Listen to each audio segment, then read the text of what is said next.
He is a prodigy, a true bona fide super genius. If I had to force a comparison, the only template that comes to mind is Muller. Not Thomas Muller, but Gerd Muller. And the most crucial part is this: he has a face as handsome as Beckham's. Can you imagine it? A David Beckham who scores goals in torrents.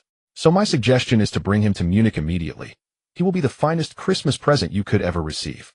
Listening to the constant roar in the background, and to Vollmann's increasingly agitated tone on the other end of the line, Alexander Schmidt initially treated it all as a joke.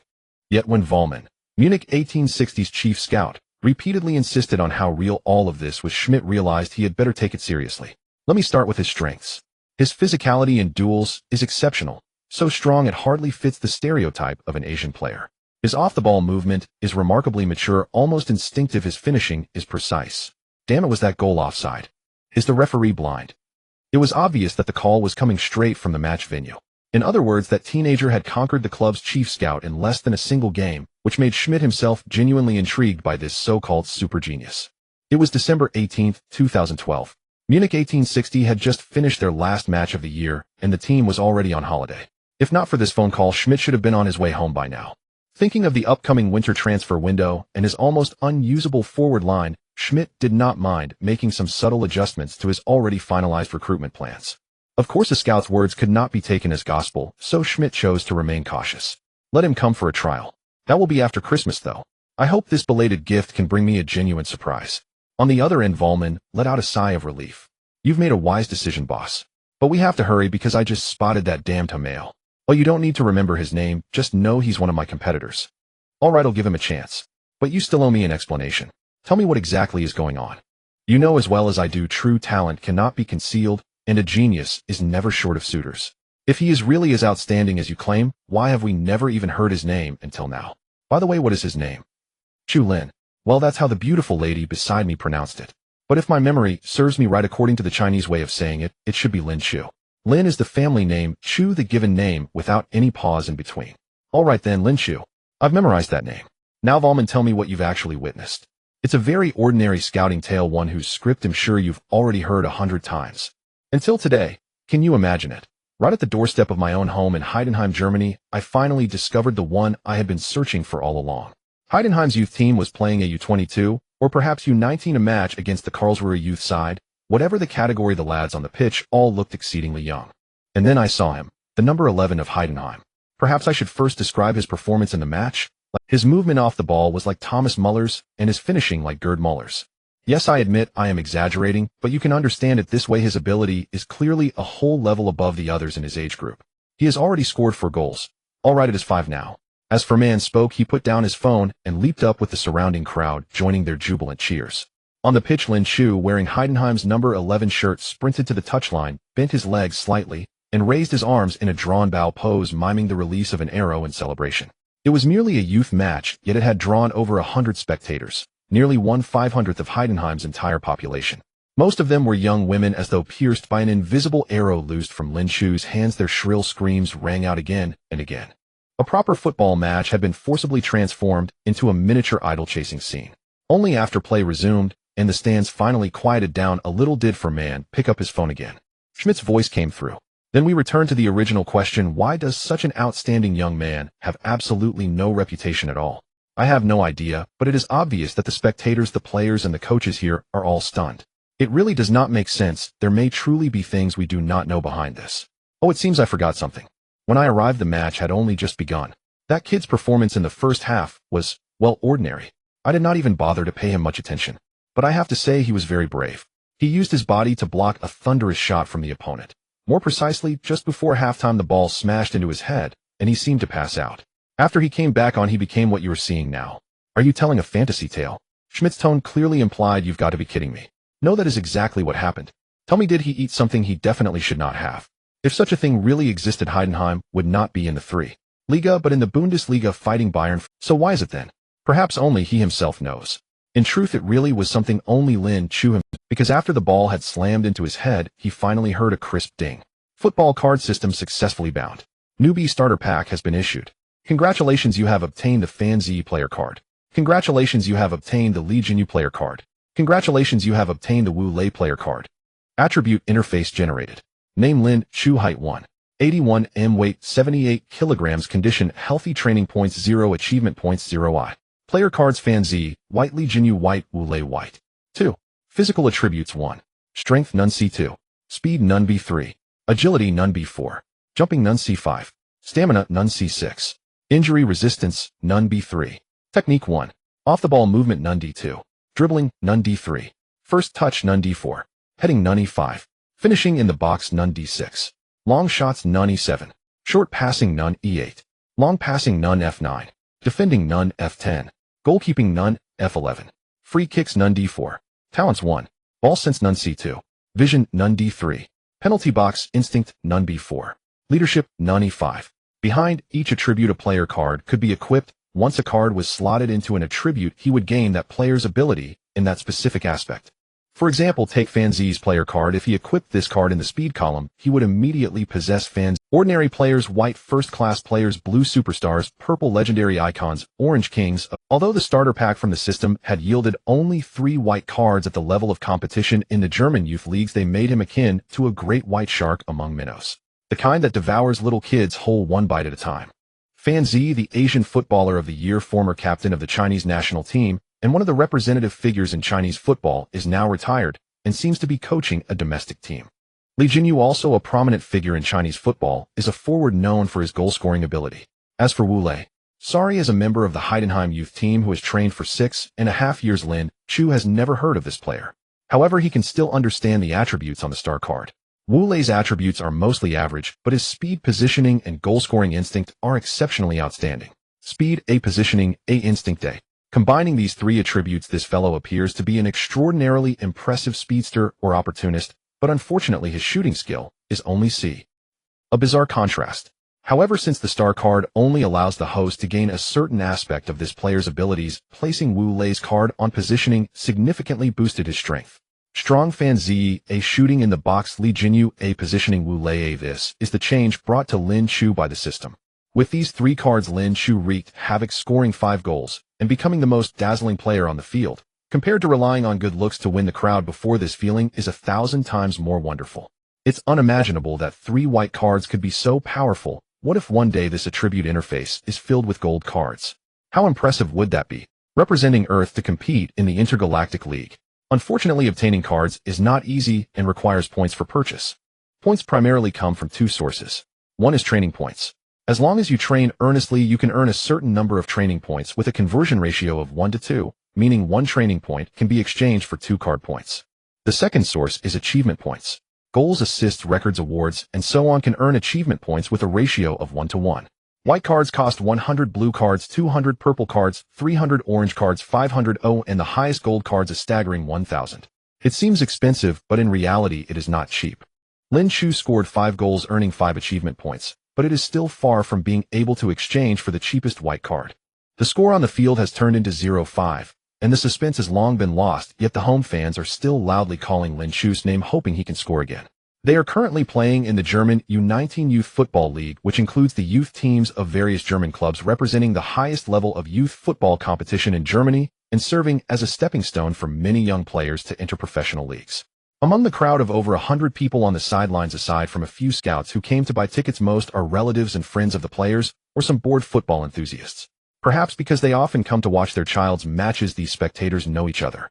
Lin Chu's mother Mia and sister Lin Yin are also on the sidelines, naturally becoming the focal point of everyone's attention. The two of them have exchanged glances numerous times today, seemingly unable to believe that the person on the field is their own child younger brother. Mia held back for a while before saying, "Maybe we should have your dad come back in a couple of days to take a look. The ancestral grave at home should be smoking by now." Lin Yin nodded. "Yes, we should take a look. Who knows, it might already be." The head coach of Karlsruhe on the sidelines was extremely dissatisfied, constantly signaling for the defenders to be more aggressive. "Don't let that kid score again." On the field, everyone from teammates to opponents was watching Lin Chu, as if it's not like it's the first day dealing with each other. Everyone knows each other. Lin Chu, 5 goals in 1 half. What does that even mean?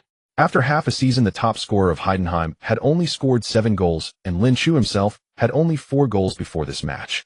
Now, with less than a half, he has already surpassed his performance for half a season. Everyone shook their heads, feeling helpless and only able to lament the good fortune of the Chinese. Of course, some were greatly inspired. If Lin Chu can do it, so can I. But the truth is they cannot. At the very least, Karlsruher had been busy for a long time, but couldn't break through Heidenheim's defense, instead being struck back by Heidenheim. The ball was quickly pushed into Karlsruher's penalty area. The Heidenheim number 9 was facing pressure from Karlsruher number 4, but he did not back down. Instead, he suddenly changed direction, attempting to push through the opponent. He knew that this approach was unwise, but stimulated by if Lin Chu can do it, so can I. He decided to go for it. And then he learned a lesson. Number 4 aggressively collided with him, sending him tumbling, and the ball rolled away. Number 9 immediately looked at the referee with a pitiful expression, but the referee showed no response. Number 4 hadn't even had time to feel pleased when reminders from teammates and fans reached his ears. Watch out. Here he comes again. Stop him quickly. He turned his head and immediately saw that figure. Lin Chu rushed over the moment number 4 disrupted the ball. He is now a VIP on Karlsruher's blacklist, and the opponents certainly wouldn't let him have an easy opportunity. Number 3 and number 6 immediately closed in on him. But Lin Chu cleverly maneuvered around number 3, then quickly positioned himself to block number 6 behind him. Number 6 didn't care about any red cards or penalties, directly pushing hard against his back. Although Lin Chu's body was pushed and swayed, his center of gravity remained stable, hardly affected. The goalkeeper cursed under his breath and quickly rushed out, but Lin Chu showed no hesitation, swiftly swinging his right leg to make a powerful shot toward the far corner. The ball crossed the goal line 60. Many people focused on Lin Chu during this attack, so they witnessed the entire process clearly. Calm observation, rapid initiation, precise positioning, and a decisive shot. There was a bit of luck involved, but the skill displayed was equally astonishing. Fullman increasingly affirmed his view. A strong physique, clever positioning, calm shooting. He doesn't belong here, he needs a bigger stage. Fullman felt a fire in his heart. On the other end of the phone, Schmidt heard the familiar cheers again, and tentatively asked, did he score again? He didn't know why he was still reluctant to hang up the call. Fullman had to shout for him to hear, yes, he scored again. Oh, damn it, you must cover my phone bill.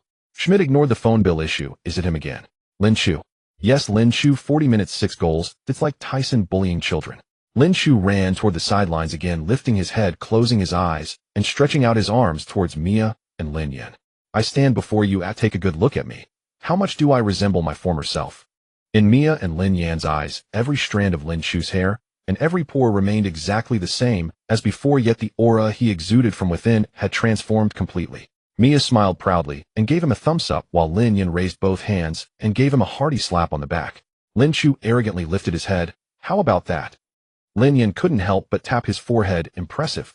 After Lin Chu scored his 6th goal, the match quickly came to an end. Karlsruhe had no intention of lingering here for even a second, swiftly leaving the field as if fleeing. Meanwhile, the young players of the Heidenheim team approached the stands under their captain's lead to thank the fans for their support. Once the fans began to leave, Lin Chu was surrounded by his friends in the center circle, who congratulated him. You were amazing today, brother.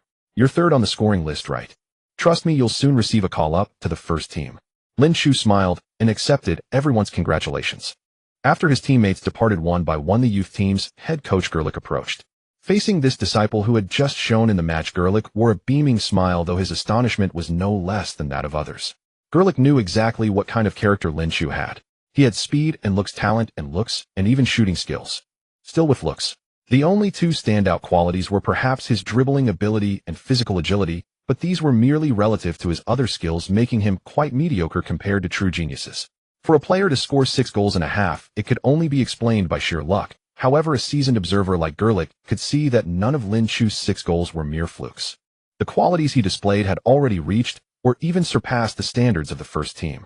Chu, he didn't address Lin Chu by his surname like most foreigners would. I must say you surprised me, but I hope you don't wake up one day to find you've reverted to your old self. Do you understand what I mean? I understand, boss. Although I don't know why I can feel that I am no longer the person I used to be. Maybe I know why, Gerlich said with the air of a seasoned person, giving his shoulder a firm pat. Confidence. That's what you've always lacked.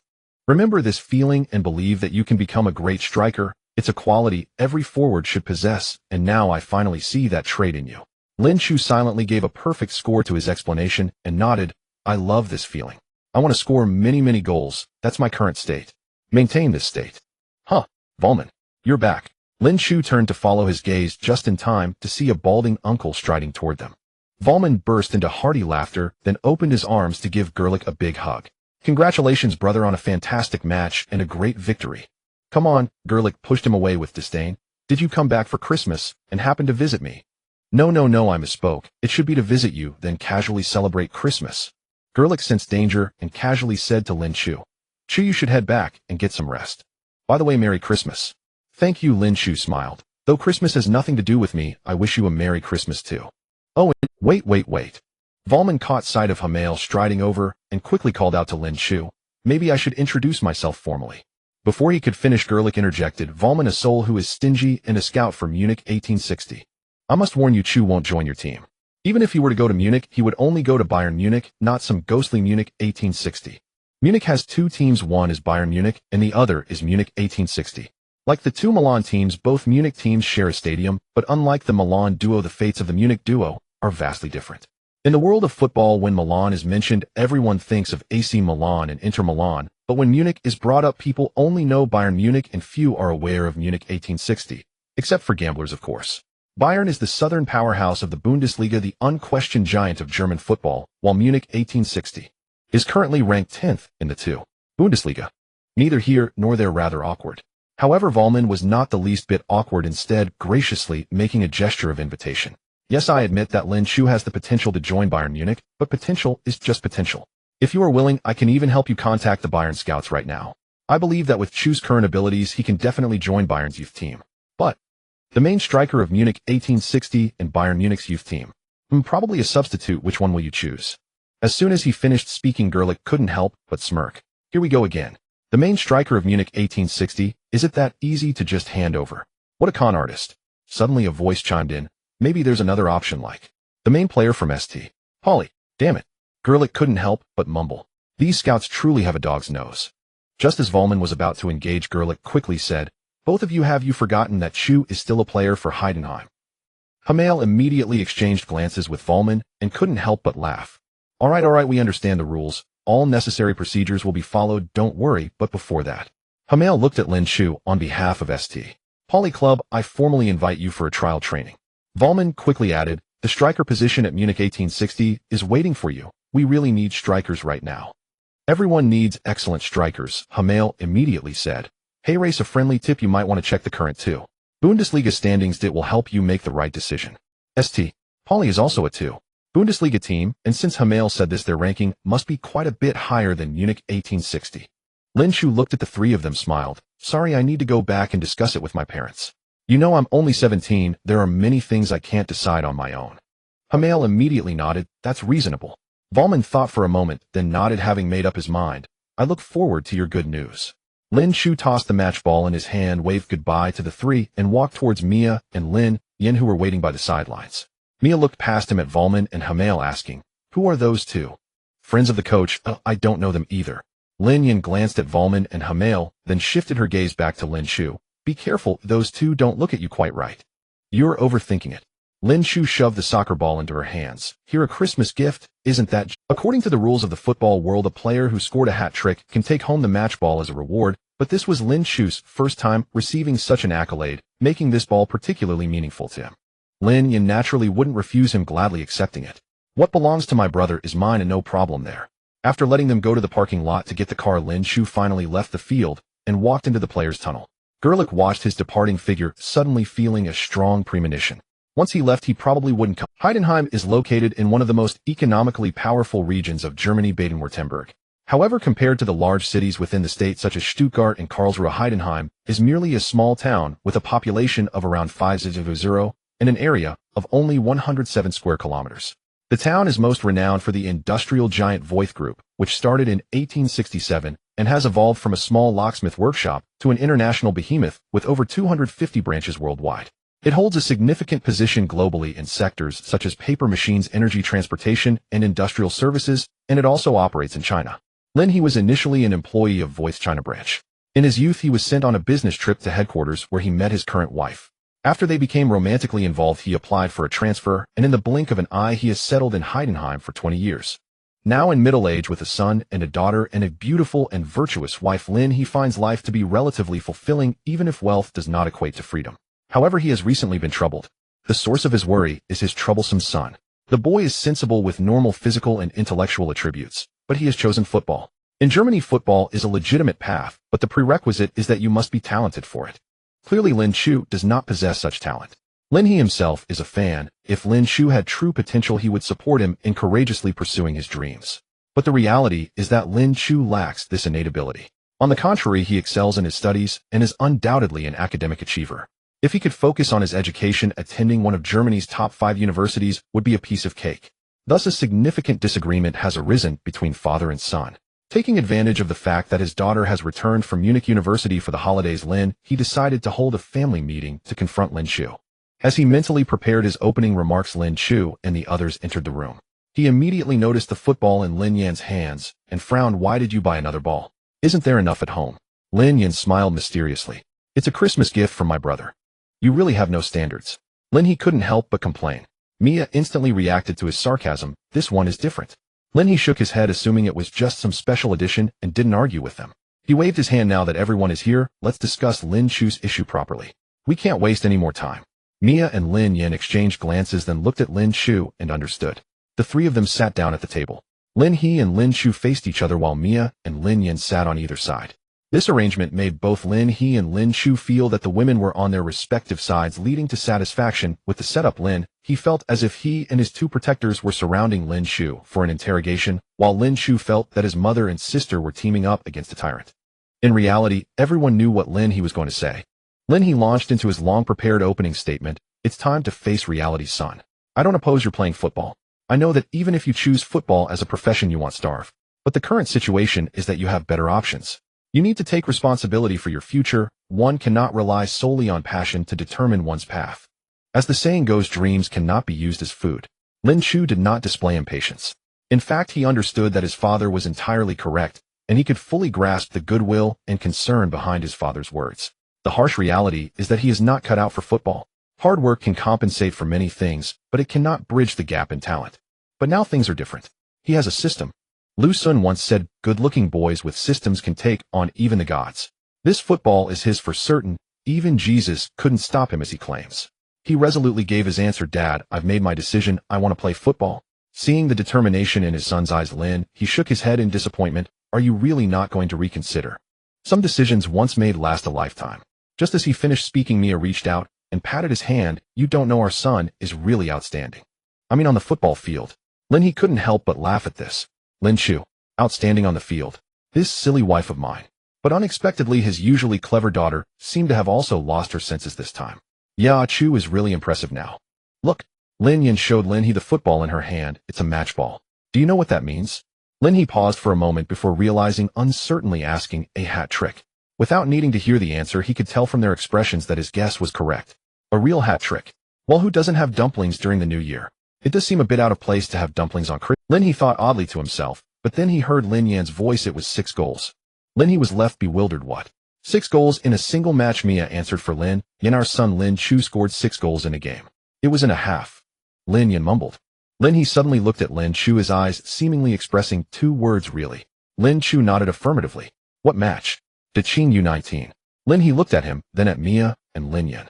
Both women nodded emphatically, and Lin Yan added kindly, "The opponent was Karlsruhe, ranked 3rd on the leaderboard."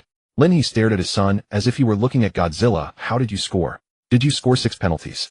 "I just played, and the goals came." Lin Chu could not help but stand up, leaning forward and pressing down heavily on his father's shoulders. "Dad, trust me, I can do it." Feeling his seriousness, Lin He's tone became unusually grave. "You won't regret it."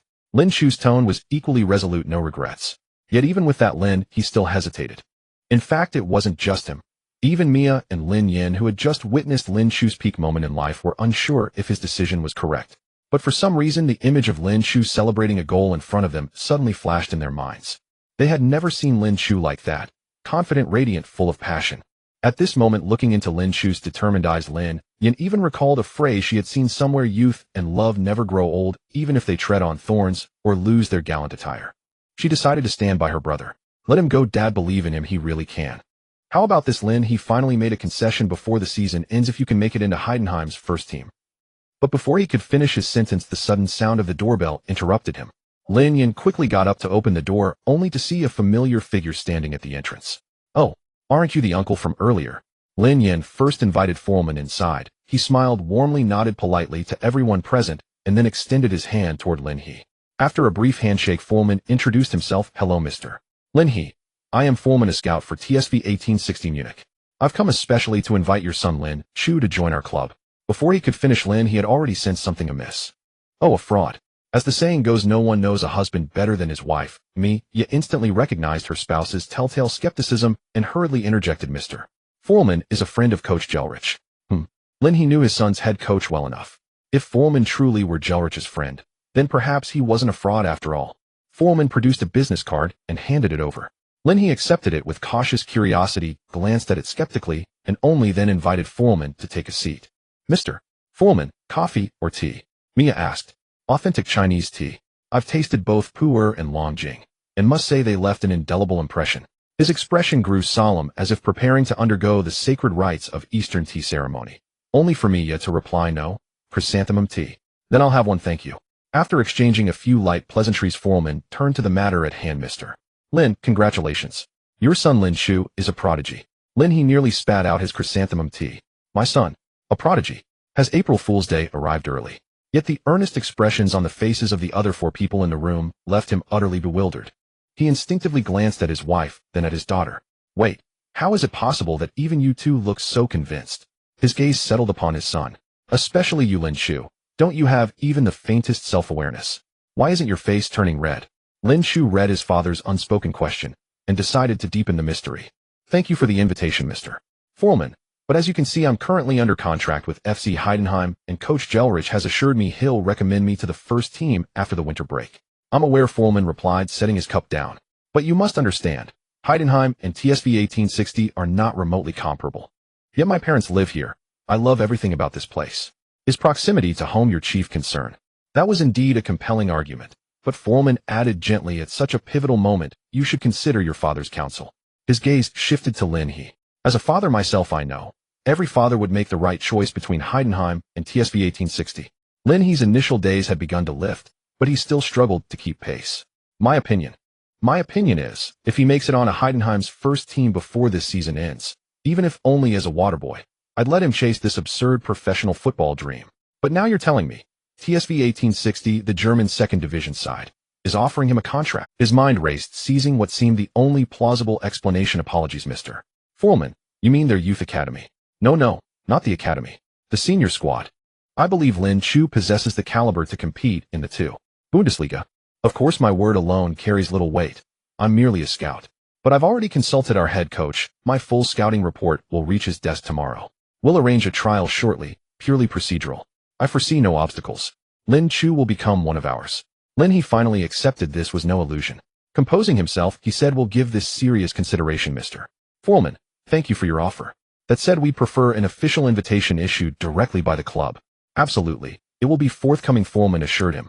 Incidentally, I'm originally from Heidenheim. Really? That simplified matters considerably. Foreman recounted his scouting journey once more, for Lin He's benefit. Truth be told, I'm technically on holiday. The chance encounter with Lin Shu was pure serendipity. By now, Lin He was certain his son had genuinely caught TSV 1860's eye. After Foreman departed, the 4 family members resettled around the table, resuming their familiar positions. Yet the atmosphere had irrevocably transformed. While Lin He searched for the right opening line, Lin Shu spoke. First, there's also FCST. Polly, their scout approached me too. On the way home, I checked the standings. They're 4th in the 2. Bundesliga, far ahead of TSV 1860. Lin Yin declared, definitely TSV 1860. I can attend every match. Mia added, actually, if Heidenheim manages promotion, they wouldn't be a bad option either. Lin He hesitated, words failing him. So now you're choosing between clubs. Still he ventured softly, St. Pauli's worth a trial too. They're 4th in the 2. Bundesliga, which puts them within striking distance of the Bundesliga. Before he could finish, 3 pairs of eyes locked onto him in unison. Flustered Lin He quickly pivoted. Let's change the subject. What exactly happened? How did you suddenly become so extraordinary? After all, it was just one match. He trailed off, searching for gentler phrasing, but the others understood his meaning perfectly. Mia and Lin Yin shared the same quiet apprehension. Though Lin Shu's 6-goal halftime performance was nothing short of miraculous, no one could guarantee it reflected his true ability. Given his historically underwhelming record, a single match proves nothing. In that light, Foreman's boldness was remarkable. He'd watched Lin Shu play just once, yet immediately called his head coach and appeared unannounced at their home. Perhaps for a scout, discovering a transcendent talent in his own hometown represents the ultimate profession. Lin Shu offered a strained explanation. I honestly don't know. I just awakened as if all my latent potential had suddenly erupted. Lin He shook his head. 6 goals is hardly latent. Could it be a mental breakthrough? Seeing his evasion falter, Lin Shu grasped for another answer right now. I feel terrifyingly powerful. Lin he countered, if you'd scored 1 or 2, I might credit it to confidence. But 6? 6? What state of mind could enable a player averaging less than 0.3 goals per game to score 6 in half a match? When science falls silent, only mysticism remains. Mia's thoughts drifted to the Lin family ancestral graves. Should we invite scientists from our hometown to investigate? Perhaps an ancestor has blessed him. Lin Shu and Lin Yan stared at her, speechless. It baffled them how Mia, raised entirely in a capitalist society, remained so captivated by Eastern esoterica, keeping titles like The Last Taoist and annotated prophecies of Tuabetu beside her bed. A textbook case of venerating the East while disdaining the West. Since the matters of the system cannot be disclosed, questions like why has Lin Shu suddenly become so strong are destined to lack a true answer. The others simply need to accept this fact.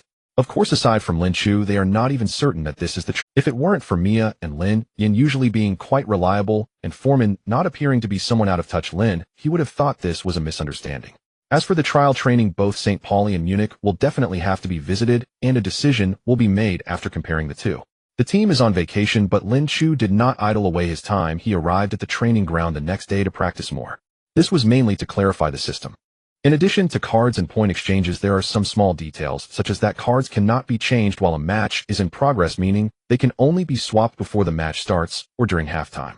However, if a certain attribute does not yet have an equipped card, it is not subject to this restriction and can be equipped at any time.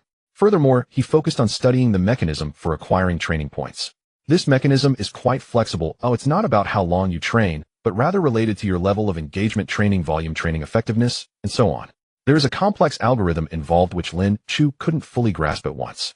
In any case, he practiced for over 10 days with similar training hours each day, but on the best day, he received 3 training points, while on the worst day, he didn't earn any.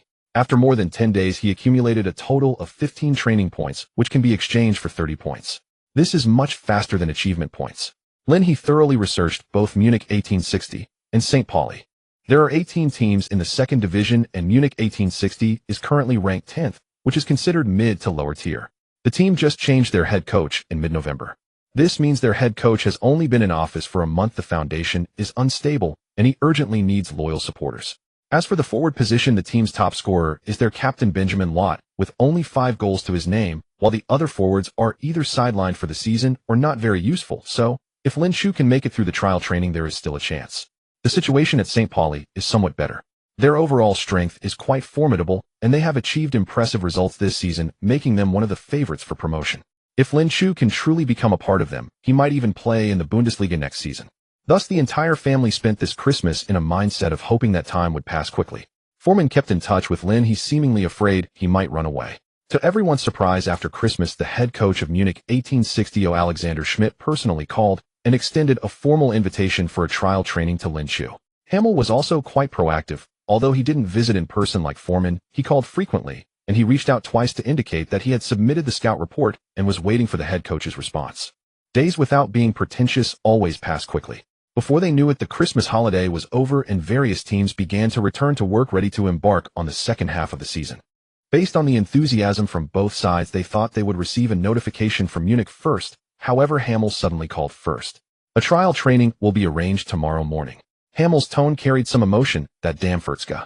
He didn't take my scout report seriously at all. This trial training is last minute. We must hurry. He suppressed his displeasure and said, we will arrive on time, Mr. Hamel, but I must say your approach seems unprofessional. I'm sorry, Mr. Lin. Hamel was also filled with anger. If he hadn't repeatedly reminded, the St. Pauli head coach wouldn't even have bothered to look at his scout report. Through his persuasion, the other party reluctantly allowed Lin Shu to try. Although his recent performance has indeed been somewhat disappointing, with the players he recommended causing the team significant losses, and St. Pauli not lacking forwards at the moment, this approach still made him feel a deep sense of humiliation. Lin Shu and Lin, he could only rush overnight to Hamburg, where the St. Pauli club is located. The two places are over 600 kilometers apart, and the best option is naturally to fly.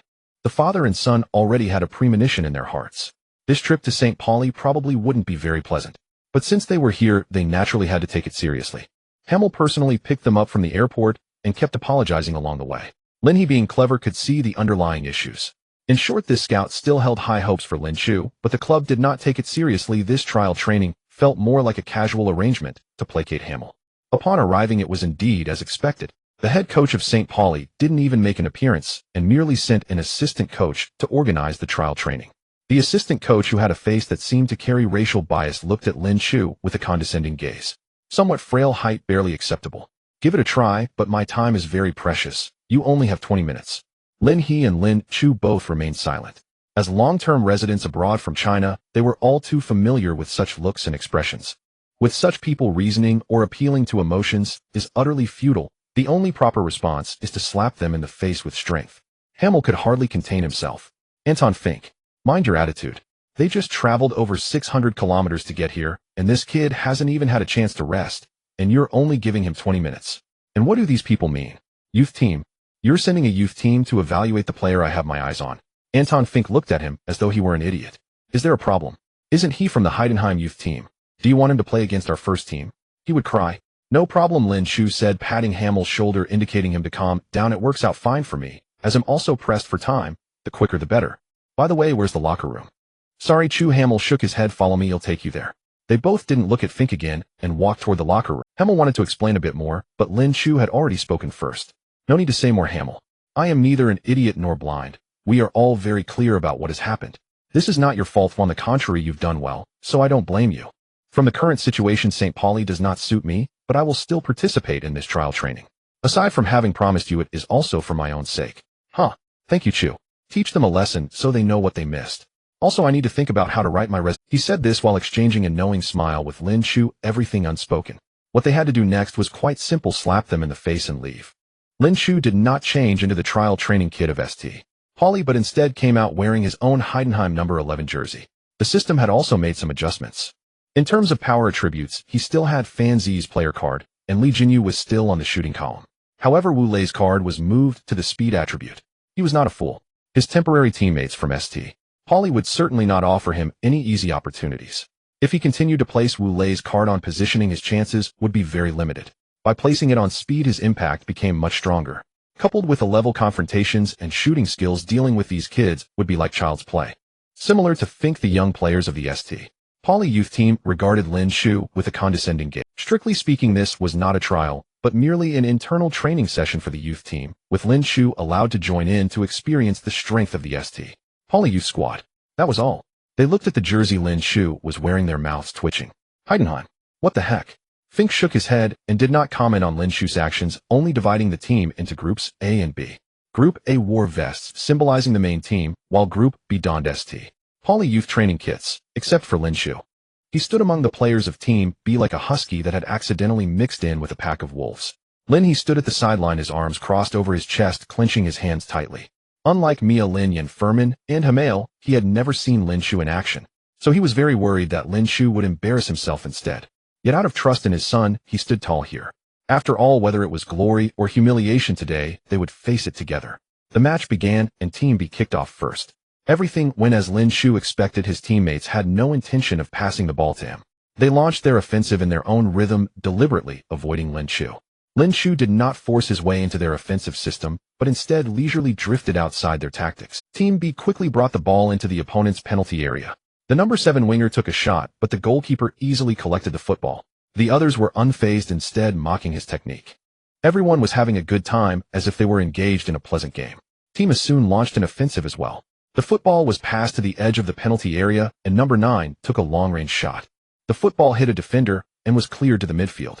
Team B's midfielder headed the ball back, and it landed again near number 7. Number 7 was fast, but his technique was a bit rough. Facing his teammate's header pass, he was unprepared, and in a rush he awkwardly nudged the ball, only managing to stop it 2 meters away. His teammates immediately began to jeer, while Fink on the sidelines cursed quietly, feeling he had lost faith. Number 7 felt embarrassed, but fortunately the defending player was relatively far away. Just as he was about to rush up to get the ball, a figure suddenly dashed over like the wind, snatching the ball away. The color of the jersey and the number on the back pierced his eyes deeply. Heidenheim number 11. Lin He lowered his crossed arms. Unlike others, his attention had been focused on Lin Chu. The moment Lin Chu suddenly accelerated, he felt like he saw a cheetah, a hunting cheetah. Lin Chu's ball control was not delicate, even somewhat crude. He almost just charged forward and like a sprinter chased after the ball. Yet the defenders of Team A were still powerless against his advance. Is this Kaka reincarnated? Stop him. Cover him. Cover him. Lin Chu charged into the left side of the penalty area, and instantly bypassed a defender. Number 7 stood dumbfounded watching his back. What the hell are you stealing a teammate's ball? Number 4 from Team A immediately lunged at Lin Chu. He stretched his right foot forward to its maximum, but only managed to slightly touch the ball with his toes, while Lin Chu boldly continued to drive it toward the goal. The goalkeeper cursed as he rushed out to intercept the football rolling toward him, while Lin Chu put in all his effort to chase after it. On the other side, another defender quickly rushed over from the side to assist. 3 players charged toward the football from 3 different directions. In terms of distance, the goalkeeper was closest to the football, and since it was rolling toward him theoretically, he should be able to claim it before the other 2. However, the aura Lin Chu exuded at that moment created a strong premonition. This ball will go in. Lin Chu himself also held a strong belief. This ball must go in.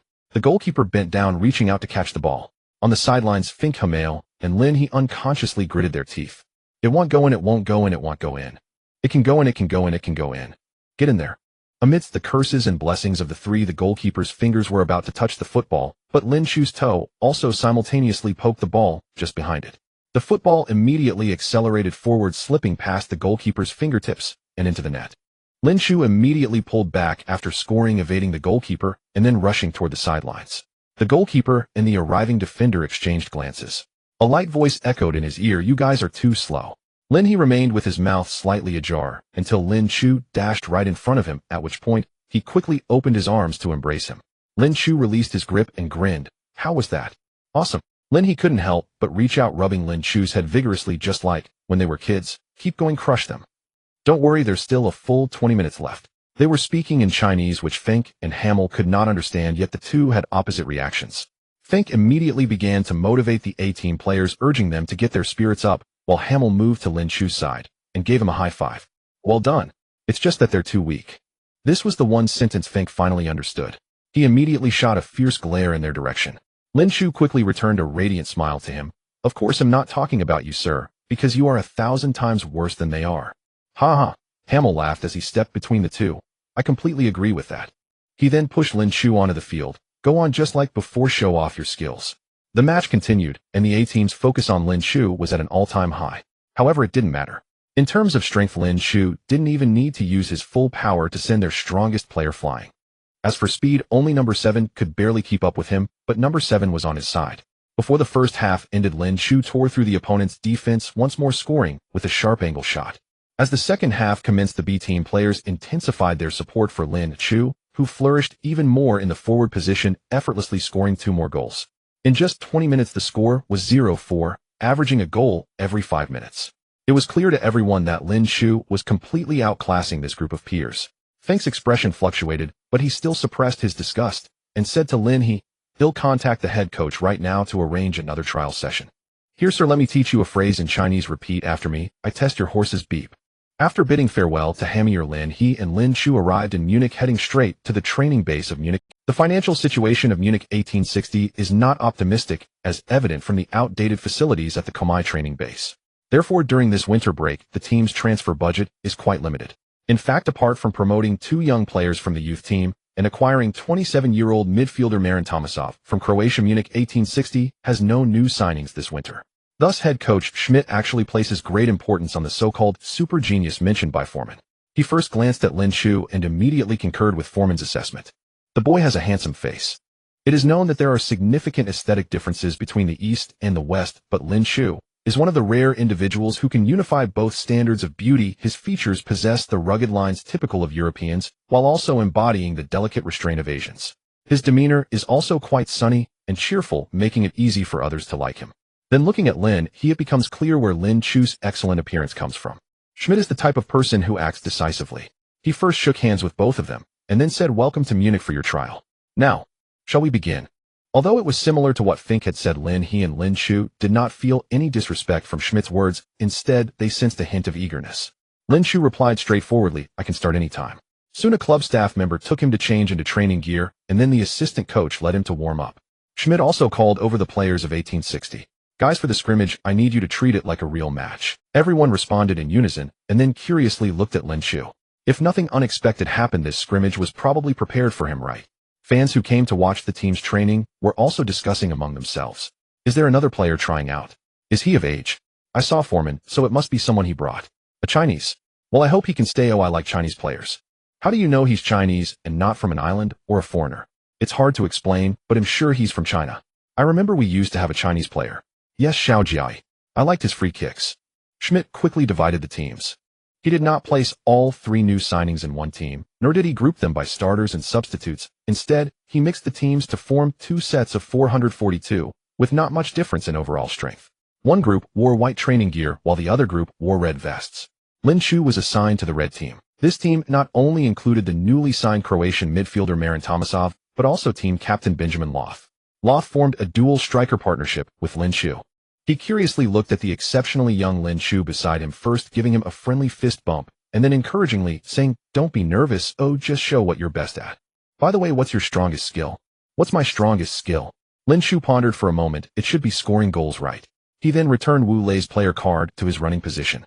As everyone knows, the 3 core attributes of a goal-scoring machine are positioning, goal-scoring instincts, and shooting skills. Now Lin Chu has already reached a standard level in 2 of these attributes.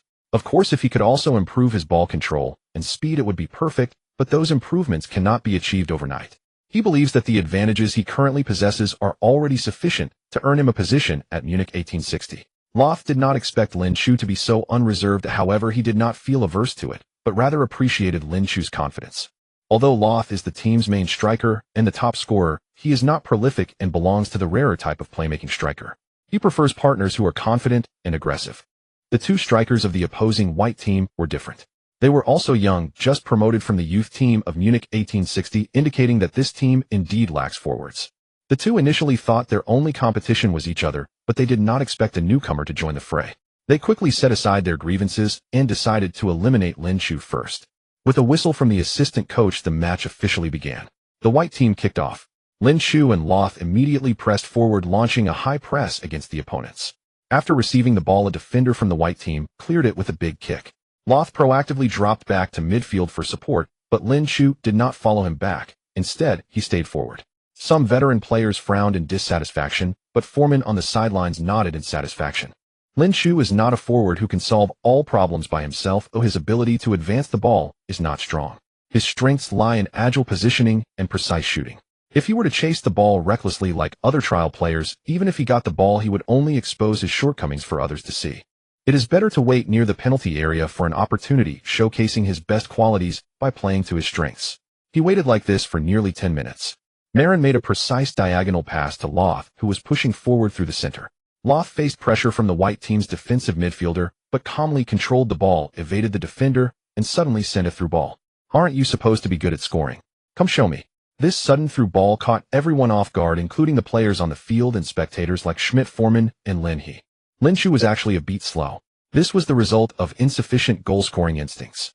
However, he did not miss the opportunity. He almost instantly found the most rational running path, first making a diagonal run to block the approaching defender with his body, then sprinting toward the ball. Seeing that it was about to go wrong, the defender quickly increased the intensity, colliding harshly with Lin Chu from the side and behind. The 17-year-old kid appeared almost a size smaller compared to the bulky defender. Everyone expected a scene of him being knocked over, but to their surprise, Lin Chu only swayed slightly, quickly regained his balance, and accelerated to catch up with the ball. Unknown. Oh, Schmidt couldn't help but turn his head in surprise to look at Foreman. Foreman shrugged, slightly smug, and said, "I wrote in my report that his physicality is quite good. This is more than just good." The goalkeeper had already rushed out, arms spread wide towards Lin Chu. All eyes were on Lin Chu. The spectators on the sidelines had almost forgotten his existence, but now they gasped in surprise. Where did he come from? Has come on become so gentle now? He can't even knock down a kid. Lin Chu glanced up at the goalkeeper and lifted his foot to strike. It was simple, confident, and decisive. Initially, the goalkeeper thought it was a feint, but he didn't expect such a straightforward and crude approach. As Lin Chu struck, the goalkeeper was caught off guard and rushed to save, but it was already too late. The soccer ball passed through the goalkeeper's fingers and soared into the white team's goal.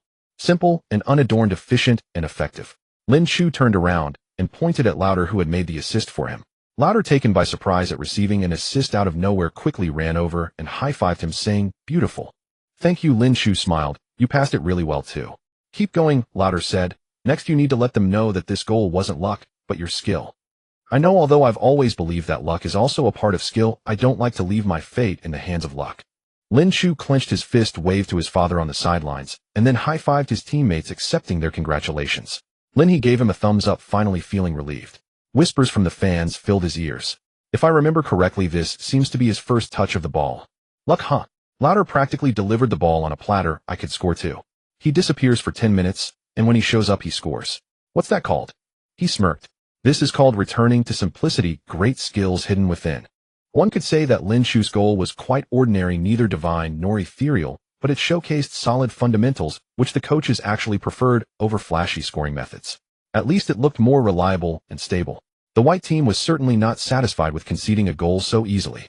Especially for Come On, who failed to knock Lin Chu down. A deep sense of humiliation arose. He was the main center back for 1860, known for his fierce defense, but losing in a physical contest to a mere kid was something he simply could not accept. As the match continued, he immediately intensified his marking on Lin Chu.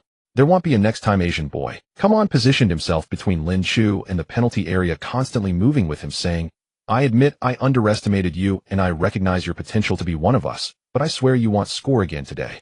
Lin Chu looked at him amusingly. Want to make a bet? Sure. I don't have a driver's license yet. You'll be responsible for driving me to and from work every day. Come On was taken aback. You want me to be your driver? Yes, as long as I can score under your defense, you'll be my driver for a season for free. Both seemed to have forgotten that this was a trial and assumed Lin Chu had already become a part of Munich 1860. All right, I accept, but if you lose you have to wash my socks for a season. Deal. With a wager in place, both became even more spirited, colliding with each other incessantly. The adult team was different from the youth team. A level strength only allowed Lin Chu to slightly gain the upper hand in physical confrontations with Come On. Coupled with Come On's rich defensive experience and support from other defenders, Lin Chu soon fell silent again after scoring. Lauder was actively creating opportunities for Lin Chu. On one hand, it was his naturally good-natured personality, and on the other, he hoped the team could acquire a real strong asset, not just a few oddballs. Others also began to take an interest in Lin Chu, actively creating chances for him. Foreman felt speechless. This kid already had the potential to be the team favorite before officially joining. In the 18th minute, Marin made a lofted pass from midfield. Lin Chu held off Come On to stop the ball, and after a 1-2 with Lauder, he took a low shot that slid past the goal. In the 23rd minute, Marin took a corner kick. Lin Chu lost in the aerial duel with Come On and failed to shoot. The ball was headed back into the penalty area by Come On, and Lauder scored effortlessly, extending the lead to 20. In the second half, Lin Chu continued to tangle with Come On, who was increasingly alarmed. Lin Chu was not the traditional muscle-bound type, but his body was quite solid, repeatedly winning in physical confrontations, leaving Come On in pain. On the sidelines, Foreman noticed something unusual. Lin Chu was setting traps for Come On. What were Lin Chu's characteristics that he had summarized? Strong physique, agile positioning, and exquisite shooting skills, among which his robust build was the most easily overlooked. Lin Chu's physique was deceptively advantageous. Due to his age and ethnicity, he appeared smaller than those around him, creating the illusion that anyone could easily knock him over.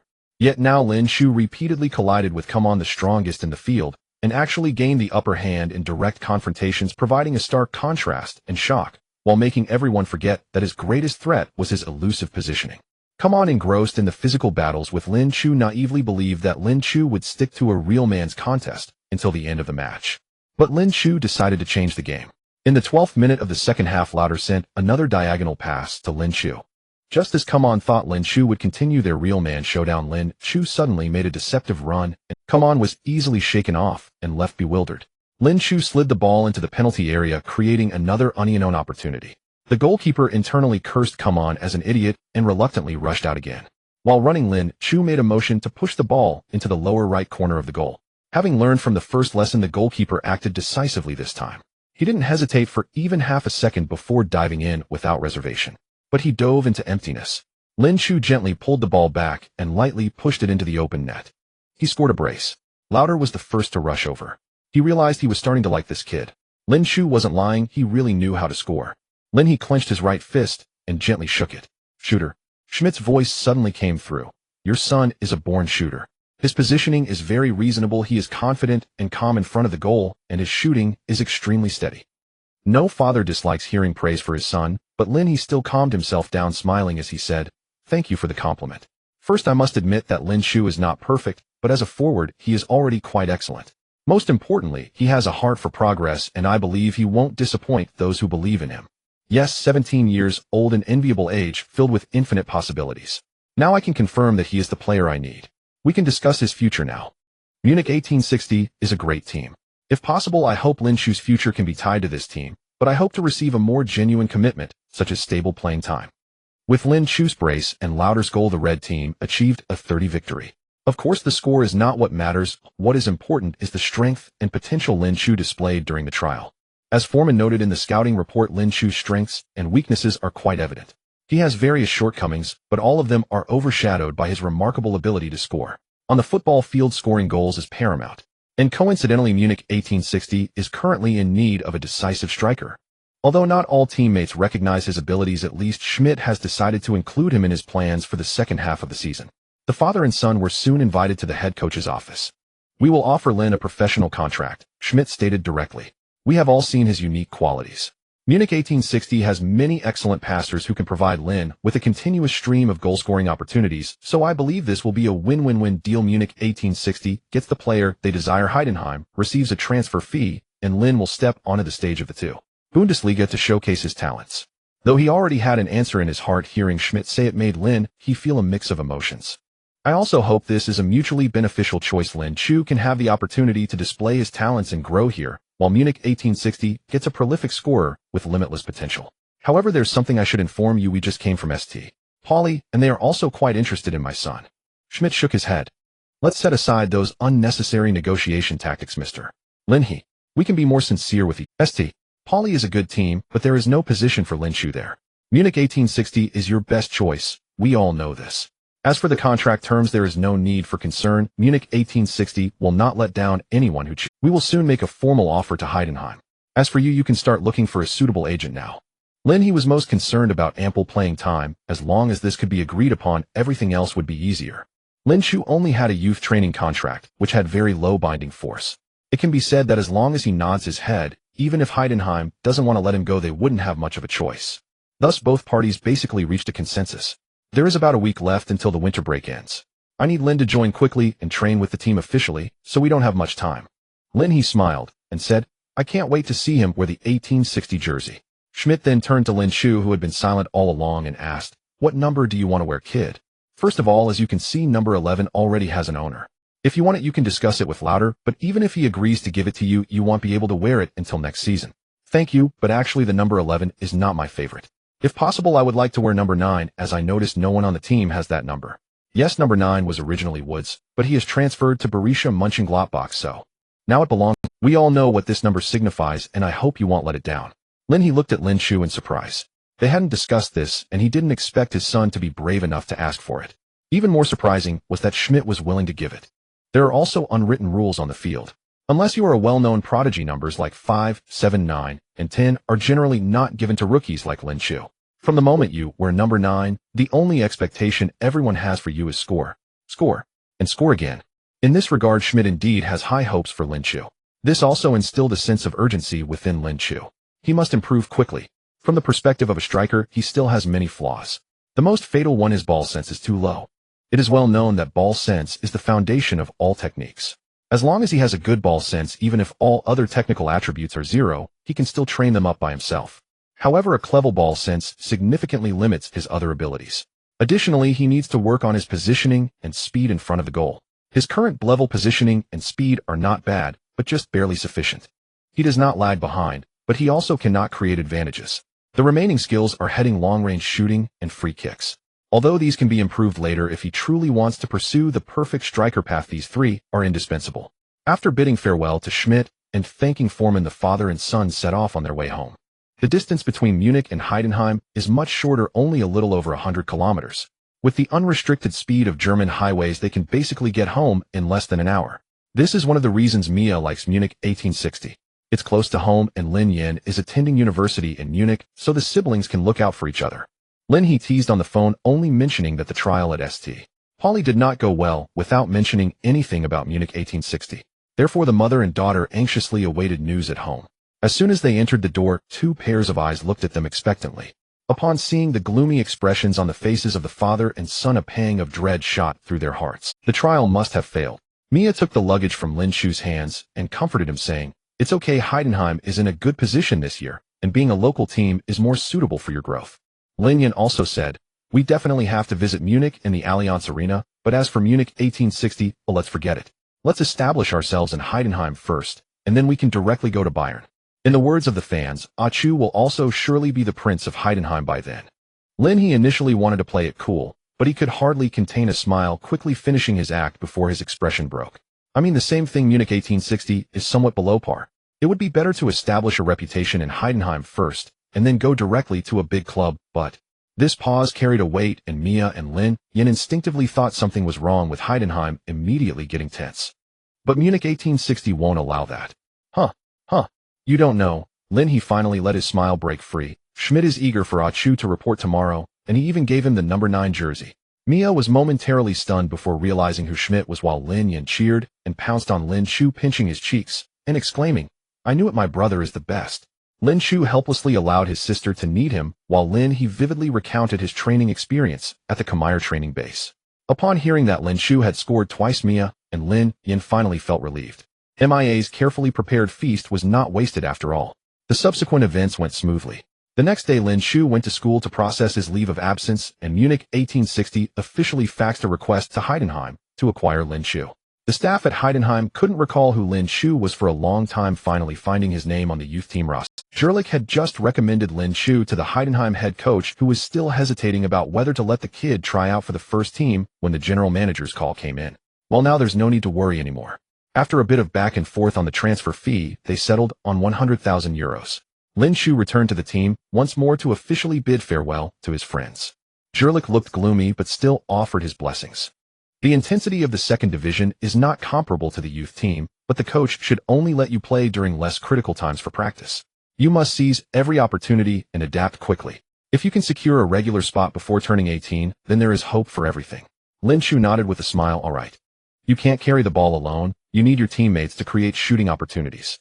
So you must maintain good relationships with them. When it's time to be humble, and things will improve once your stats come up. Don't worry, I know what to do. Lin Chu gave him a hug. Goodbye, boss. If I can't make it there, I'll come back to find you. Haha, there will always be a place for you on my team, but I still want to bless you. It's best if you never come back. This may be the best blessing I've ever received. Everything settled, Lin Chu did not rush to find an agent and return to Munich. Mia took a day off to accompany him, and Lin Yin was also returning to school, so they traveled together. With his wife and daughter in the car, Lin he drove cautiously, taking more than an hour for the 130-kilometer journey, which left Lin Chu feeling disdainful. Upon returning to Maguire, besides Foreman and Schmidt, they were also greeted by the team's sports director Duncan. Welcome to Munich 1860. Duncan shook hands with all 4 of them. We actually have quite a connection with China. Nearly 10 years ago, we had a Chinese player who was excellent at free kicks. Yes, I know Xiao Jiai, Lin he replied. He had a good start here, but unfortunately injuries ruined everything. Indeed, injuries are always a player's greatest enemy. But don't worry, we now have a very sound medical team that will take good care of our players. I hope so. After the routine medical checkup, both parties happily signed the contract. A 3-year agreement with a termination fee of 5 million and an annual salary of 300,000 euros, far below the average salary of 450,000 in the second division. For Lin Chu at this moment, this contract is already quite generous, and there isn't much room for negotiation. His primary task now is to level up quickly rather than quibble over financial gains and losses. There was no press conference, no fan meet and greet, just a photo on the official website of him holding the Munich 1860 number 9 jersey along with a brief introduction. The future of Munich 1860. It said that the shorter the news, the bigger the event, but to everyone it was indeed just a small matter. The future of the team is merely an exaggerated description common to young players. Even for Duncan, who hosted all of this, it was just an ordinary small transaction, at most a minor episode during this winter break. No one could know what this small episode would bring. As Lin Chu was still a minor, he could only choose to live in a host family or the player's dormitory, and he unhesitatingly chose the latter. With his sister going to school and his parents returning to work, Lin Chu was about to start living alone very soon. Mia cleaned the small dormitory over and over with worry, giving a long list of reminders. Lin he, after being silent for a long time, managed to say, "Play well. We'll come to see you next week." Lin Chu felt no fear or anxiety about his impending solitary life. Instead, he was a bit excited. Yet when his parents and sister truly left and the dormitory, which had just felt crowded and small, was left with only him, an indescribable sense of loneliness inevitably crept over him. Even if he put on a brave front, he was still just a child. Of course, this child was quite strong. After a good sleep, Lin Chu emerged from the dormitory as if nothing had happened, beginning his first day as a player. The dormitory was actually prepared for young players, and the other 2 strikers who had just moved up from the youth team had already moved out, leaving Lin Chu as the only first-team player in the dormitory. The youth team players already knew about him from the player's official website, and their gazes toward him were somewhat complex. Clearly of similar age, yet their circumstances were vastly different. It was inevitable that they felt a sense of rivalry, and some of the younger ones even plotted to compare themselves with Lin Shu. However, when the news came that Lin Shu had scored twice while enduring Coman's defense during the first team trial, everyone quieted down. In competitive sports, strength is paramount. Whether you are a kid or an old-timer, as long as you are strong enough, you can earn respect from others. Although the youth team shared the same cafeteria with the first team, it was divided into two areas. Separated by just a few meters, yet it felt like two different worlds. When he was at Heidenheim, Lin Shu, like those young players, looked longingly at this side, yearning for the day he could dine here. Yet unexpectedly, before he could even taste the nutritious meals of the Heidenheim first team, he found himself eating the meals of Munich 1860. The intricacies of life can be quite peculiar. The first team players were all impressed by this young lad. Some greeted him warmly, and Lauder even waved his hand, signaling for Lin Shu to sit next to him. Lin Shu readily complied, carrying his tray to sit beside him. "Hello, Captain." "Hello." Lauder swallowed the food in his mouth before extending his hand. "Welcome to Munich." "Thank you." Lin Shu shook his hand. "Your performance during trials was outstanding, but I must kindly remind you that there is no comparison between official matches and training. Playing under the watchful eyes and cheers of tens of thousands is not an easy task. Many actions that you can perform casually in regular situations may turn into numerous laughable blunders under such an environment and pressure. You must be prepared to handle the psychological disparity. However, I believe you can do it. After all, you are our future." Lauder made a joke using the official introduction, but Lin Shu nodded seriously. "Rest assured, I truly can." Except for Lauder, the veteran players of the first team showed a certain enthusiasm towards this new member. Of course, excluding those in a competitive relationship. This was his first training session with München 1860, but Schmidt did not let him practice with the teammates immediately. Instead, he arranged some tests and training projects for him alone. The coaching staff quickly produced a player report based on the test results, detailing various physical and technical. Lin Shu looked at the data and found it surprisingly similar to the system attribute interface, gaining a deeper understanding of modern professional football. With this report, the coaching staff began targeted training for him. It must be said it was far more reliable than his previous aimless practice. Although he couldn't immediately feel his progress, at least it gave him the sense that he was on the right path. The system clearly recognized this training plan, as Lin Shu received 3 training points on the first day and 5 on the second day, but unfortunately it dropped to 2 by the third day. After 5 days, he accumulated 27 training points plus 6 achievement points, allowing him to exchange for 60 points. He was one step closer to his first lottery draw. The first match of 2013 came quickly. On February 4th, in the 20th round of the 2. Bundesliga, they faced Kaiserslautern away. Lin Shu initially thought he wouldn't have anything to do with this match, but to his surprise, Schmidt included him in this. Although the team lost the match 0-1, and he sat on the bench for 90 minutes, he at least unlocked a new. Unfortunately, the system did not grant any rewards, which was disappointing. Even though he didn't play, everyone had a. Lin Shu's debut might come sooner than anyone expected. His inclusion in the squad was a strong signal. No one anticipated that this day would arrive so quickly. On February 9th, 2013 Saturday, just 10 days after Lin Shu officially joined München 1860, he was again included in the match squad. In the 21st round of the 2. Bundesliga, they faced Duisburg at home. Not only did Lin Yin arrive early at the venue, but Lin He and Mia also rushed over from Heidenheim. Allianz Arena, one of the most famous stadiums in Germany, has even become a postcard for German football. However, when mentioning Allianz Arena, many only know it as the home of Bayern Munich, while few realize that the stadium was actually jointly financed by München 1860 and Bayern, making it also the home of München 1860. The stadium, filled with 7,500 seats, had a somewhat tense atmosphere. The match had already entered its later stages, yet the score remained 0-1, with München 1860 trailing Duisburg. Duisburg, playing away, quickly broke through München 1860's goal with a free kick shortly after the match started. The trailing 1860 immediately launched a furious attack on Duisburg's goal, but despite 11 shots in the first half, they failed to score. In the second half, Duisburg, which had been focused on counterattacking, surprisingly played aggressively and almost extended their lead, causing München 1860 to hastily slow down their offensive momentum.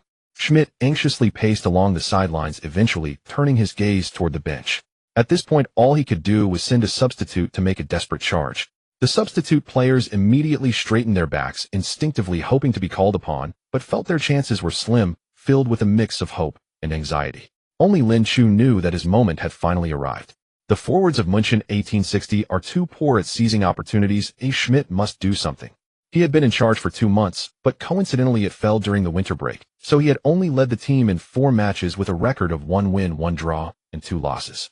To be honest, this record cannot be considered excellent. If they fail to win this match, München 1860's ranking is likely to drop further.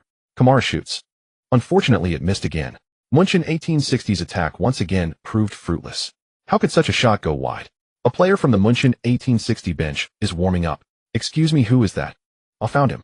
Lin Shu, a young player who just transferred from Heidenheim to München 1860 this winter. My goodness, he isn't even 18 yet. He is a minor, and this is his first professional match. He is about to become the youngest player in the history of the two. Bundesliga. Schmidt must be going crazy. What München 1860 needs now is a hero who can score, not a kid who hasn't played a single professional match. While the commentator was frantically criticizing, Schmidt took a moment to give Lin Shu his final instructions. Listen, Lin, many people probably think I'm crazy right now, but you and I both know I'm not. We both know your abilities. I can confidently tell you that your opportunity has arrived. What you need to do is simply what you do best. You know what that is, right? I know. Lin Shu took a deep breath to kick that damned football into their goal. Exactly, go amaze the world, kid. Wow, your lines are a bit cringy, boss. Lin Shu finally adjusted his shin guards, but I like it. Schmidt's subsequent words were drowned out for Lin Shu. He felt his mind was a mess. Even the fans' cheers felt distant. His whole body felt light, as if in a dream, creating an unreal sensation. The fourth official checked his equipment and then raised the board. Number 18 off, number 9 on. Lin Shu took a deep breath, gradually calming down. The sunlight was vibrant, the breeze fragrant, the air seemed to be filled with the scent of dreams coming true. A sparse applause arose from the stands. Lin He Mia and Lin Yin looked at all this in astonishment. They never imagined that Lin Shu would welcome his debut so quickly. You must understand that according to the usual pattern, he should have made his professional debut in a less significant match, like the DFB Pokal, or in garbage time, when the match outcome was no longer in doubt, rather than coming on when the team was trailing and desperately needed a goal. This Schmidt has quite a gambling habit. The three of them unconsciously clenched their fists. Come on, congratulations, host, for unlocking the achievement first appearance on the field, earning 30 achievement points. Huh. The sudden system notification startled Lin Shu. He immediately received 50 achievement points. What the hell? Lin Shu quickly exchanged his achievement points for scores. With the additional 60 points, his score soared to 110. Without any hesitation, he immediately began his first lottery draw. 100 points were deducted, and a shining white roulette appeared before him. The pointer stopped at the 12 o'clock position with white cards arranged around the edge of the roulette. White card, top tier star. Lottery. The pointer began to spin rapidly. Stop. The speed of the pointer started to slow down, finally halting at around 3 o'clock. A white card flew out and hovered before him. Lin Shu couldn't help but exclaim. Another Chinese player, but compared to the previous three, he was much more familiar because he is Yang Chun, the pinnacle of Chinese players in Germany. Like Wu Lei and Li Jinyu, Yang Chun has mostly average attributes, but also some very notable characteristics. Shooting in the penalty area, a long-range shot. Lin Shu immediately adjusted, and the attribute panel updated once again. Overall evaluation, just tell me, besides scoring, what else can you do? Very well, other than scoring I can't do anything. But being able to score is enough. 4 white cards are enough to transform Lin Shu and help him firmly establish himself in the two. Bundesliga. The substituted player Kamara also arrived at the sidelines, but ignored Lin Shu's outstretched hand brushing past him as he left the field. Lin Shu was indifferent, simply walking expressionlessly onto the field. He quickly approached Lauter. Captain, the coach wants you to drop back from the penalty area and strengthen connection with the two wings. Forget it, just pass the ball to me more often. Lauter looked at him with an expression of seeing through everything. Are you sure the boss said that? Lin Shu replied firmly, absolutely. The Duisburg coach and players were all baffled. Who is this kid? Why is he on the field? The home fans reacted similarly. Fortunately, the fans who followed the club's official website still remembered this player and quickly began to inform those around them. A Chinese player. Are you kidding me? This damn Schmidt, at the moment when they needed a goal the most, he actually substituted in a kid. Oi. A Chinese player is still a player. It can't be worse than Kamara. Even a pig would be better than him. How come he looks even better than in the photo? No domestic TV channel broadcasts the two Bundesliga matches, and even if they did, no one would watch, but many gamblers saw this match through online streaming. As soon as Lin Shu stepped onto the field, everyone was stunned. What the hell, what's going on? When did our flower planting family have a player go abroad to Germany? This looks can actually rival Ben Yanzu. Where did this guy come from? How come there's no news at all? In the studio of Germany's second channel, the famous commentator Bella Reedy quickly reviewed the information on the table, emphasizing, he is only 17 years and 5 months old from the Heidenheim youth training camp. This is not only his first appearance for Munich 1860, but also his first professional match. I can only say welcome him to the two Bundesliga. As soon as Lin Shu entered, Duisburg's center back Marcus Ballmann immediately approached him. Does your team have no one left? Why send in a little kid? Hey buddy, have you been weaned?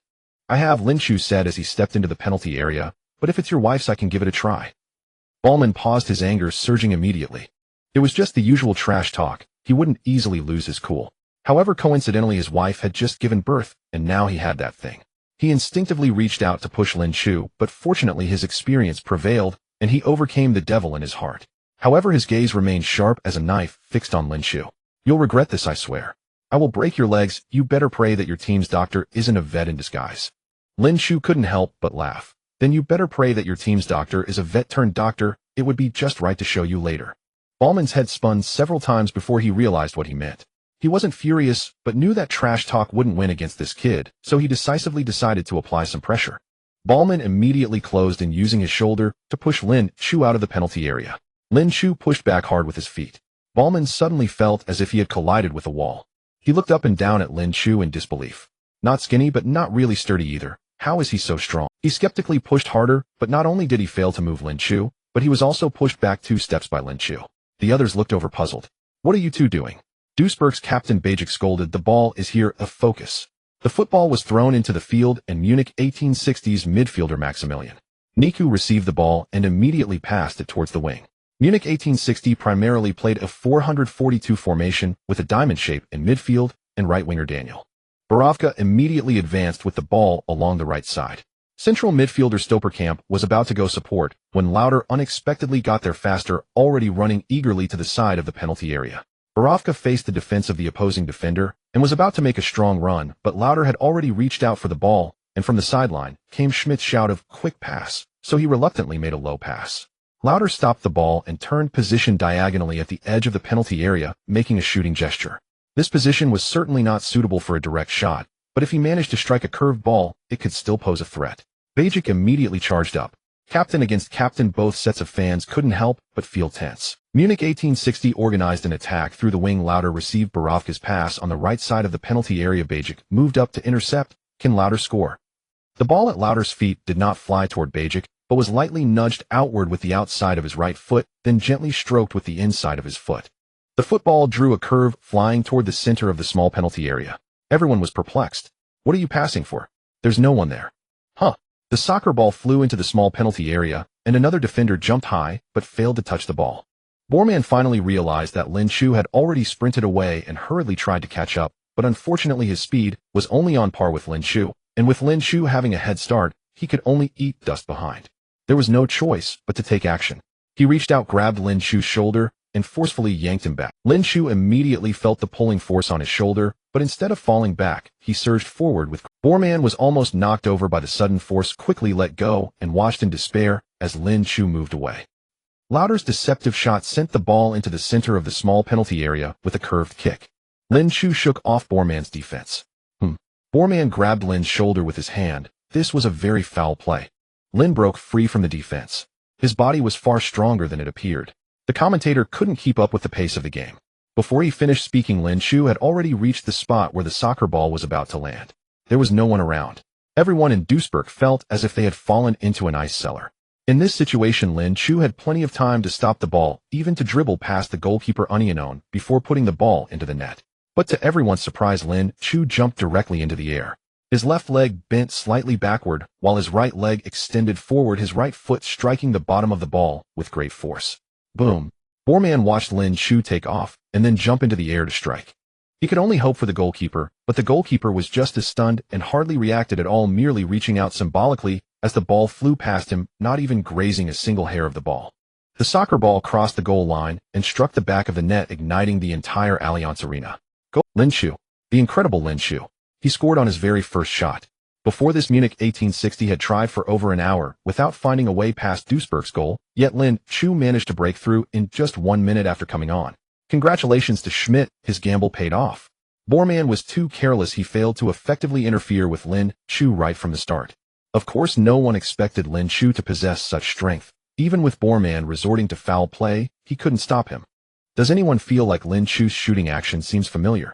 If you have that feeling, just take a look at the logo of the German Football League and you'll understand. Lin Chu's shooting posture was nearly identical to that of the logos of various German football leagues. The logos of the Bundesliga and 2. Bundesliga are the same, depicting a player leaping and striking the ball, with their right foot showcasing the power and grace of the shot.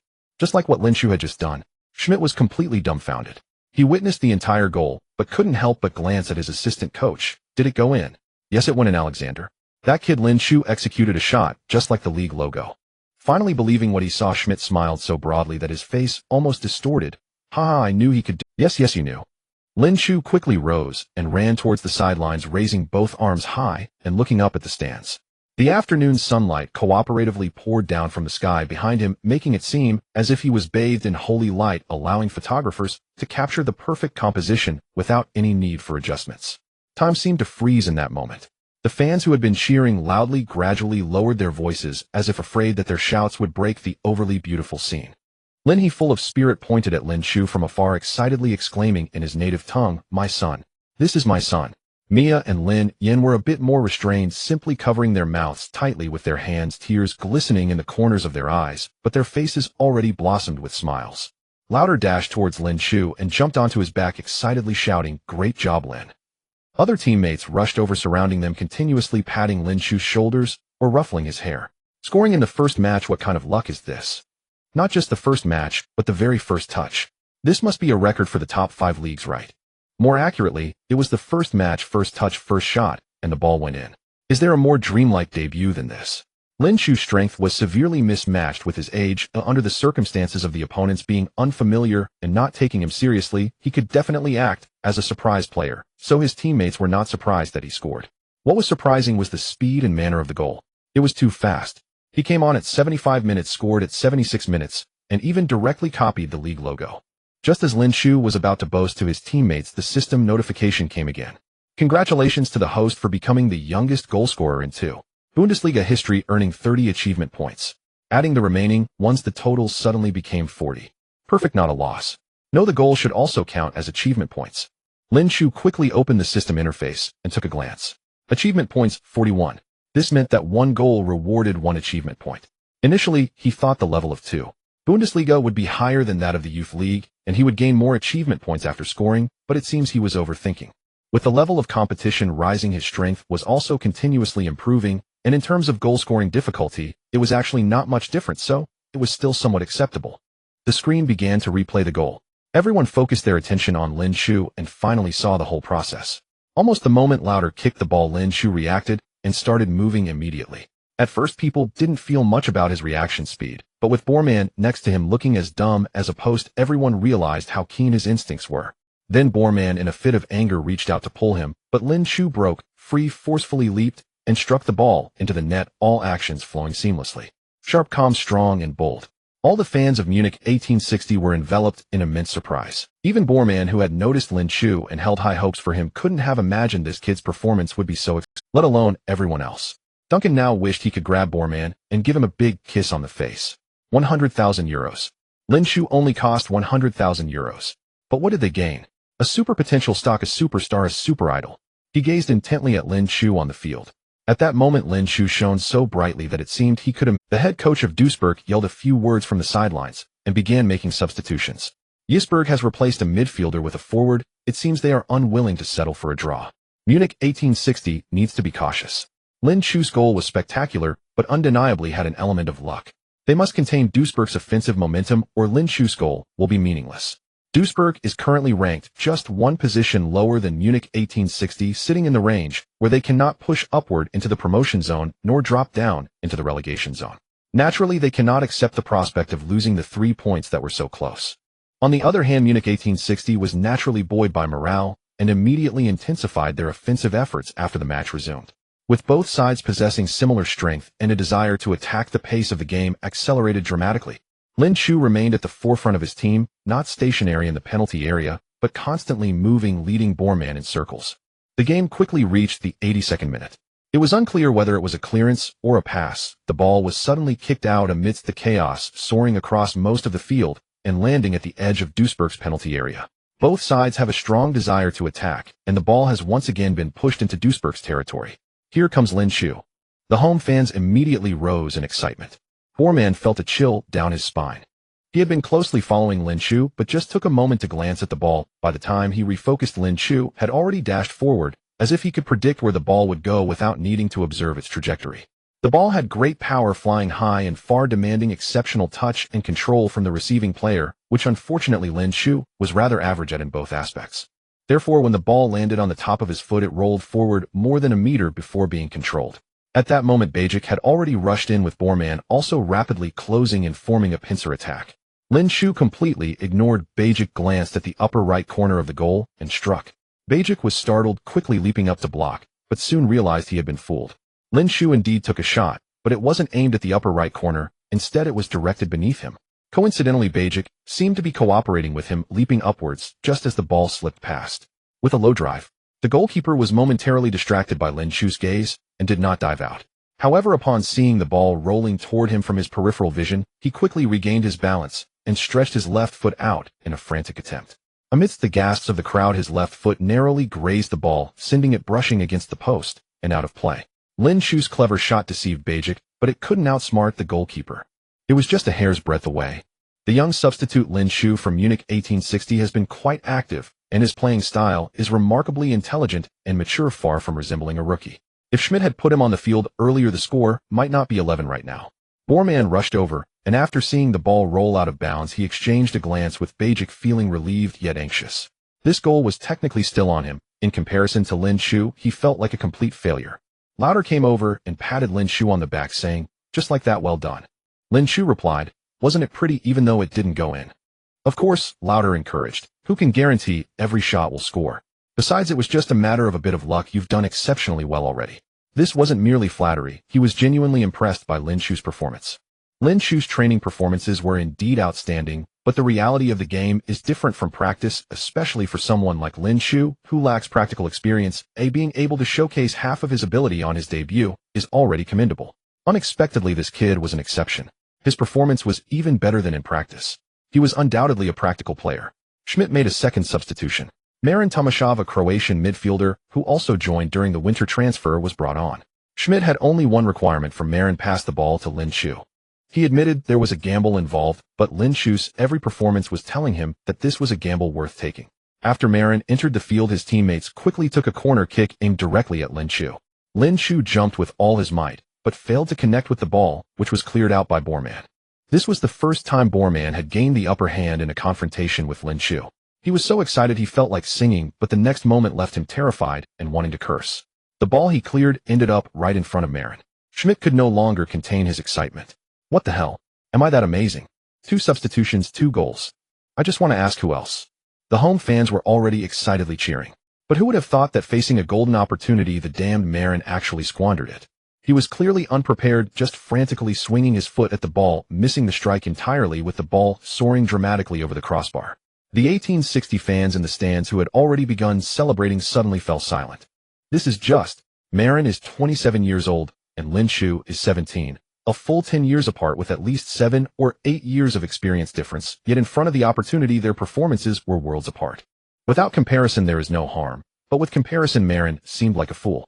He couldn't believe it, and held his head, then kicked the grass in frustration. Both substitutes had the chance to make an impact as soon as they came on, and Marin's opportunity was even better than Lin Shu's, yet the outcomes were completely different. After escaping a crisis, Duisburg finally began to play cautiously. Their midfielders began to consciously retreat, making it significantly more challenging for Munich 1860 to attack. Without support from teammates, Lin Shu found himself in a very passive position up front. Duisburg's players finally let out a sigh of relief. So it turns out, after all this, he is merely an opportunist. If there is a hierarchy among forwards, the so-called opportunistic forwards, who are labeled as poachers, would surely occupy the lowest tiers. After all, that sense of "I could score that goal even if my grandma were playing" is too strong, naturally providing a sense of security to defenders, making them feel that, as long as I focus, he won't have any chance. Though Borman, having suffered twice, dared not think this way. As time ticked away and the match approached its conclusion, Lin Shu hadn't even had a single chance to receive the ball, and he unconsciously began to lower his guard. Then, predictably, this lapse in vigilance led to issues. The match has reached the 88th minute, with the score still tied at 1-1. Even with stoppage time added, there are likely less than 10 minutes left for both sides. Schmidt has called another forward to the sidelines. It seems he is preparing to switch to a 433 formation. Speaking of which, Schmidt has had quite the unfortunate circumstances. Upon taking over the team, he immediately faced a situation where there were no forwards available. Although the winter break arrived after just 2 matches, the club's investment in new players had been utterly insufficient. Even though 3 new players joined the forward line, they are all inexperienced rookies. The only distinction is that Ola Kamala and Daniel Yais are products of the club's youth academy, while Lin Chu was scouted from outside. I must say Lin Chu indeed surprised him greatly during the trials and regular training, but this surprise only hinted at a potential future. He never imagined that this kid could be this fierce. Scoring on his debut. This truly is a prodigious. He was continuously advising Yais, who was about to enter the field, when suddenly he heard the fans gasping in astonishment. Looking up, he felt a rush of electricity coursing through his body. Time rewinds to 5 seconds earlier. Lauder received a diagonal pass from midfield just 3 meters from the edge of the penalty area and immediately looked up towards the goal. As Lin Chu began to make his move, Borman and Baichi quickly came to intercept him. And this time they did not attempt to sandwich him, but instead positioned themselves side by side between him and the goal, leaving him no room to sprint. Lauder seemed oblivious to Lin Chu's predicament as he quickly pushed the ball forward. Just when everyone thought he was going to pass to Lin Chu, the ball did not fly towards Lin Chu's direction, but instead rolled gently to the right side of the penalty arc. A feint to the left, a pass to the right. Marlon, who had just come on, utilized his physical advantage to swiftly shake off the defender and catch up with the ball. He did not hesitate. With his right foot, he struck the ball with power. This guy is quite honest, still remembering the coach's instructions. Passed the ball to Lin Chu. Facing the direct interception from 2 opposing center backs, Lin Chu did not confront them head-on, but instead used his shoulder to push against Borman, positioning himself to receive the ball. Borman, sensing the danger, bent his legs slightly and crossed his arms over his chest, pushing forcefully against Lin Chu's shoulder. Unexpectedly, just as the ball was about to reach him, Lin Chu suddenly took 2 steps towards it. Borman missed his mark and stumbled slightly. Seeing Borman in trouble, Baichi quickly ran towards Lin Chu. But who would have thought that Lin Chu would suddenly pivot, gently flicking the ball with the inside of his right foot. After executing the move, he spun around half a circle, falling to the ground. A great shooting technique is no joke. The ball traced a beautiful arc, skillfully slipping between the gaps of Borman and Baichi. The goalkeeper stood dazed in front of the goal, completely unresponsive. The ball flew into the Duisburg net once again. Goal. The ball is in. It's indescribable. A miracle has been born. The incredible number 9, the amazing Lin Chu. In 75 minutes, he was called upon in a crisis, and within 15 minutes, he scored 2 goals, becoming a superhero for Munich 1860 and the brightest star at Allianz Arena. An incredible comeback made in China. Lin Chu sprang up quickly, arms outstretched, soaring like a glider in Allianz Arena, but while flying he got lost and inexplicably found himself at the sidelines. Schmidt thought he was coming to find him and eagerly extended his hand. Lin Chu saw this and hurried over, also extending his hand for a heavy high five. Hiss. Schmidt's smile remained, but internally, he scolded the foolish kid thoroughly. Ultimately, Lin Chu was caught up by his teammates, each wanting to cling to him, a scene of male camaraderie. The Duisburg goalkeeper and his teammates Borman and Baichi exchanged glances filled with bitterness. They dared to strike like this, and they could score. On the stands, Lin He-mia and Lin Yan felt as though they were in a dream, while Foreman shared a sensation of lightness throughout his entire being. Despite his constant exclamations of super genius, he knew that Lin Chu was not the same as the true super geniuses. His specialization was far too severe. Almost all of his skills were born solely for scoring goals. For instance, that last goal. If one were to envision the typical young prodigies, they would expect them to cleverly bypass Borman and Bajic's defenses, outmaneuver the goalkeeper, and finally push the ball into an empty net, which aligns with people's definition of a genius. But what about Lin Chu? He positioned himself, broke free from the defenders, then simply struck. It seemed entirely a gamble, yet he happened to win. He shook his head, marveling at Lin Chu's audacity, while also reflecting on his own vision. Damn, the talent I discovered is impressive, right? Munich 1860 celebrated endlessly, nearly wishing to continue the festivities until the match concluded, only returning to their positions reluctantly when the referee intervened. The referee signaled 5 minutes of added time, during which Duisburg relentlessly bombarded Munich 1860's goal, but unfortunately, they could not turn their advantage into goals. Lin Chu was well cared for this time. Even as Duisburg sought to equalize, they dared not ease their defense against him. Unable to find an opportunity in the penalty area, Lin Chu simply withdrew to collaborate with Lot.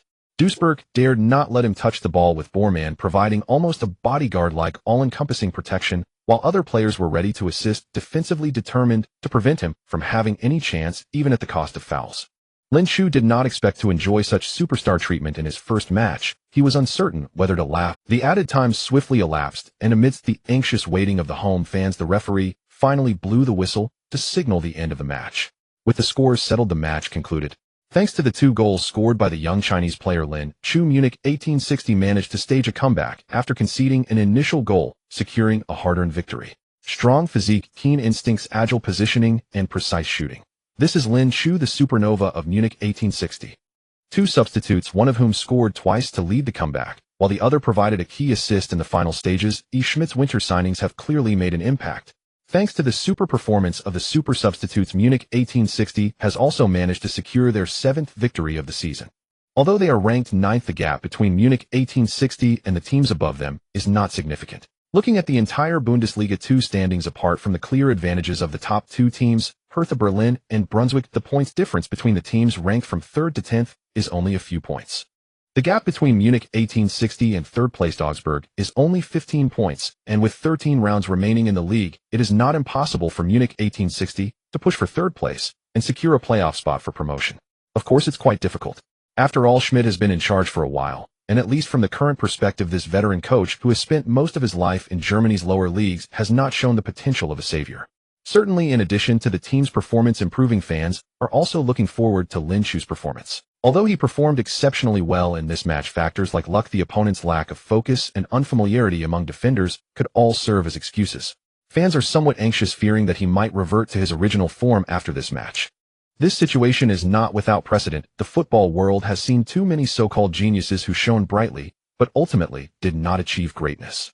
5 days later, Munich 1860 will face Bochum away. If all goes well, Lin Chu will definitely be entrusted with important responsibilities by the coach, and we hope he can withstand the pressure and continue to deliver such explosive performances. Today's match will be broadcast here. Thank you all for watching. In the world of football, there exists a clear hierarchy of disdain. If players from Brazil, Argentina, and several traditional European football powerhouses occupy the top of this chain, Asian players undoubtedly sit at the bottom, and Chinese players are perhaps at the very end of that bottom. Although Lin Chu has gradually gained recognition from his teammates, it takes more than just 1 or 2 goals or performances to win over fans and media. Lauder led the team in thanking the audience, while Lin Chu stood still in front of the stands where his parents were seated. Lin He-mia and Lin Yin came down from the stands and hugged him tightly at the sidelines. Lin He patted him on the chest twice, though he felt a surge of emotions inside. He said nothing, while Mia kissed his forehead and said, "You are our pride, kid." Lin Yin smiled and bumped fists with him, saying, "With 13 rounds left in the league, how about aiming for the top scorer? Thank you for thinking so highly of me." Little did he know Lin Yin was not joking, but seriously calculating. The current top scorer has only scored 10 goals. You've already scored 2 coming off the bench. What's impossible about that? With that said, I suddenly feel that winning the league's golden boot isn't that difficult. In the past 5 seasons, the top scorer in Bundesliga 2 has mostly had around a dozen goals. The highest was 23 in the 2009-2010 season, while the lowest was only 15. Lin Chu thought that if he could secure stable playing time soon and manage to get 1 or 2 more chances, scoring a dozen goals in 13 matches didn't seem impossible. Of course, joining halfway through the season and clinching the golden boot in his debut season was too fantastical. Aside from the 2 of them seriously analyzing the possibilities, even Lin He and Mia didn't dare to entertain such thoughts, let alone others. Schmidt and Duisburg's head coach exchanged polite handshakes before making their way to Lin Chu's side. The 2 shook hands firmly. Schmidt's smile was as radiant as a blooming chrysanthemum. "I knew you could do it, but I didn't expect you to do it so well. It's a million times better than I imagined." "You're exaggerating, boss," Lin Chu chuckled. "Even if your initial hope was just for me to equalize, that's at most double. No, football is not just about scoring. You must understand that you are far better than you think, but the premise is to maintain stability and not waste your talent. You are a smart kid and should know what I mean. This world is never short of geniuses, but there are only a few superstars in the world of football, and not every genius fulfills their potential." Lin Chu did not respond, merely smiling and nodding. "Talent. It's just a cheat." Back in the locker room, his teammates applauded him. Whether it was scoring on his debut or being the hero of the comeback, he deserved this treatment. Lauder gave him a big hug. "What did I say? You will succeed." "Thank you, Captain," Lin Chu replied. "Sincerely, meeting you is my fortune." Position-wise, Lauder is also a forward, so there was a competitive relationship, but he not only actively set up plays for Lin Chu, but also helped him integrate into the team, making him a qualified leader and big brother in this respect. "But now having you is our fortune," Lauder laughed heartily, patting him on the shoulder. "Promise me, mate, don't stop moving." He paused and echoed, "Schmidt, almost exactly, don't waste your talent." Lin Chu nodded seriously. At the post-match press conference, Schmidt was in high spirits. Lin Chu was naturally the focus of discussions from all sides. The veteran coach did not shy away from giving Lin Chu the lion's share of credit. Clearly, the substitution in the 75th minute was the key to this match. That kid did not disappoint my trust, he gave us the greatest surprise. And I believe this is just the beginning. Lauder also praised Lin Shu. From the first day he joined the team, I knew he was different. He trains diligently, has exceptional talent, takes every practice seriously, and possesses an almost insane obsession with scoring goals. He will succeed here. With great success. Duisburg's head coach said with a wry smile, what else can I say? Our performance wasn't poor, in fact we were the dominant side before that kid came on. But that substitution truly changed everything. Honestly, I still haven't figured out where I went wrong. Lin Shu was blocked at the changing room door by Come On. During his trial training, they had made a bet. If Lin Shu could score a second goal, Come On would be his driver for the entire season. Conversely, if he couldn't, Lin Shu would have to wash Come On socks for a season. As everyone saw, Lin Shu scored twice during that trial training, completely conquering the coaching staff and winning the bet with Come On, but afterward Come On played the role of a turtle, acting as if nothing had happened. Since Lin Shu was living in the player dormitory and didn't need a driver, he had almost forgotten about it, until Come On now brought it up himself. He thought this tall guy who stood at nearly 2 meters might be looking for trouble, but Come On tossed the car keys in his hand and grinned, saying, "So, when do you need the car, boss?" Others initially thought there would be some excitement to watch, but upon hearing this they began to boo Come On. Lin Shu naturally wouldn't be polite, saying, "I haven't decided yet, but I'll let you know when I need it." Come On flipped off the booing crowd, then turned to Lin Shu, saying, "Waiting for your summons." His attitude essentially represented a large group in the changing room. Everyone had begun to recognize Lin Shu's strength and believed he could truly become a part of the team, not just a backup, but someone who could genuinely contribute. The next day Lin Shu finally had time to leisurely explore Munich.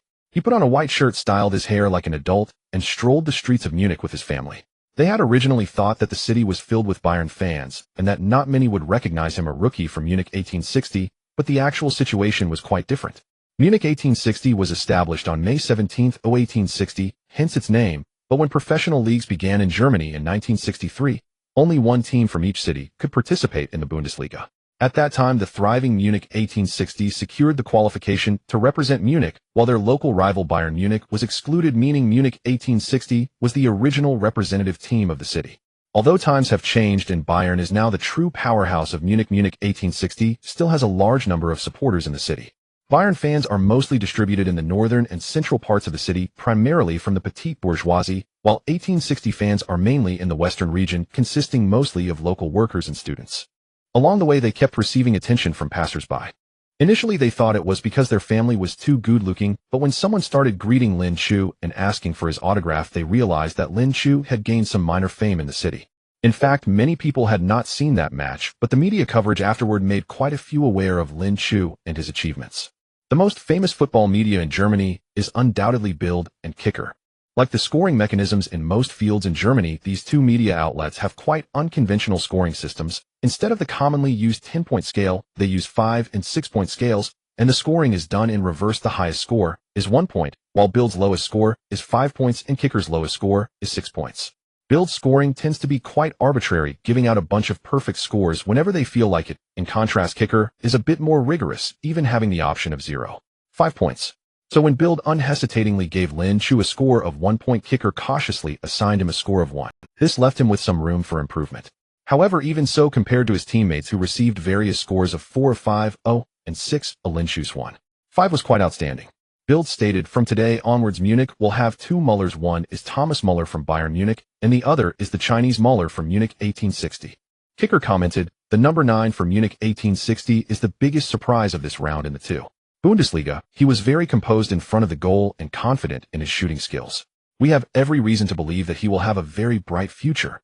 Apart from Lin Shu, another player from Sandhausen, Linning, also scored 2 goals, helping his team win 40-1 against their opponent. However, compared to Lin Shu, who came off the bench to help his team secure a comeback victory, Linning's performance seemed a bit flat, so Lin Shu became the eventual winner in the competition for the best player of the round. In the best lineup, both of them appeared on the front line together. Given Lin Shu's performance, it was only natural, but unfortunately Sandhausen had just defeated St. Pauli this round. St.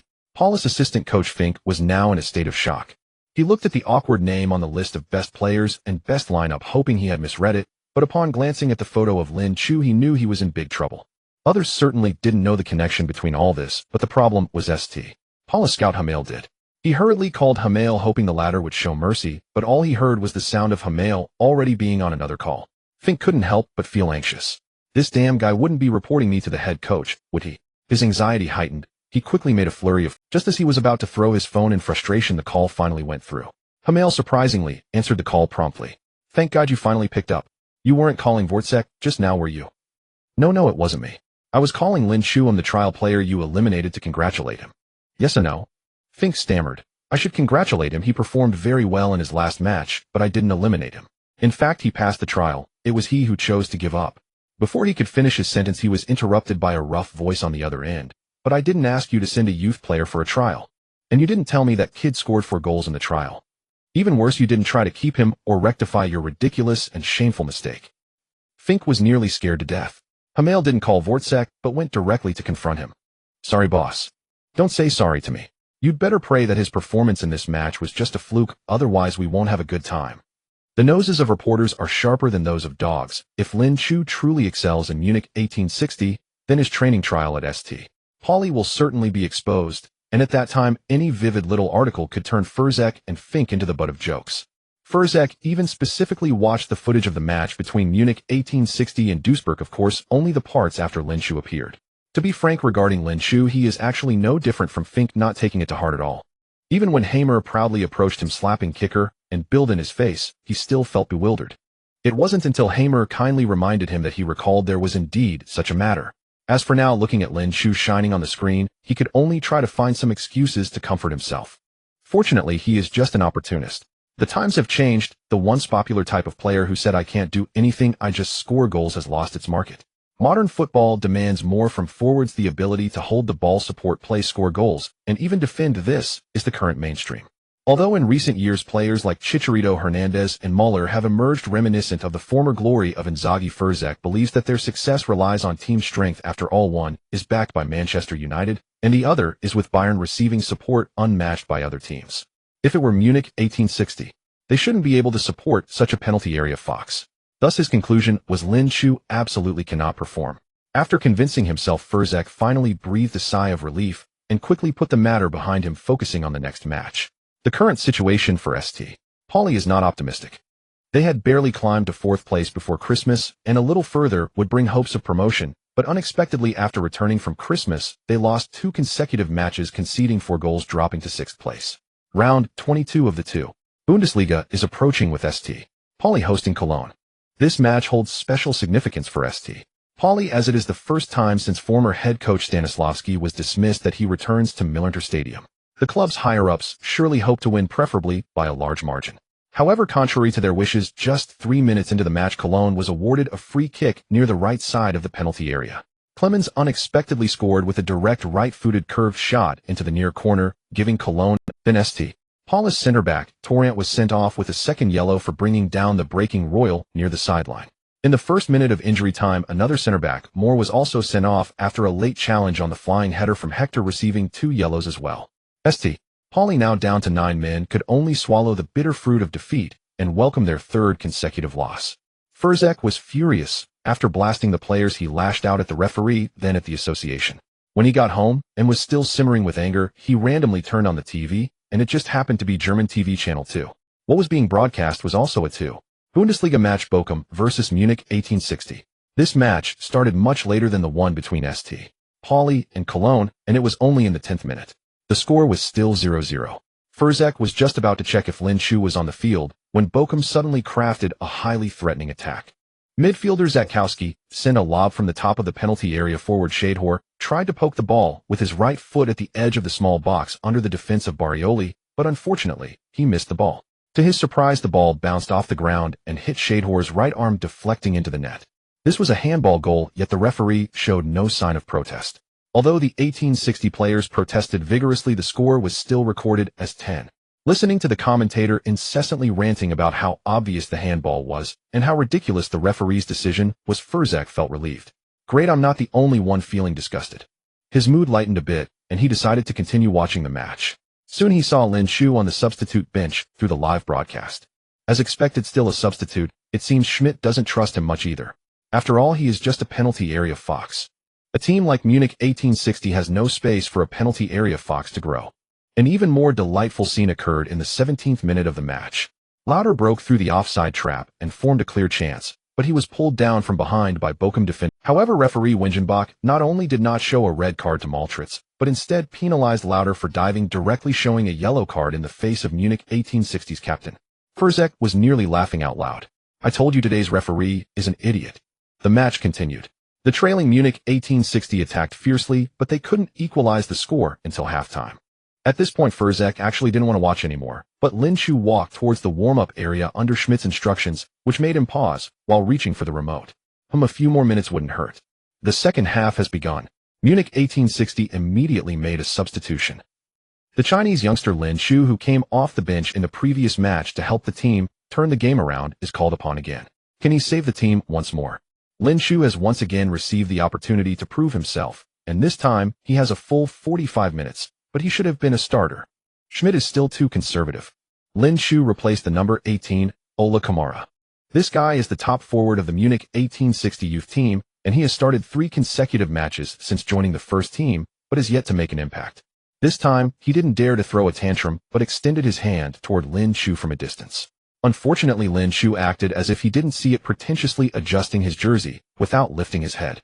Haha, indeed still a kid. In the last match, Lin Chu also replaced Ola Kamara, but Kamara was very dissatisfied, ignoring Lin Chu's outstretched hand, and now the retribution has come. It's Lin Chu, who doesn't want to shake hands with him.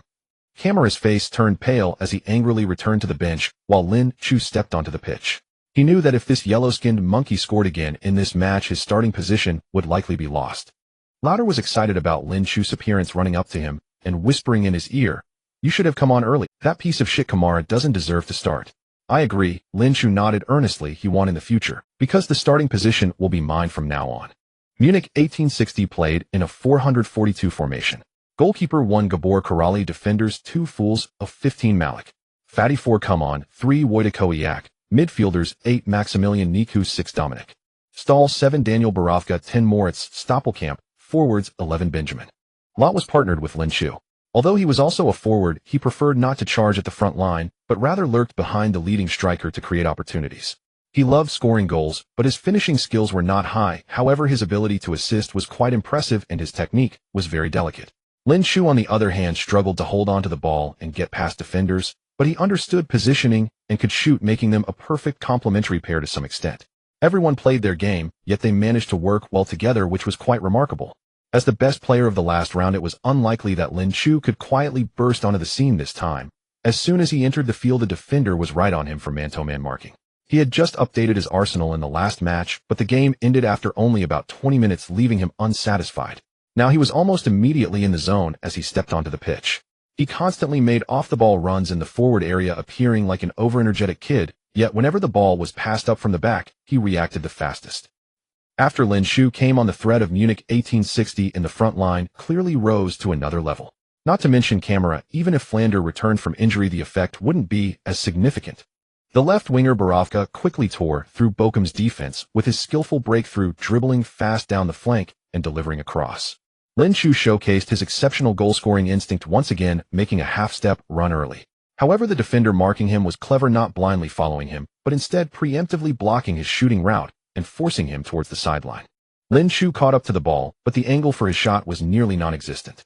He did not force a shot, but cleverly let the ball slip through. The ball rolled past him, crossing in front of the goal. Lot, running parallel on the other side, did not expect the ball to come and hurriedly extended his foot to poke it forward, but he was ultimately a step too slow, and the goalkeeper managed to block the ball out of bounds. Lin Chu's movement was quite agile. He successfully deceived the defender and let the ball slip to Lot. Unfortunately, Lot was also fooled and failed to capitalize in time, causing Munich 1860 to miss their best opportunity since the match began. Munich 1860 earned a corner. Let's see if they can create a threat from this corner. Schmidt on the sidelines was visibly frustrated, slapping his thigh. If Lin Chu and Lot had swapped positions, he believed the ball would have surely been poked into the goal by Lin Chu. Lot, feeling regretful, hugged his head and shrugged apologetically at Lin Chu.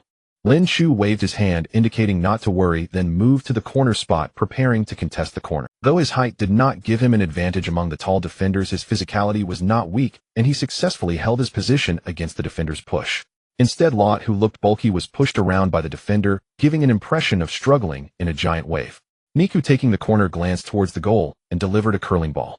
The ball flew toward the near post as Lin Chu jumped high for a header. At the same time, the defender closely following him also leapt and both of them nearly connected with the ball simultaneously. Due to the defender's interference, the ball limply flew toward the center of the goal. The goalkeeper didn't even need to leap, he just raised his hand and gently plucked the ball down, resolving the danger. In front of the television, Facet clapped his hands lightly, as if he had discovered a new continent. He had found Lin Chu's shortcomings: poor jumping ability and weak heading. Realizing these 2 points, the regret of missing out on a treasure in his heart was finally alleviated again. Bochum immediately initiated a counterattack. They also advanced the ball to the vicinity of Munich 1860's baseline through the flank, and then the winger delivered a cross. However, Corrali, the goalkeeper for 1860, made an accurate judgment, rushing out to palm the ball away. Coman cleared the ball with a header, and midfielder Moritz Stoppelkamp controlled the ball with his chest and immediately started to take off along the flank. Stoppelkamp was the core of 1860's midfield, possessing excellent vision and delicate footwork, making ball dribbling breakthroughs quite impressive. Lot, knowing how he operated, did not rush to assist immediately after retreating from the penalty area, but instead occupied a position at the edge of the box. As expected, Stoppelkamp did not disappoint his trust. He directly dribbled past 2 players, and after bringing the ball into a dangerous area, passed it horizontally to Lot. Lot faced the goal sideways and gently flicked the ball. The football traced a parabolic arc, landing in front of the goal. Lin Chu smartly rushed in and struck a fierce shot, but it hit the defender. The Bochum goalkeeper quickly rushed out, kicking the ball to midfield. Bochum narrowly escaped again. This time it was Lin Chu who gave Lot a thumbs up, indicating the pass was beautiful and that the missed shot was his own fault. Lin Chu actually handled the ball without any issues. His first intentional slip nearly helped Lot score, and the following 2 instances also resulted in shots, though not particularly outstanding. They were at least without faults. However, compared to his stunning debut in the last match, it still felt somewhat lacking. Many fans from Huaxia, who came to watch the live stream, suddenly felt deflated. Alright, it was just that much. Where would so many geniuses come from? He was just an ordinary forward. Such enthusiasm ultimately went to waste. Lin Chu was very active, though unfortunately both shooting attempts were blocked by defenders. His understanding with Lot was excellent, but he still needed to strengthen connections with other teammates. Although Lin Chu did not score either of his 2 attempts, Bochum was keenly aware of the danger and immediately strengthened their defense. Consequently, the offensive momentum for Munich 1860 began to intensify. Stoppelkamp, the dribbling wizard of 1860, quickly dribbled past 3 players through a series of feints and charged into the side of the penalty area. Just as everyone thought he would continue to carry the ball, he unexpectedly played a diagonal pass. The ball traced a diagonal line, rolling swiftly from the rib area of the penalty box to the edge of the small box. Lin Chu suddenly started moving the moment he passed the ball, charging toward the ball's path. The 2 Bochum defenders immediately sensed the danger and quickly positioned themselves, one on the left and one on the right in front of him, rapidly closing and attempting to block Lin Chu's advance with their bodies. However, their reaction was ultimately a step too slow. Just as the 2 were about to successfully close the door, Lin Chu forcefully surged through the only gap left between them. A clear shot. This time Facet finally could not sit still. He jumped up from the sofa as if electrocuted. This is not a mere fox in the penalty area. He is clearly a tiger in the penalty area. Stoppelkamp dribbles past his opponents, cutting into the penalty area. Lin Chu has bypassed 2 defenders and caught up to the ball. A chance. The goalkeeper of Bochum looked utterly bewildered. He clearly saw Stoppelkamp's pass and Lin Chu's positioning, as well as the movements of his 2 defenders. The moment his 2 teammates blocked Lin Chu's path, he knew the ball was his. As he contemplated whether to kick the ball directly or pick it up and play with it slowly, Lin Chu suddenly burst through the defenders. This is ridiculous. The goalkeeper hurriedly sprinted toward the ball, but when he was still a full meter away, Lin Chu had already positioned himself behind the ball. He stepped with his left foot beside the ball and gently pushed it with the inner side of his right foot. A shot as simple as it gets, but aimed for the far corner. The goalkeeper didn't even have time to make a save. The ball had already rolled past the inner edge of the post. Goal. Lin Chu again. Substituted on in the 8th minute, his 3rd strike finally pierced Bohong's net. The miraculous youngster has once more rescued Mu Ni He 1860. Sure, Tua Payer Kanpu had no qualms about feeding Lin Chu the pass. He trusted him.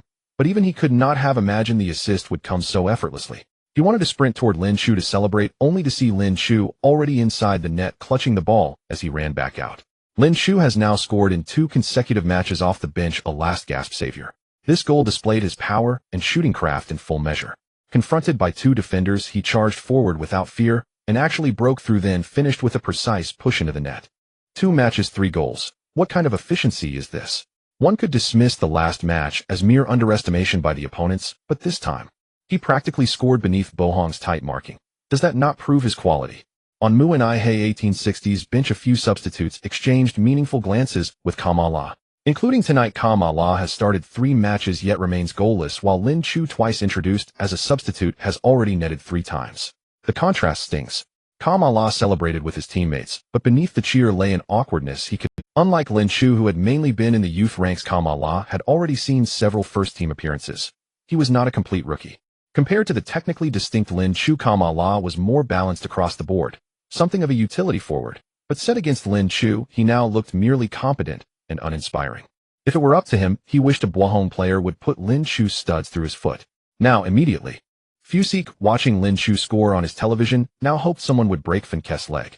How could you let that player slip away like that? He seemed transported back to the familiar touchline, pacing anxiously in front of the TV before collapsing onto the sofa. Hope it's just luck, right? Who said it was just luck last time? 2 matches, 3 goals, all as a substitute. What the hell is that luck? Fans watching the live stream in front of their computers were already going wild. Since the 2002 World Cup, Chinese football had sagged in a country yearning for a superstar to lift its spirits. Lin Chu's sudden emergence struck a chord with many. Have you figured out where he's from? Don't get it wrong. He looks a bit mixed. It's only the 2. Bundesliga, but he's just 17. Promising future. On the field, teammates flocked around Lin Chu, and together they ran back to the center. Lin Chu placed the ball neatly at the center circle. Bohong, having seen 3 points slip to 1, wasted no time. The match resumed quickly. Neither side held back, and the game naturally became engrossing. Overall, Mu and Ihe 1860 still held the edge and soon controlled the play. Both flanks could burst forward and cross, and chances were created swiftly. The ball is shifted left by Luo Fu-ka, dribbles past the man with the ball. By Luo Fu-ka was blisteringly quick. By Lin Chu's reckoning, by Luo Fu-ka's speed was at least an A. Even if Wu Lei had been given a speed boost card, he would be barely that fast. Sadly, by Luo Fu-ka's dribble was read by a Bohong defender who collided with him hard and sent him tumbling out of bounds. The ball passed the man. The whistle blew. The referee produced the second yellow card of the match. By Luo Fu-ka was brought down. Mu and Ihe 1860 wins a free kick on the left. By Luo Fu-ka stood over the kick. Like Shi Tuo Can Pu, he possessed a fine deadball technique, so Bohong treated this set piece with utmost caution. The goalkeeper barked orders, adjusting the wall. Defenders clung to Lin Chu and Lao Te, even furtively tugging at their shirts. The whistle sounded. By Luo Fu-ka ran up and curled the ball with his right foot. The ball sailed over the wall toward the keeper's right. From its trajectory, the ball certainly aimed for goal, but the arc was cunning. A strange hybrid of cross, and at the same moment Lin Chu and Lao Te surged forward. The defender marking Lin Chu felt his grip slip. By the time he recovered, he was half a step behind. The ball did not produce an immediate shot, but slid past the goal toward the right. The goalkeeper let out a private breath, relief that it was not a direct strike, that there was no scramble. Before he could relax, a shadow suddenly burst forth. Lin Chu. The ball was already hugging the goal line, poised to go out. Lin Chu chased to the back of the ball, leapt, raised his right leg, and with the inside of his foot hammered the ball back into play, tumbling himself beyond the sideline. The ball described a diagonal arc from near the right goal line to the area in front of the left side of the goal. Lao Te had also made a run, but his eyes never left Lin Chu. Seeing the ball about to go out, Lao Te had slammed on the brakes. As a result, Lin Chu's return found him dead center, unmissable. With a resounding thud, the ball struck Lao Te's forehead and deflected into the net. The goalkeeper stood in front of the goal, ready to pounce at any moment, but throughout the match only his head turned to follow the trajectory of the flying soccer ball. He first glanced at Lin Chu, who leaped to save the ball, then at Lot, who had clumsily scored with a header, and finally at the soccer ball lying in the goal. He was well aware of what had happened, but he couldn't understand how it all transpired. Clearly, a misdirected free kick shot had inexplicably turned into a header goal. Borovka takes the free kick directly at the goal, but unfortunately, it goes wide of the post. Lin Chu saved the ball. Lot headed it towards the goal, and the goalkeeper had no reaction. That was a beautiful free kick combination. Should we call it a combination? In any case, thanks to the efforts of the 3 players from Munich 1860, they finally turned the game around. Lin Chu once again became the key player for Munich 1860. With 1 goal and 1 assist, his league tally rose to 3 goals, while also opening his account for assists. After kicking the ball back into play, Lin Chu fell over outside the pitch.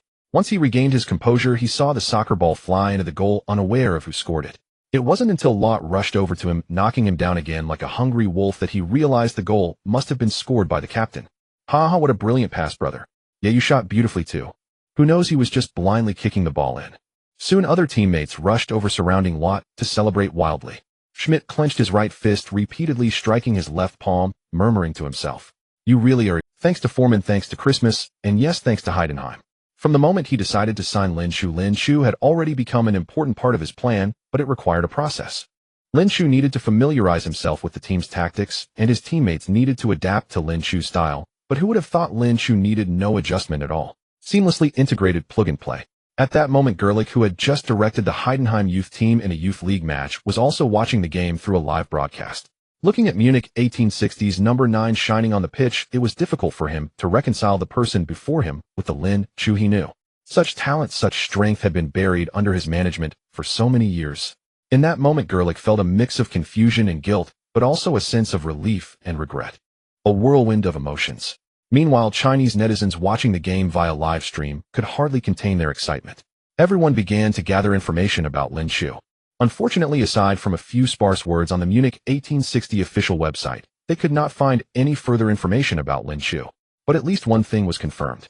Lin Shu had half of his Chinese heritage, and he held Chinese nationality. The number of posts on the Munich 1860 forum suddenly skyrocketed.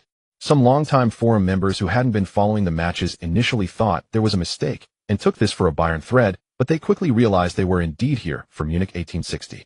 30 years of reporting from an 1860 fan. From today onwards, this is my new home. Call for Lin Shu. If he doesn't start in the next match, that dog of a coach can step down. 2 matches, 3 goals, and 1 assist, 2 comebacks. I ask, who else is there? I have only one request: don't join the national team. Don't join the national team. Don't join the national team. Lin Shu was unaware that he had already caused quite a stir back in his hometown. He was born in China and spent most of his childhood there with his grandparents.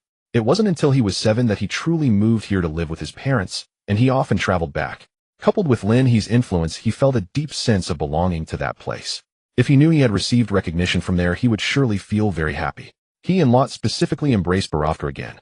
This goal was a result of all 3 of their efforts. Borovka created and took the free kick, Lin Shu assisted, and Lot scored. All 3 were indispensable.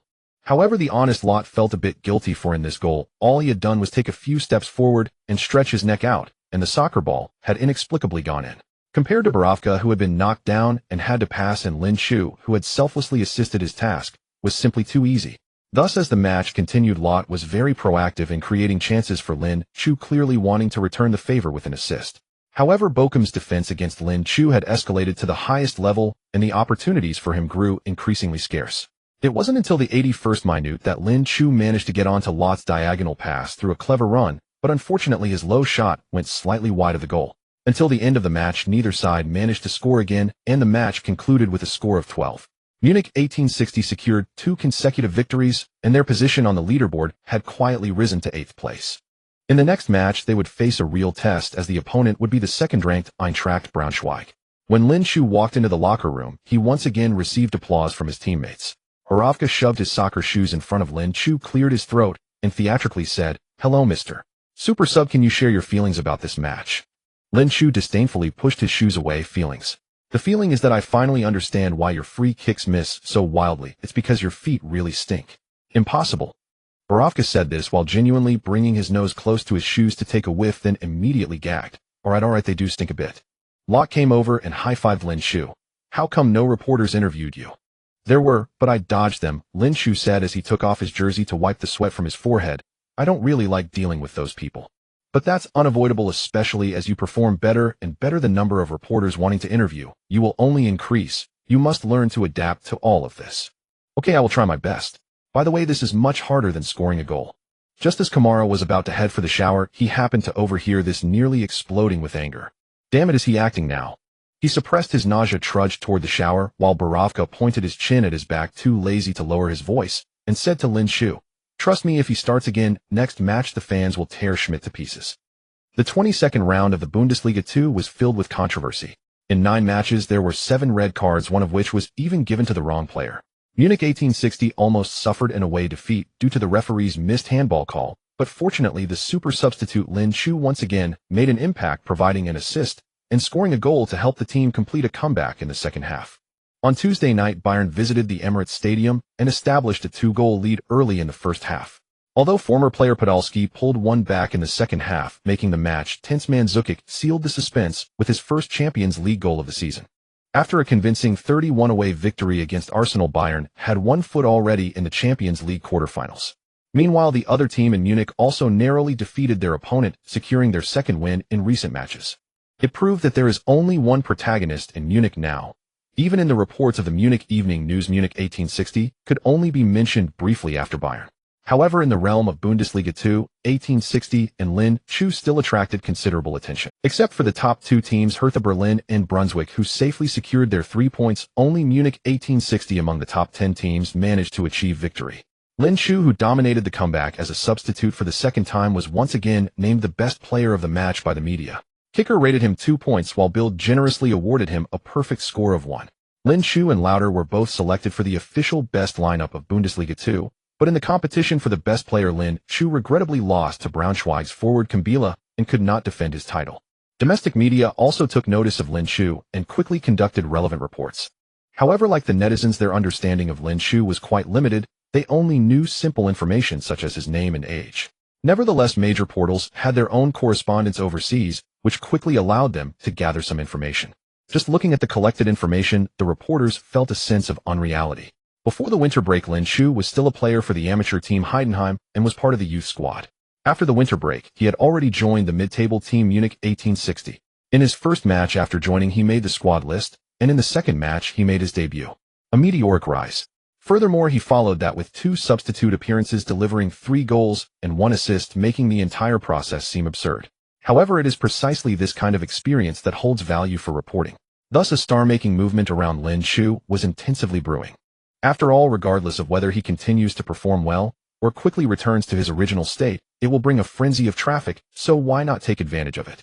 The next day, Schmidt gave the team a day off, but Lin Chu still arrived at the gym early in the morning. However, he did not expect someone to arrive even earlier than him. Moritz Stoppelkamp, the team's midfielder, or rather he could also be called an attacking midfielder. Munich 1860 had always played a 433 formation, but after Schmidt took over they switched to 442. Nevertheless, the core of the midfield remained unchanged, which was Stoppelkamp. Unlike the cheerful Borowka, Stoppelkamp followed a cold and aloof demeanor, his face always icy and indifferent to everyone. Anyone who wears the number 10 jersey is no ordinary player, and if we were to talk about talent, this guy truly fits the definition of genius. With excellent ball control, refined technique, and outstanding vision, he is not only the dribbling king of 1860, but also the assist king, a typical player who can both dribble and pass, as well as being the midfield commander and attacking engine of the team. Lin Chu's goal in the last match was assisted by him. Although he knew it was very likely to be a case of hot face sticking to cold, but out of politeness, Lin Chu still took the initiative to greet him good morning. Stoppelkamp indeed only glanced at him, not even bothering to nod. This guy has always had such a stinky personality, proud and arrogant. Lin Chu was too lazy to argue with him. After warming up casually, he wanted to practice strength first, but unexpectedly, he suddenly heard Stoppelkamp's voice. "How did you know I would pass like that for the goal yesterday?" "Huh." Lin Chu was momentarily taken aback and turned to look at Stoppelkamp. The guy was still practicing, not even looking at Lin Chu. Lin Chu uncertainly said, "Were you talking just now?" Stoppelkamp finally turned his head. "Is there a third person here?" "Well," Lin Chu finally answered his question, "there was no reason, just instinct." "Instinct?" "Yes, it just felt like I should run there, so I did." Lin Chu paused. "By the way, I have to thank you for actually passing it like that, or I would have been very embarrassed." Stoppelkamp's lips moved, but in the end he still did not say anything. This statement would have also been appropriate if he had said it. He should thank Lin Chu for actually making that run, otherwise his pass would seem rather foolish. In that situation, both of their actions were not consciously thought out. They were purely instinctive, and thus seeing that he did not respond, Lin Chu thought the conversation had ended. Unexpectedly, Stoppelkamp suddenly stopped his actions, turned around, and extended his hand more at Stoppelkamp. "What is this? Heroes appreciate heroes." With that thought in mind, Lin Chu also extended his hand and shook it solemnly. Lin Chu. After releasing their hands, the two went back to their respective practices with no further communication. The next day, the team resumed normal training. For the upcoming 23rd round of Bundesliga 2, the club placed great importance on it. If they still have aspirations for promotion, they must fight for victory in every match ahead, and Braunschweig is undoubtedly the strongest opponent. Although this team ranks second, the gap with the first place Hertha Berlin is very small, so they will definitely take every match seriously. After the regular technical training, it was time for tactical drills. The assistant coach suddenly shouted Lin. Lin Chu turned to look in the direction of the voice, and a training vest was thrown towards him. "This is the starting vest." Lin Chu caught it and looked at the assistant coach. The latter smiled and nodded affirmatively. Lauter and Borowka immediately burst into laughter and came over to him, playfully patting him on the shoulder. This year Unterhaching has performed exceptionally well, losing only one match and drawing 6 in 22 games, leading the standings with a remarkable score of 51 points. Such achievements are extraordinarily explosive in any season.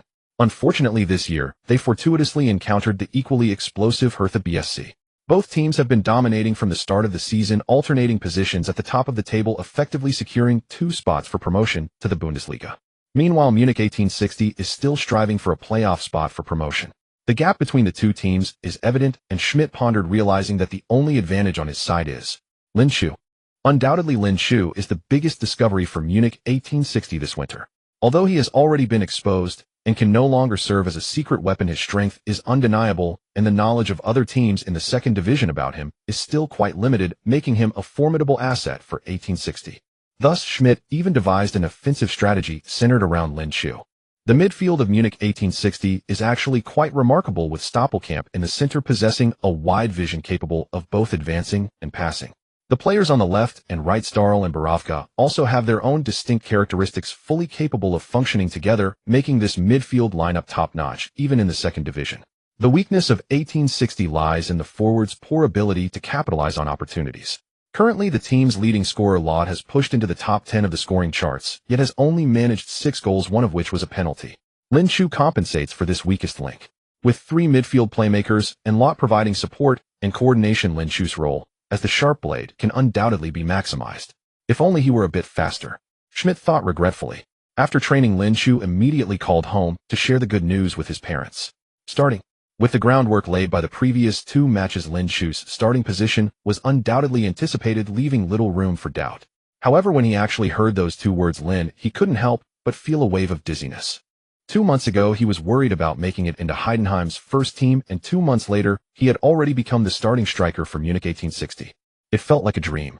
Although the match day wasn't on a weekend, they decided to take a day off to witness their son's first start in person. The fact that Lin Shu had previously trialed at St. Pauli was finally revealed the day before the match. Reporters with their vast networks vividly described the scene at that time. St. Pauli's head coach Mr.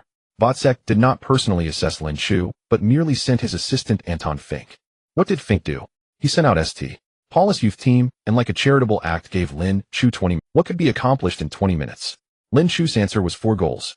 At that moment, perhaps Fink felt a tinge of regret, but everything was already irretrievable. Lin Shu felt insulted, and then headed to Munich, leading to the Lin Shu we now see as the number 9 for Munich 1860. With Lin Shu's 3 goals and 1 assist, Munich 1860 achieved 2 consecutive victories, rising 2 places in the standings, while St. Pauli suffered successive defeats, dropping from 4th to 6th place. At this moment, I believe it is hard for St. Pauli fans not to entertain some odd thoughts, such as what would have happened if Lin Shu had joined St. Pauli. St. Pauli's match still took place a day earlier than Munich 1860, facing FSV Frankfurt, yet during the pre-match press conference, reporters were more interested in their story with Lin Shu. Botzek had anticipated this day and could only firmly state, there is no doubt that Lin is a good player and has played 2 decent matches, but we all know he is only 17 years old. This is both his advantage and disadvantage. At 17, he should be improving in the youth team, not entering the fiercely competitive second division so early. I'm sorry, are you saying Lin Shu is only fit for youth leagues? No, I'm just saying he is too eager. I do not deny his talent. Please answer my question directly. If given another chance, would you recruit him into your team? There are no ifs. The current reality is that he is already a player for Munich 1860, and all assumptions are meaningless. Now let's return to the match. Continuous failures had caused fans to lose confidence in St. Pauli, but unexpectedly amidst adversity, they unleashed an astonishing energy, defeating their opponent 30. What surprised Votzek even more was the young player Kinjek, only 21 years old, who scored twice in this match and performed exceptionally well. Thus at the post-match press conference, Votzek stood up again. I remember you, Mr. Reporter. I think I can now answer your question. Yes, if given another chance, I would not want Lin Shu because I already have someone better. You mean Kinjek? Yes, Kinjek is the most suitable player for St. Pauli. But Kinjek is a player for Dortmund and is currently only loaned to St. Pauli. Of course I know. We will reach an agreement with Dortmund as soon as possible to facilitate this transfer.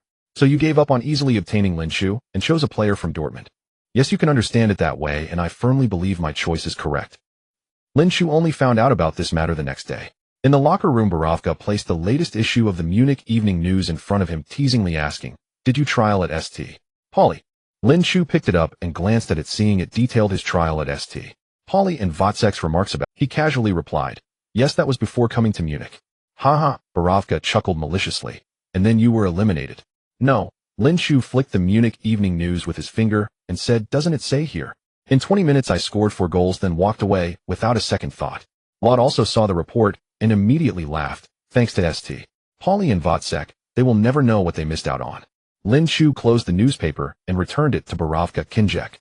"Pretty impressive."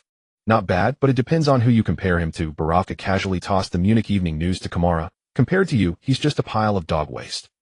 On February 25, 2013, at Allianz Arena, the venue which can accommodate more than 7,500 people saw around 5,000 attendees today, which is already quite impressive for a Bundesliga match. As customary, Lin Shu playing as a striker stood at the back of his team's formation side by side, with Eintracht Braunschweig star forward Kumbula. Kumbula is currently the top scorer in the Bundesliga, leading the scoring charts with 11 goals. He looked curiously at the young player beside him and nodded amicably. After all, he was the youngest goalscorer in the Bundesliga, so he had some impression of Lin Shu. Lin Shu nodded back and then silently awaited the start of the match. Eintracht Braunschweig has played 22 matches, winning 15, drawing 6, and losing 1, currently ranked second in the standings. Since the top-ranked Hertha Berlin has just defeated Kaiserslautern, Braunschweig is currently 5 points behind the leaders with 1 match less played. If they want to contend for the league title, they must strive for victory in today's match. Munich 1860 has played 22 matches with 8 wins, 7 draws, and 7 losses, ranking 8th in the league, but they are not far behind the 3rd place. The star players of both teams are Kumbula, who has scored 11 goals this season, and Lot, who has netted 6 goals. It is worth noting that Munich 1860 has recently seen the emergence of a remarkable striker. In just 2 matches scoring 3 goals, the young Lin Shu has already attracted the attention of the entire Bundesliga. This match marks his first start, and he will have more time to showcase his skills, but correspondingly he will lose the physical advantage he had when coming off the bench. Moreover, Eintracht Braunschweig will definitely strengthen their defense against him, so this young player will face the sternest test since his debut. As he stepped out of the players' tunnel, a surge of various cheers washed over him. Lin Shu vaguely heard his name. He opened the system interface hoping to see if there would be any rewards for his first start, but the system offered no notifications, clearly indicating that he was overthinking. Munich 1860 continues to use a 442 formation. Goalkeeper 1 Gabor Karali, defenders 2 Fools 15 Malik. Fadi 4 Kuman 3 Wojtkowiak. Midfielders 8 Maximilian Nikos 6 Dominic Stahl 10 Moritz Stoppelkamp 7 Daniel Byroka. Forwards 11 Benjamin Lot 9 Lin Shu. Eintracht Braunschweig has lined up in a 4,231 formation. Goalkeeper 1 Marian Petkovic, defenders 3 Elman Bykaksik, 4 Matthias Hen, 5 Benjamin Kiesel, 16 Emre Turan. Midfielders 8 Denise Doan, 6 Demir Francic, 7 Bjorn Kloof, 10 Mirko Boland, 13 Rafael Korta. Forward 12 Dominic Kumbula. Munich 1860 kicks off. Lin Shu stands at the center circle, lightly stretching his body. It is his first time taking a kick under the gaze of so many people, and he inevitably feels a bit nervous. However, once the whistle blows and the match officially begins, that feeling of tension quickly dissipates. The ball is passed to the midfield, where defensive midfielder Nico receives it and distributes it to the flanks. Fools sends a pass towards Byroka, who then makes a diagonal pass, quickly getting the ball to Stoppelkamp. As soon as Stoppelkamp receives the ball, the opposing midfielder Boland rushes in to apply pressure. Stoppelkamp calmly protects the ball, turning on the spot to effortlessly evade Boland before glancing towards the right flank. Stahl has made a swift run forward, reaching out for the ball. He intends to pass it over, but his peripheral vision suddenly catches a figure flashing by. Without any hesitation, he makes a decision with his right foot. With a hefty flick, the ball soars into the air, traveling 30 meters before landing in Eintracht Braunschweig's penalty area. As everyone is still bewildered, Braunschweig's goalkeeper Petkovic has already yelled out in fright, "Watch out!" Almost the instant Stoppelkamp passes the ball, Lin Shu swiftly turns and charges into the penalty area. The defender Kiesel, who was closely marking him, momentarily loses focus, allowing Lin Shu to dart ahead by a meter. As the ball descends, Lin Shu is the first to reach it, taking a direct volley at goal. Braunschweig's other center-back, Matthias Hen, rushes in without hesitation, turning his back to meet the ball. Bang! Bang! 2 consecutive sounds are heard. One is from Lin Shu striking the ball, and the other from the ball hitting Matthias Hen's back. Ignoring the pain from behind, Matthias Hen quickly turns to shield the ball in front of him before passing it to the goalkeeper. The keeper promptly clears it with a big kick. Stoppelkamp suddenly chips the ball into the penalty area. Lin Shu takes a volley. The ball is blocked by a defender's body. What a pity! Munich 1860 nearly achieved a dream start. Stoppelkamp and Lin Shu displayed remarkable chemistry. Lin Shu shook his head, turned, and gave a thumbs up to Stoppelkamp in the distance, while several Braunschweig defenders looked at him as if they had seen a ghost. This attack was as simple as child's play, yet they almost made it work. Braunschweig's coach Lieberknecht had to shout from the sidelines, reminding his players to stay focused. Startled Eintracht Braunschweig played cautiously, patiently organizing their attacks in the midfield. Munich 1860, however, was greatly inspired and played aggressively. In the 6th minute of the match, Nico and Fools teamed up to intercept the ball from Bolin's feet, immediately chipping it over the top to find Stahl. Stahl controlled the ball with his chest and quickly shifted it to the center. Stoppelkamp received Stahl's pass, finding Lott a beautiful 1-2. He passed it back to Stahl, still playing a wall pass. After 2 consecutive 1-2s with Lott and Stahl, Stoppelkamp had brought the ball to the edge of the penalty area. Lin Shu immediately sprinted toward the goal, but Matthias Hin and Kiesel had already positioned themselves to sandwich him, disrupting his run. Stoppelkamp glanced up and suddenly made a discreet push with his foot. The ball did not fly towards Lin Shu, but rolled towards the left flank. Biroka rushed in quickly, making a long pass towards the goal. Lin Shu suddenly paused, and then quickly burst into motion. In that moment of pause and sprint, Matthias Hin and Kiesel suddenly lost their control over him, and by the time they tried to chase him down, Lin Shu had already sprinted between them. The ball arrived, and so did he. Stoppelkamp passes the ball to the left flank. Borovka delivers a cross. Lin Shu. Borovka's cross was low, barely half a meter off the ground. Lin Shu only needed to make a gentle leap, raising his right leg slightly, and with the inner side of his right foot, he deftly nudged the approaching football, which obediently soared into the goal. The goalkeeper did attempt to save, but the football reached the goal just before him. 2 kicks and the ball was in the net. Goal. Munich 1860 had opened the scoring, and the one to do it was the Chinese youngster making his first start, Lin Shu. This was his 4th goal in his 3rd match. Lin Shu had not disappointed the coach's faith. Scarcely had the game begun when he had already found the net. At this rate, he might even contend for the 2.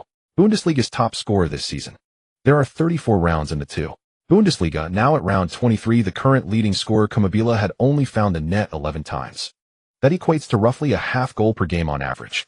Respectable for a forward, yet pale compared with Lin. Of course, Lin Shu was fresh to the scene. As opponents grew more mindful of him and defenders grew accustomed to his movement, that rate would likely fall. But so far, Bjornrook had shown no sign of underestimating him, and his scoring remained rock solid. Lin Shu gestured to Shichuoper Kangpu and Biluofuka, inviting them to celebrate. Biluofuka needed no second invitation and was already flying over. Shichuoper Kangpu hesitated for a moment, then joined them. Lin Shu stood in the middle as the 3 of them ran to the stands to drink in the fans' acclaim. Lin, damn it, I think I'm in love with him. What do I do? Poor Hayden Hamu. They must be crying in the toilets. How could they have let such a player linger in the youth team? The atmosphere was completely ignited, and the reaction at home was no less fevered. Although Lin Shu's name still circulated only in a limited circle, as his performances multiplied, that circle would inevitably swell to encompass the nation's supporters. Incredible. A goal as soon as he tries. That movement is something special. Arnaud 10 is brilliant, lovely dribbling and imaginative passing. Arnaud 10. What does Arnaud 10 foot mean? When did Munich 1860 earn that? The older sister, younger sister banter migrated from Internazionale and AC Milan, and over time became the way local rival clubs teased each other, like Manchester United and Manchester City, Real Madrid, and Atletico. Supporters enjoyed calling the neighboring club their cousin.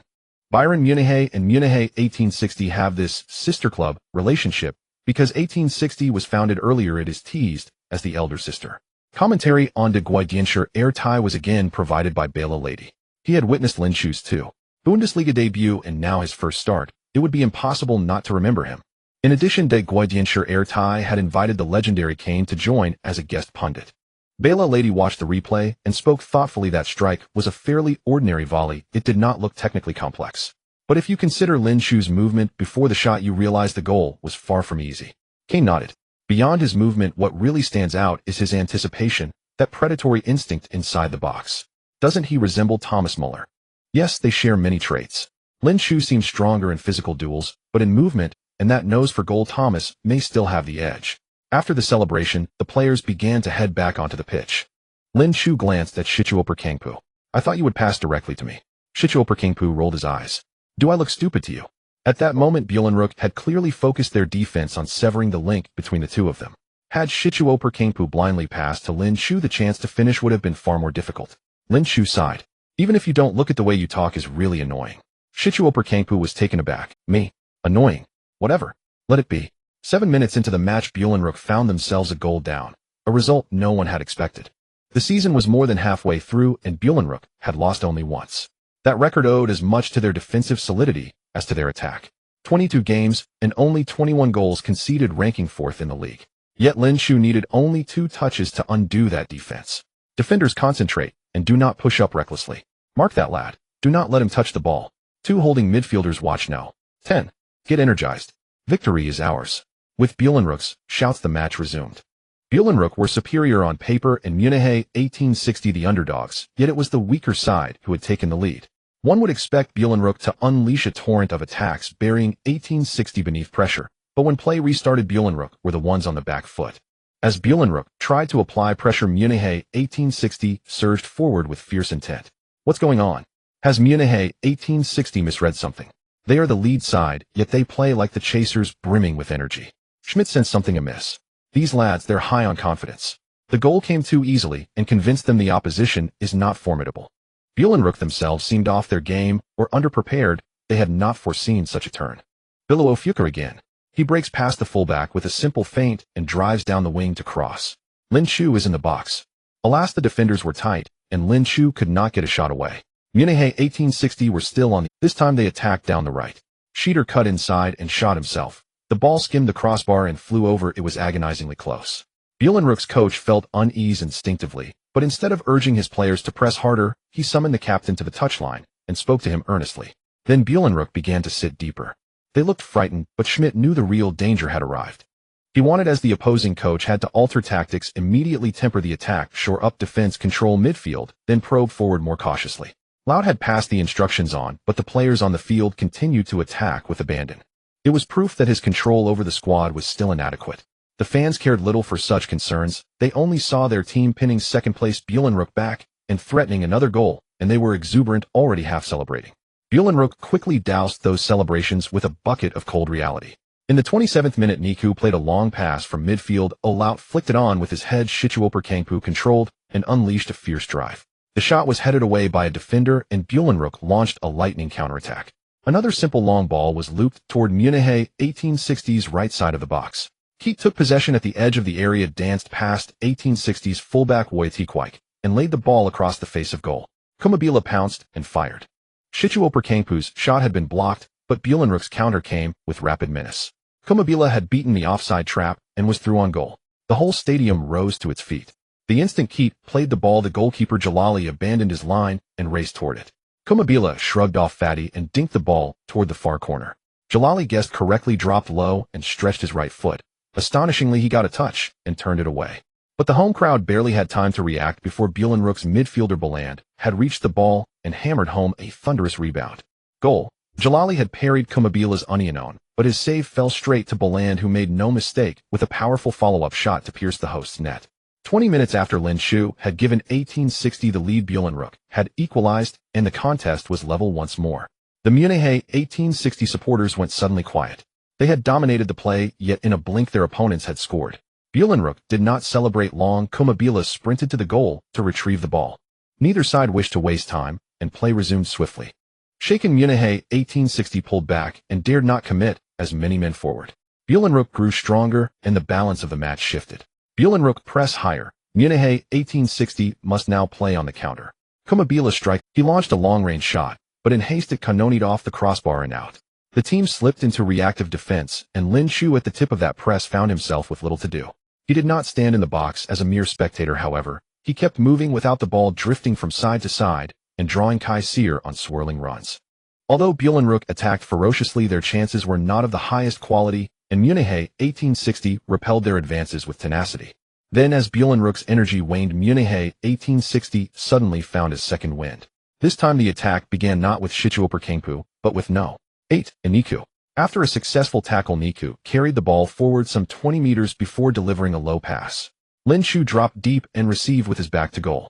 Kai Sear clung to him, closely pressing and applying constant physical pressure. Bühlenrook and Shatters surged up from the flanks to support. Lin Shu intended to lay the ball wide for Bühlenrook when Lout's shout reached him. Behind. Lin Shu understood instantly. As his right foot reached to control, he lifted it and allowed the ball to slip through. Kai Sear cursed under his breath and spun to chase, but as Lin Shu let the ball go, he had already rotated and positioned his body in front of Kai Sear, blocking him, then tore toward goal. The ball that had been slipped through rolled to Laut's feet. Laut, pressed by Madiasi Hung, had no time to shape a complex touch. He turned and nudged the ball toward goal. Lin Chu brushed past him and chased the ball. Madiasi Hung reacted with lightning speed, abandoning Laut to grab Lin Chu's arm and try to yank him back. If Lin Chu reached the ball, he would be unknown with the keeper. Madiasi Hung did not necessarily seek to bring him down, only to slow him enough for the goalkeeper to claim the ball. The plan was tidy on paper, reality was harsher. As Madiasi Hung seized him, Lin Chu swung his arm forward with force. Madiasi Hung had not yet braced fully, and Lin Chu slipped free from the tug. It's over. Eulenrook's players couldn't help but feel despair. Only the goalkeeper Bide Kawaki refused to concede. Summoning the fastest sprint of his life, he charged at the rolling ball with everything he had. Lin Chu had closed to the ball's tail and was shaping his shot when Bide Kawaki lunged. A forced strike would almost certainly hit the keeper, so Lin Chu braked and attempted to push the ball wide with the outside of his right foot to wrong foot Bide Kawaki. The ball rolled from his boot, and a sudden fierce contact erupted through his foot.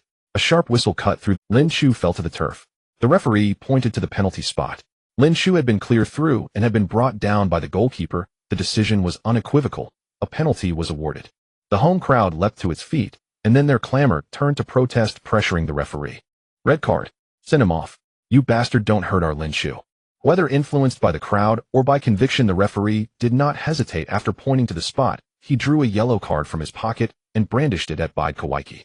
Lin Chu pushed himself up, and before he could fully gather himself, Laut bounded over and shook his shoulders hard. Have I ever told you you're a damn genius? You may have said that, but I have a question, Lin Chu replied with a helpless shrug. Before I arrived, did you lot ever? Amid the cheers of the home fans and the jeers of the visiting supporters, the players of Eintracht Braunschweig quickly surrounded the referee. Petkovic clasped his hands together, repeatedly gesturing for mercy, hoping the referee would change his decision, but the referee remained unmoved and firmly pointed to the penalty spot. In the 40th minute of the first half, Lin Chu created a penalty, giving Munich 1860 another chance to overtake their opponents. Laut placed the ball on the penalty spot and slowly backed away. Lin Chu stood at the edge of the penalty area ready to rush in for a follow-up shot, but Kais was tightly glued to his side, his hands even wrapped around Lin Chu's waist. His teammates not only didn't blame him for overreacting, but felt he wasn't doing enough. Lin Chu helplessly straightened up and looked at the referee. Aren't you going to do something? The referee could only shake his head in silence and wave to indicate Kais to let go. Are you playing rugby? Reluctantly, Kais released his grip, but continued to closely guard Lin Chu, while Matthias Hung kept pushing him with his shoulder, determined to prevent him from breaking free. The whistle blew. Laut took a run-up and shot towards the lower left corner. Petkovic misjudged and dove to the right, missing the ball entirely. The ball is in. Lauter did not waste the penalty created by Lin Chu. Speaking of which, Lin Chu is definitely Lauter's lucky star. In 3 matches, he has already provided 1 assist, and then gifted him another penalty. It's worth noting that before Lin Chu arrived, the captain of 1860 had only 5 goals. The two raised their hands high, clapped them together emphatically, and then embraced each other. Others also gathered around, either patting Lauter's shoulder or ruffling Lin Chu's hair. In that moment, they couldn't help but start imagining various scenarios, such as what would have happened if Lin Chu had joined the team at the beginning of the season. After falling behind again, Braunschweig's offensive play escalated. However, Munich 1860 pragmatically tightened their defense, allowing no opportunities and maintaining the 21 score until the end of the first half. The players walked back to the locker room. At the player tunnel, fans kept calling out Lin Chu's name, causing him to stop and sign autographs for several young fans. Lin, that's awesome. Blast them. Lin, lead us to the Bundesliga. Lin, do you have a girlfriend? If not, would you like to have one? If you have one, would you like to change? If not, would you like to have another? Lin Chu heard. In the home team's locker room, Schmidt appeared very excited. Everyone's performance was outstanding, beyond my expectations. But this is still not enough. Football is a 90-minute match, and I don't want a turnaround script to appear at the Allianz Arena. I'm sure you don't. Additionally, I have good news to share. Berlin Union is trailing 0-3 against Bochum. Everyone immediately perked up. Berlin Union is currently ranked 7th, just 1 position above Munich 1860, but only 2 points ahead of them. Trailing by 3 goals, Berlin Union can basically be considered to have lost this match. Not every team is AC Milan or Liverpool. Therefore, if 1860 can successfully defeat Brunswick, they will replace Berlin Union as 7th, getting closer to the promotion playoff. Brunswick, of course, would not concede defeat, as their gap from the top is merely 1 or 2 wins. Although the top 2 can be directly promoted, who wants to be second when they can be champions? As the second half is about to begin, the players gradually left the locker room. Schmidt stood by the door, high-fiving each player as they exited, but when it came to Lin Chu, he pulled him aside. After everyone had left, Schmidt turned to look at Lin Chu. He had many things he wanted to say, but looking at the extraordinarily youthful face before him, he momentarily forgot what he wanted to express. Lin Shu smiled and said, "What's wrong? Is it so hard to compliment me a little?" "Indeed, I can't think of how to compliment you." Schmidt could only smile and shake his head. "Go on, never stop moving forward." "Oh, I still stand by what I said. Don't waste your talent." "Yes, your talent is so enviable." Schmidt seemed unsure whether he was talking to Lin Shu or himself. That kind of talent that seems to be born for scoring. Lin Shu could only express that Schmidt was jealous too early. As long as the cheat does not malfunction, his current talent is still just the most basic level. During halftime, Braunschweig players were likely pumped up, and at the beginning of the second half they launched an all-out offense. They ran tirelessly during attacks. The two fullbacks and two defensive midfielders charged forward recklessly, and during defense they almost all frantically tracked back, as if they were not playing an ordinary Bundesliga match, but rather the final of the Champions League. Lin Shu still positioned himself at the forefront of 1860, but instead of standing stationary in the penalty area, he remained active in the space between the penalty area and the midfield line. As for Lauter, he seemed to have forgotten. He was a forward continuously sprinting across the field with a stamina. Braunschweig's offensive wave surged, battering 1860 fiercely, but today's match seemed to emphasize that the more arrogant would die faster. They appeared aggressive, giving the impression that scoring 2 or 3 goals against 1860 within 10 minutes would be child's play, yet after all their efforts they hadn't even managed a decent shot, while 1860's sporadic counterattacks posed a threat. In the 52nd minute, Braunschweig's wingback Emre Turan assisted by moving forward, crossing from the byline, yet Kumbela's header was wildly off target. In the 60th minute, Braunschweig came back for more. Borland made a direct pass down the middle and Franzik decisively overtook, passing the ball to the right side of the penalty arc, where Don followed up and immediately unleashed a powerful shot. Coman surged out, extending his foot to block the shot precisely. The ball soared high, landing in the midfield of 1860. Niku jumped high, heading the ball to Stoppelkamp, who then played the ball forward to Lauter. Facing Turan's defense, Lauter made a gesture to pass the ball to Lin Shu. When Turan reached out to intercept, he suddenly flicked the ball aside. A fake pass. Just as Lauter was about to slip past him, Turan's right foot, having been withdrawn, reflexively stretched out towards Lauter's foot with his left. As Lauter had just nudged the ball away and was about to carry it forward, he was unexpectedly tripped, landing in a heap. Beep. The whistle sounded again, and the referee approached unceremoniously, showing Turan a yellow card. Munich 1860 earned a free kick in a dangerous area. The referee showed the second yellow card of the match once again to a player from Eintracht Braunschweig. Turan was indeed a bit unsteady, but it was a necessary measure. If Lauter got past joining Lin Shu in a dual strike, Braunschweig's defense might not hold up. Lin Shu and Lauter entered the penalty area, lurking behind the wall on either side, while Kaisel and Matthias Hen followed closely like bodyguards. Stoppelkamp placed the ball, took a deep breath, started his run, and shot. The defenders of Braunschweig leaped high, but the ball flew over the wall. Lin Shu and Lauter immediately rushed towards the goal, with Matthias Hen and Kaisel following closely behind. Peterkovic quickly adjusted his footing, leaping with all his might, extending his left hand to deflect the ball. With a thud, the ball struck his gloves heavily, deflecting upward before hitting the crossbar with a bang. Stoppelkamp's free kick was taken directly at the goal. The ball flew over the wall, but was blocked by the goalkeeper. It hit the crossbar. Unfortunately, the shot was too straightforward. Lin Shu.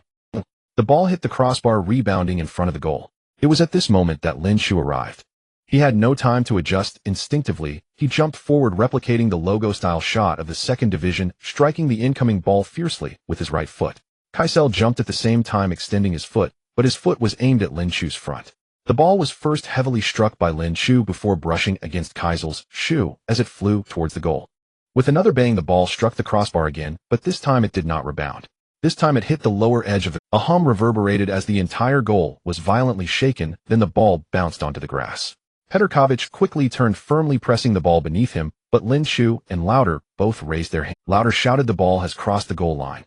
Lin Shu, however, did not shout, but looked towards the referee. When Lin Shu took the shot, the referee had just entered the penalty area. From his perspective, he could not clearly see whether the ball had crossed the line, but the assistant referee had seen it clearly. "The ball is in." After receiving feedback from the assistant referee, the main referee finally felt confident enough to blow the whistle and pointed to the kickoff spot. Lin Shu's follow-up shot. It was obstructed, hitting the crossbar. The referee signaled the goal is. Lin Shu immediately ran towards the sidelines, followed closely by Lauter, while the Braunschweig goalkeeper and defenders rushed towards the referee to protest. The referee shook his head repeatedly, signaling them not to cause trouble. The live broadcast quickly replayed the footage. The ball rebounded, Lin Shu blasted it, and the ball was slightly deflected by Kaisel, hitting the lower edge of the crossbar and bouncing down onto the grass. According to the slow-motion replay, the entire ball had crossed the goal line at the moment it hit the ground. Petrković was clever. After pinning the ball under him, he stealthily shifted it outward, but still could not escape the keen eyes of the assistant referee. Munich 1860 unexpectedly takes a 2-goal lead over Braunschweig. Schmidt looked as if he was performing a surreal act. He clutched his head in frustration when the ball first hit the crossbar, but when Lin Chu made a follow-up shot, he dropped his hands and jumped up ecstatic like a fool. Yet when the ball hit the crossbar again, he was back to holding his head and crouching down. Only when the referee's whistle for the goal sounded did he raise both fists and leap high into the air. Lin Chu suddenly squatted down and performed a sliding celebration on his knees. Rauter followed suit, sliding onto the ground beside him, and the two embraced tightly. Another brace. During his debut in the second division, Lin Chu had already completed a brace. Now in his first start, he has done it again. With the match still ongoing, could he pull off a hat trick? Lin Chu has become the youngest player to appear and score in the history of the second division. If he scores another goal in this match, he will also become the youngest player to achieve a hat trick. Lin Chu certainly had thoughts about the hat trick. It was not just for the honor, but also for the system rewards. There are rewards for making a professional debut, for becoming the youngest player in the second division, for being the youngest scorer, therefore. It makes perfect sense that there would be a reward for becoming the youngest player to achieve a hat trick in the second division, right? His teammates quickly rushed to his side, surrounding him in wild celebration. In the stands, the fans were completely won over, shouting his name loudly. Lin Chu did not adopt a German name, so their calls were a bit chaotic. Some shouted his full name, others called out Lin, while some simply chanted Chu Chu Chu. Borovka pulled Lin Chu up, but Lin Chu found Stoppelkamp, opened his arms, and embraced him, saying, "Here's a suggestion. Next time if you find yourself in a similar situation, just pass it to me directly. At least I could get an assist." Stoppelkamp looked at him speechlessly. "Has no one told you that your way of speaking is quite annoying?" Lin Chu was very good at hitting the nail on the head, also. Stoppelkamp, who was not good with words in the first place, simply turned his face away and ignored him. However, Lin Chu had no intention of letting him off the hook. If nothing unexpected happened, the hat trick would fall on this guy's head. There no. Fiver responsible for marking me is quite tough and has decent aerial ability, but it seems he's struggling a bit with half-height balls. You get what I mean, right? Stoppelkamp paused for a moment and nodded slightly. In the studio, Bella's expression suddenly turned quite peculiar. After this goal, Lin Chu's total goals in the second division have become 5, making him the second highest scorer of the team, and it has only been a month since he joined Munich 1860.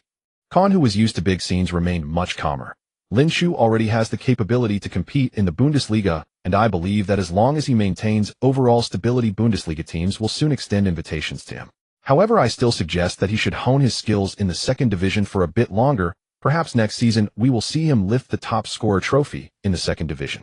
Congratulations to Munich 1860, congratulations to Schmidt, and congratulations to all the fans watching the match. Perhaps we are witnessing the birth and growth of a superstar. With about half an hour left in the match, Eintracht Braunschweig certainly would not surrender easily, yet their goal had unknowingly shifted from a comeback victory to merely scoring a point. Of course, some individuals harbored ominous premonitions. Scoring that point wasn't going to be easy.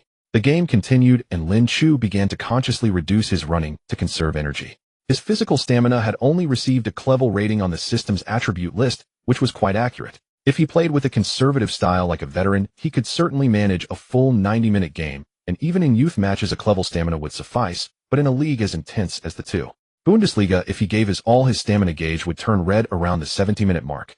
Stamina is primarily built through training, but some of it also depends on innate talent. A regular person could train for a lifetime, but could never match the stamina of wild tribesmen from Africa who could outrun lions. Given Lin Chu's foundation, he could at most elevate his stamina to between B and at O. Beyond that, he would need extraordinary means. At first, when he played defensively, Kaiser found things much easier, yet instead of becoming complacent, he tightened his nerves even more. Munich 1860 also intended to tighten their defense, seemingly satisfied with the current score, playing very conservatively. Consequently, Eintracht Braunschweig felt emboldened, becoming even bolder in their attacks. Without considering the goal difference, their options were actually quite limited. They had no choice but to be reckless. Kumbula was somewhat reluctant to let a rookie steal the spotlight, and his desire to score was exceedingly strong. In the 64th minute, after a quick midfield exchange, the ball arrived at his feet, and he surprisingly attempted a shot despite being surrounded by two defenders, sending the ball directly into Corrali's hands. Libernecht shook his head and made the first substitution. Eintracht Braunschweig is making a substitution with the underwhelming Raphael coming off. Corte was replaced by No. 9 Odmi. They were about to go Allen for a last push. Admi had only just joined Eintracht Braunschweig during this winter break. He had just turned 22 and was still a young player. Though compared to Lin Shu, he was already a veteran with 2 years of professional experience. Both young as he believed and newly transferred wearing number 9, Lin Shu had already established himself as a starter and was the standout player on the field. This stimulation was simply overwhelming for Admi. After he stepped onto the pitch, he played with more urgency than Kumbula, seemingly wanting to prove himself from the first second, and upon receiving the ball, he stubbornly surged into the encirclement of Niku and Vols. To everyone's surprise, he actually managed to break through.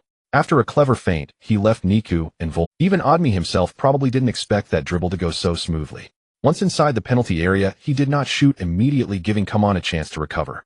With the only shooting angle blocked, Admi had to attempt another breakthrough.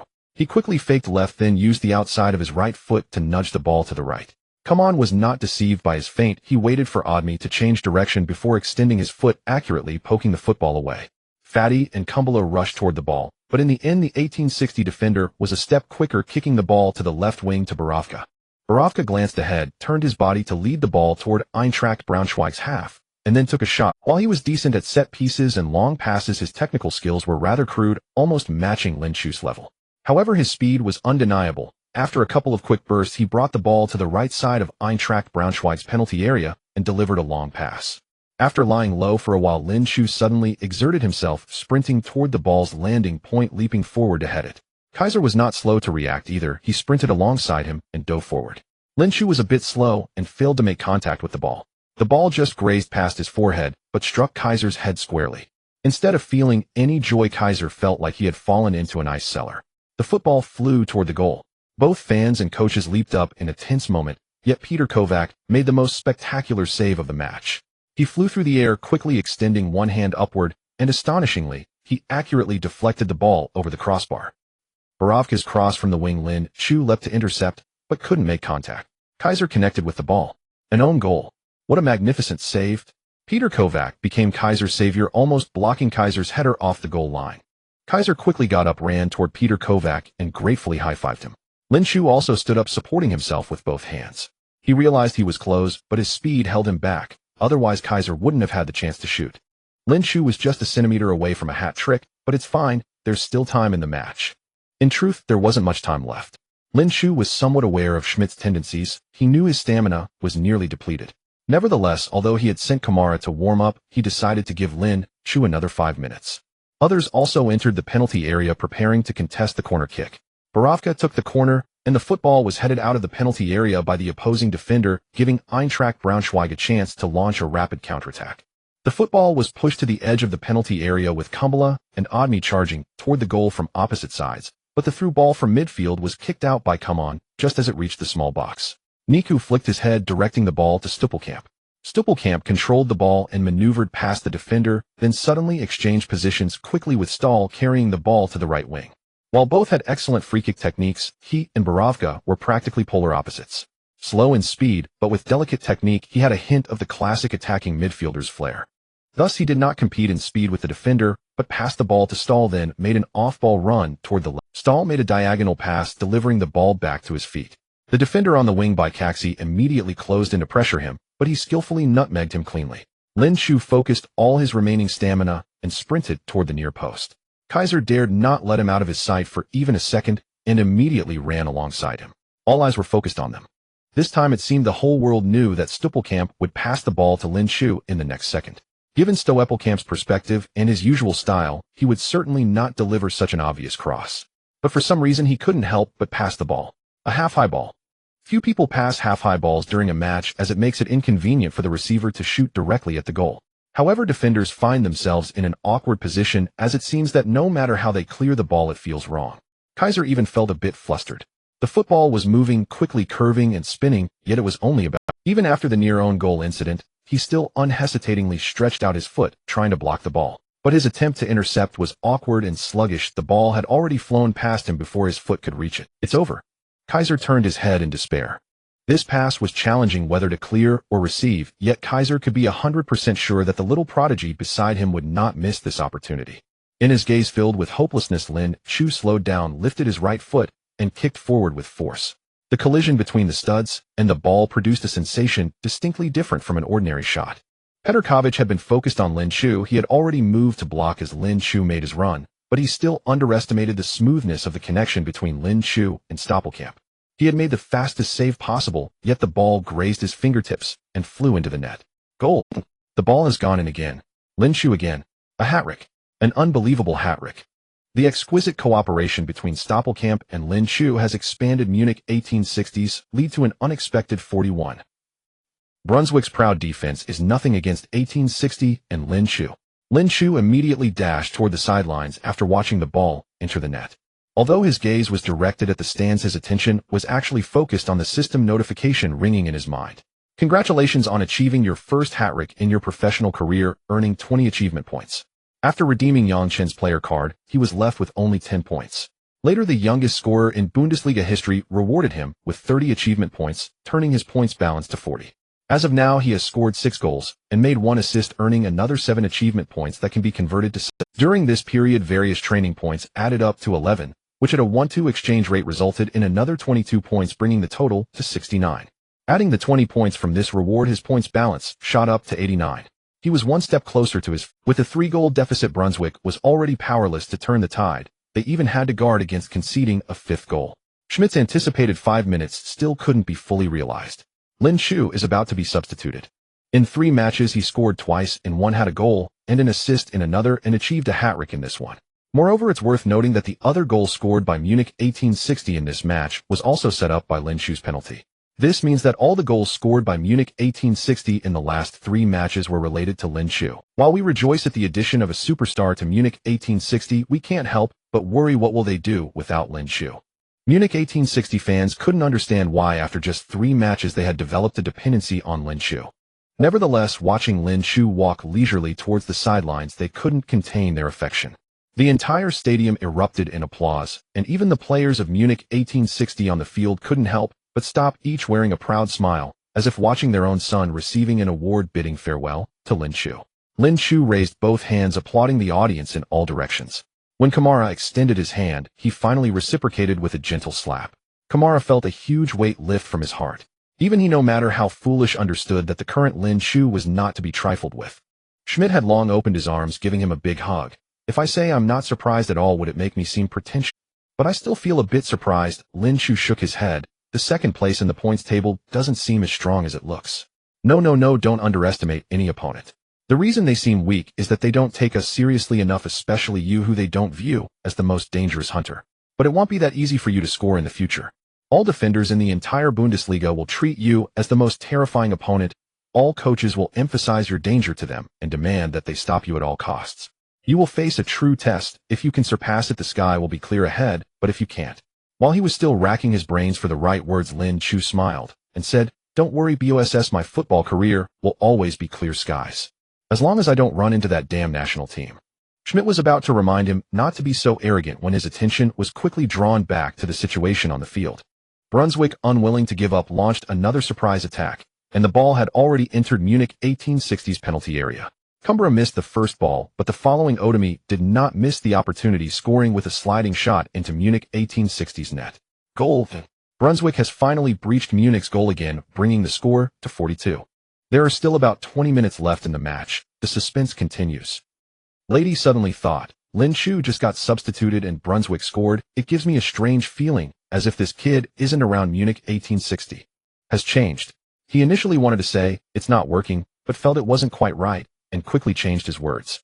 Kahn immediately took over the topic. Lin Chu's arrival has indeed brought many changes to Munich 1860. Perhaps they can really create a miracle. Let's speculate a bit. For example, will there be a Munich derby at the Allianz Arena next season? That would be quite interesting. After all, it's been nearly 10 years since Munich 1860 left the Bundesliga. Lady added. Moreover, they don't necessarily have to wait until Munich 1860 successfully ascends to the Bundesliga. They have the opportunity to face Bayern Munich at the Allianz Arena this season. Are you talking about the DFB Pokal? Yes, the DFB Pokal. Both Munich teams have reached the round of 16, so if they can get through smoothly, there is a good chance they will meet. Then we really have to look forward to it. As the two chatted enthusiastically, Brunswick continued to attack, but Munich 1860's defense held firm this time and maintained their lead until the end of the match. With the sound of the referee's whistle, Munich 1860 unexpectedly defeated Braunschweig 42 at home. With a record of 9 wins, 7 draws, and 7 losses in 23 matches, they accumulated 34 points, ranking 7th. Despite having 11 rounds left in the season, they still held hope of contending for a playoff spot. The young player Lin Chu scored in 3 consecutive matches, achieving an impressive tally of 6 goals in those 3 games. Not only did he far surpass his peers, but he also left many established forwards in the 2. Bundesliga trailing behind. Lucky Schmidt, who initially just wanted to find a forward to temporarily fill in for a few injured players during the winter break, unexpectedly hit the jackpot. Congratulations to Lin Chu, who not only became the youngest player and scorer in the 2. Bundesliga, but also the youngest player to achieve a hat-trick. According to the rules of the football world, players who score a hat-trick can take the match ball home, and Lin Chu was certainly not shy about it, immediately requesting the ball from the referee as soon as the match ended. The referee handed him the football with a smile, saying, "Good luck. I have a feeling this won't be your first hat-trick." "Thank you, I hope so too." Holding the football, he attempted to sneak back to the locker room, but Lauder, who was already prepared and conducting interviews in the media zone, swiftly jogged over, pulled him in front of the camera, and said, "Here, he is, you can ask him yourself." Lin Chu tucked the football under his arm and leaned back, avoiding several microphones that were almost touching his mouth, defiantly saying, "I think Lauder can fully represent me." Lauder immediately interrupted with a hint of sarcasm, No, I can't represent you. I've never scored a hat-trick."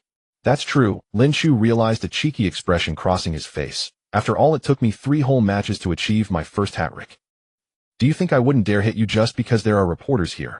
As soon as Lauder finished speaking, a serious reporter chimed in. "Actually, it can only be counted as 2 matches because you didn't play the full time in the first 2 matches, so it barely qualifies as 1 match. Thus, the statement about 3 whole matches is incorrect." Lin Chu immediately looked at him, asking, "Which media outlet are you from?" "Bild," the young man responded earnestly. "I'm an intern reporter at Bild, Pelter." "All right, Pelter, do you have any questions?" Yes, I have many questions." Pelter suddenly felt a bit nervous. "First of all, did you ever think you would score a hat-trick in your very first start?"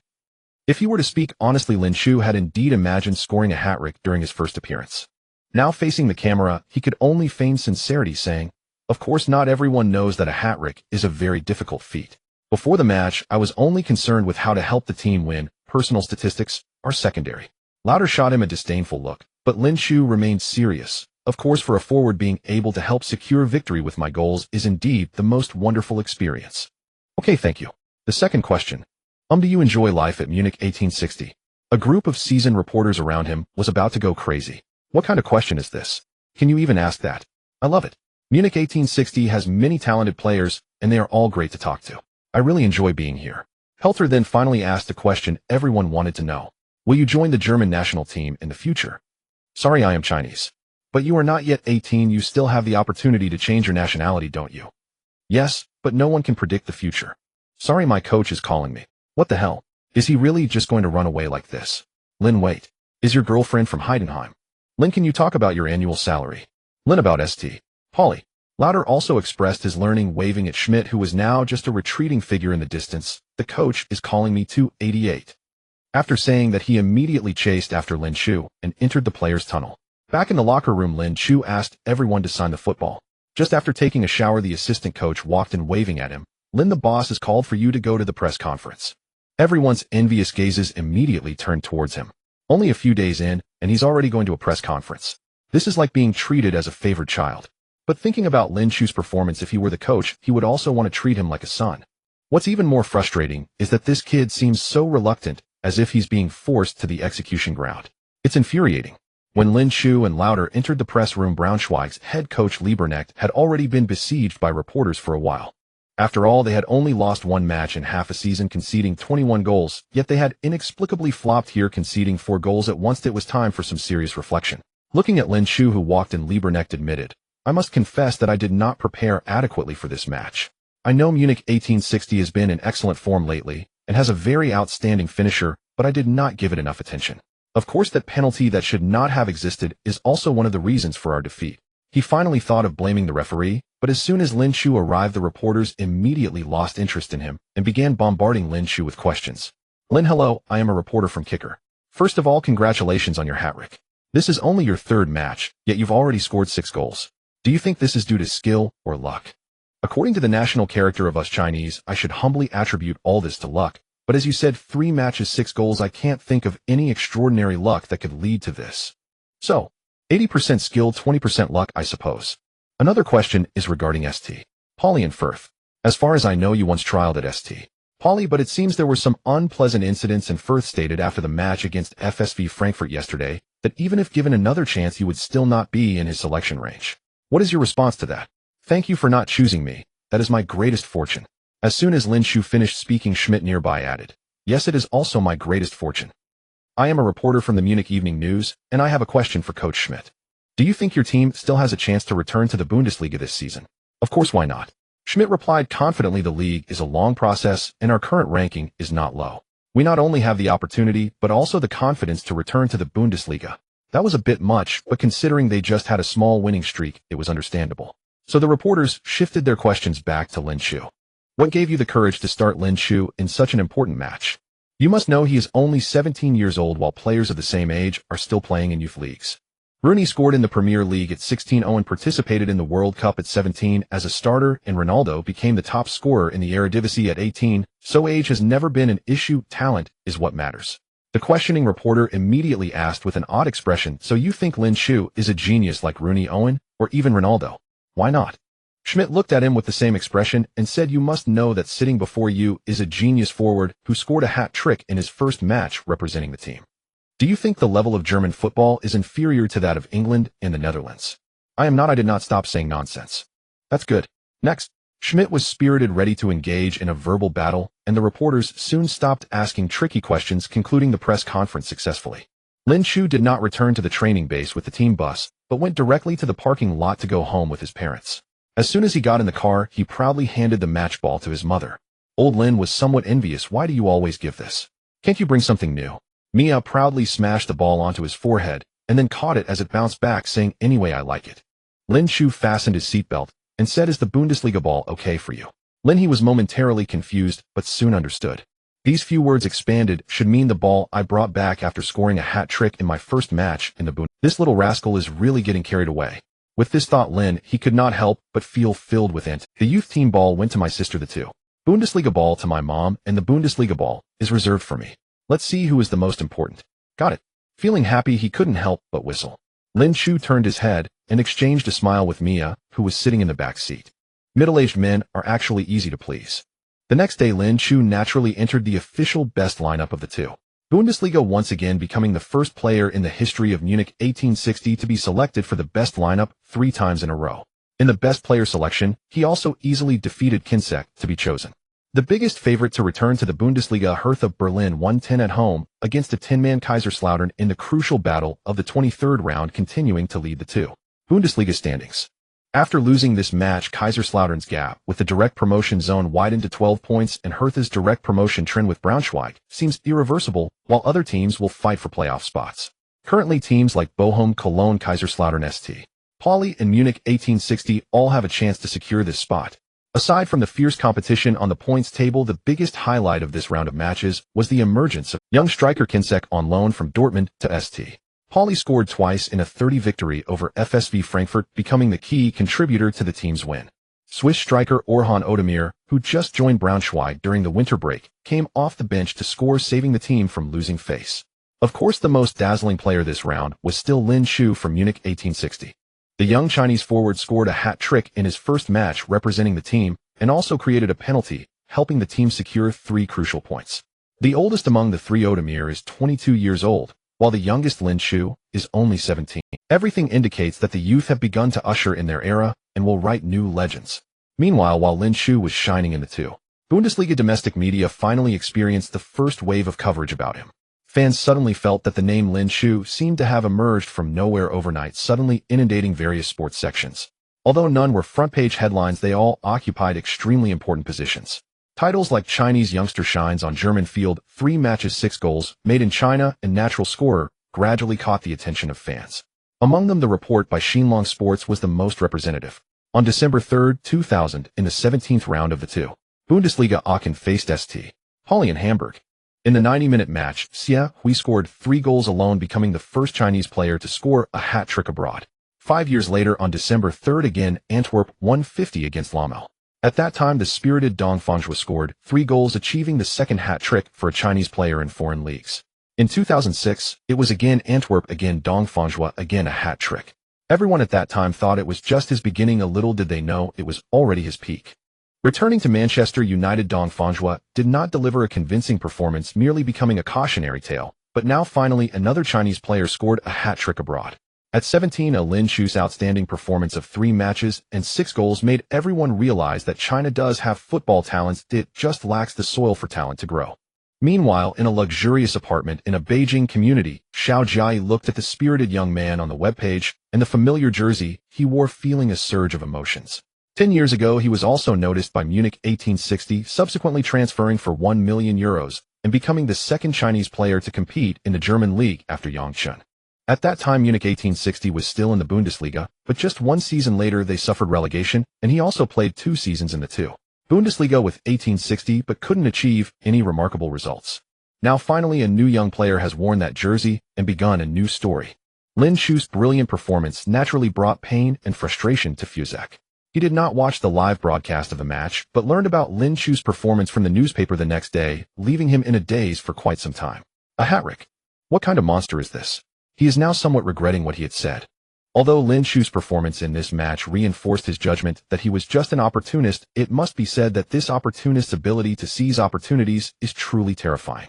He even doubted if at the same age Inzaghi, Trezeguet, and Muller were as powerful as Lin Chu. Forget it, let it go. Fuzek decided to let go of his obsession and no longer be entangled with Lin Chu. Regardless of whether he is good or bad, he is now a player for another team. But the media certainly would not let him off so easily. The car had barely arrived at the training ground when reporters were already waiting with their cameras. Fuzek felt overwhelmed, raised the car window, and stepped on the gas to drive into the training base, almost as if he were fleeing. After the 23rd round of the Bundesliga, what kicked off was not the 24th round, but the DFB Pokal. In the honor room of 1860 Munich, there are currently only 3 championship trophies in addition to the Bundesliga championship in 1966. There are 2 DFB Pokal championship trophies. But that was a long time ago. One was in 1942, and the other in 1964. Among the 3 trophies, the most recent one dates back 47 years. Like any other season, the club's slogan this year is still to compete for all championships, which naturally includes the DFB Pokal. However, anyone with a discerning eye could see that their starting lineup meant that the so-called competing for all championships was merely lip service. 7 substitutes and 5 youth team players. Does this look like a team aiming for the championship? However, to prove that he was not just going through the motions, Schmidt still pretended to put Stoppelkamp, Borowka, and Lin Chu on the substitute bench. Who would have known that they had turned the water into a waterfall, but the opposing Bochum still couldn't capitalize. The match had reached the 70th minute, yet the score remained a stalemate. Schmidt thought, well, I gave you a chance, and if you can't deliver, then don't blame me. Thus Lin Chu, Stoppelkamp, and Borowka all entered the fray in the 75th minute. With Stoppelkamp as the core, Borowka as the blade, and Lin Chu as the tip of the spear, the entire 1860 Munich suddenly revitalized and unleashed terrifying combat power. In the 78th minute, Stoppelkamp dribbled past 2 defenders and made a central through ball. Lin Chu broke through Unionon, but unfortunately he was offside. In the 83rd minute, Borowka crossed from the wing and Lin Chu headed the ball, but unfortunately the angle was too direct and was easily collected by the goalkeeper. 2 minutes later, Stoppelkamp cleverly chipped the ball from the edge of the penalty area. Lin Chu controlled it with his chest against the defender and unleashed a volley, breaking the deadlock. Bochum struggled in the final moments, but as a long-range shot flew into the stands, the match ended with a score. With 4 matches and 7 goals, Lin Chu continued to stage a goal-scoring storm, but his brilliance was soon overshadowed by the German golden boy Götze, who achieved his first career hat-trick in this round. With strong opponents surrounding them in the DFB Pokal, Bayern, Dortmund, Mainz, Stuttgart, and others were all like wolves, and while this cake was sweet, it was not yet time for 1860 to set their sights on it. However, now that they had reached the quarterfinals, some thoughts began to bubble up. What if luck was on their side? As Dortmund defeated Hannover 96 to secure the last qualifying spot, the 8 teams for the DFB Pokal quarterfinals were freshly announced. Everyone then noticed that 2 strange characters had mixed in. 1860 Munich was one thing, although they had sunk in the Bundesliga for many years, they could still be considered a traditional strong team, but what on earth is Offenbach kickers? They were from the Regionalliga, and just a year ago, they were still playing in the amateur league. 1860 hoped to draw this dark horse, but unfortunately in the subsequent draw, it was Wolfsburg that got this big gift. 1860 drew a mid-lower tier team, Stuttgart.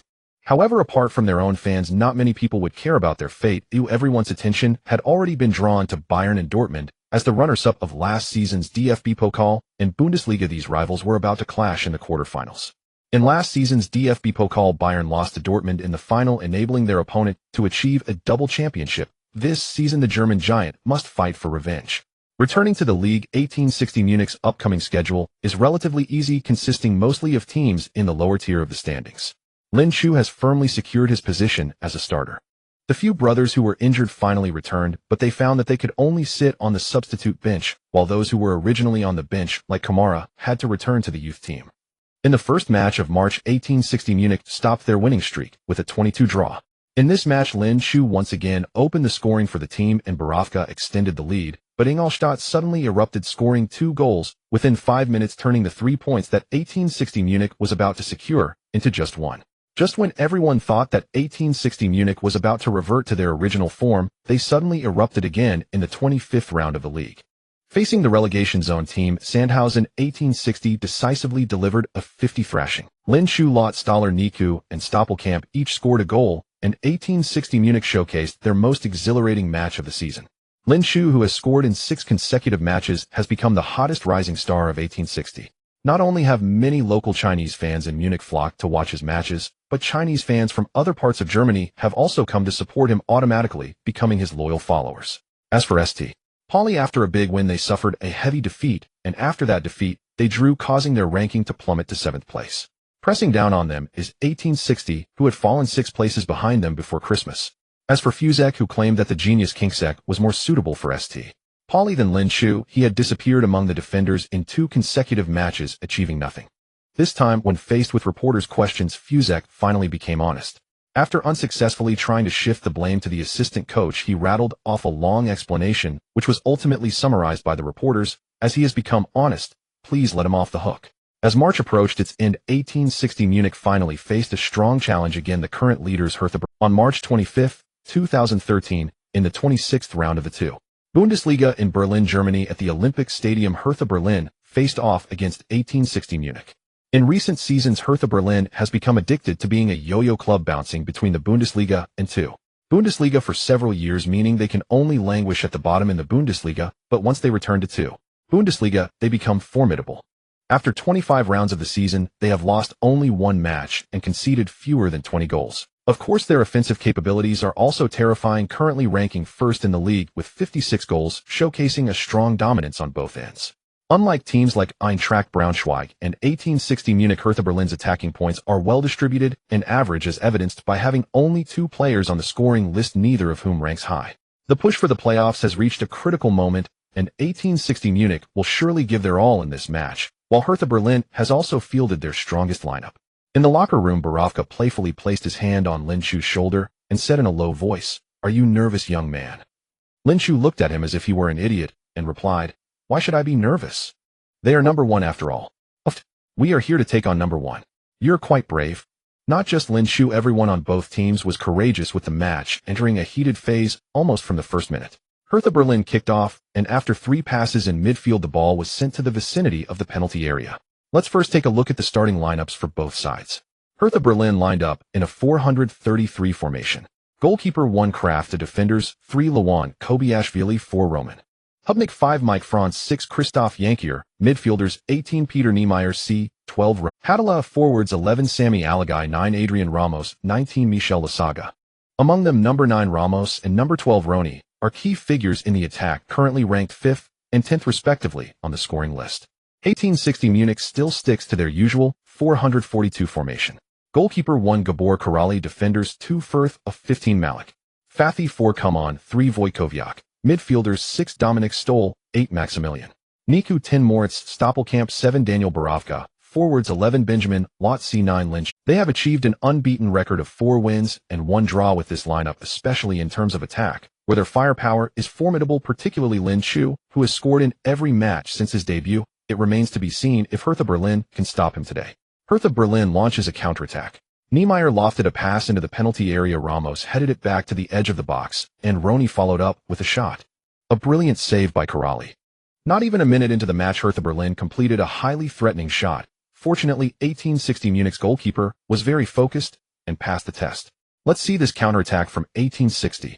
Rona's ability to enter the scoring list from midfield is thanks to a brilliant long-range shot.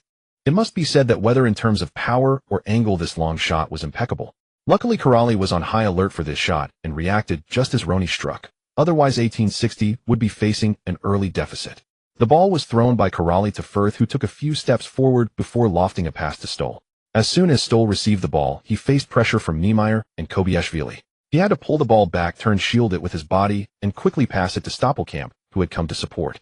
After receiving the ball, Stoppelkamp suddenly lifted it high, sending it directly to the left sideline near the goal. This showcased his broad vision, causing quite a stir, but in terms of technique, he actually made a mistake as the pass was a bit too powerful.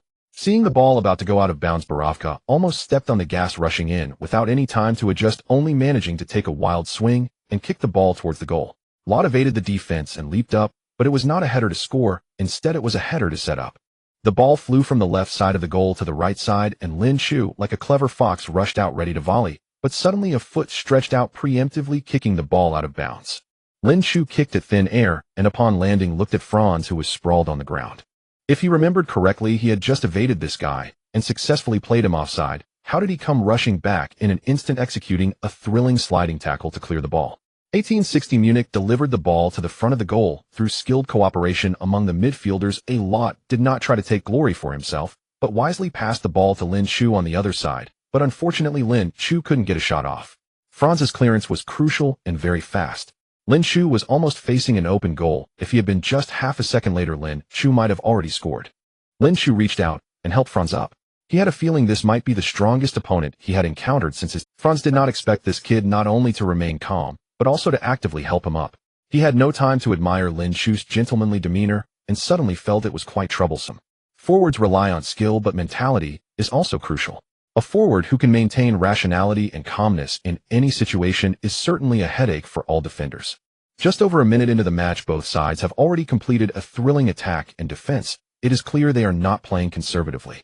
If they continue at this pace, the players will expend a lot of energy, but the match will be very exciting. Here comes Hertha Berlin again. A beautiful breakthrough on the wing pass, another pass they can shoot. A faint Alagas shot at the far corner goes wide. Now it's Munich's turn. Stoll dribbled forward, performing a 1-2 with Lin Chu passing it back, and Lin Chu's curler aimed at the top right corner of the goal. The post saves the day. Both sides fought fiercely, ramping up their attacks.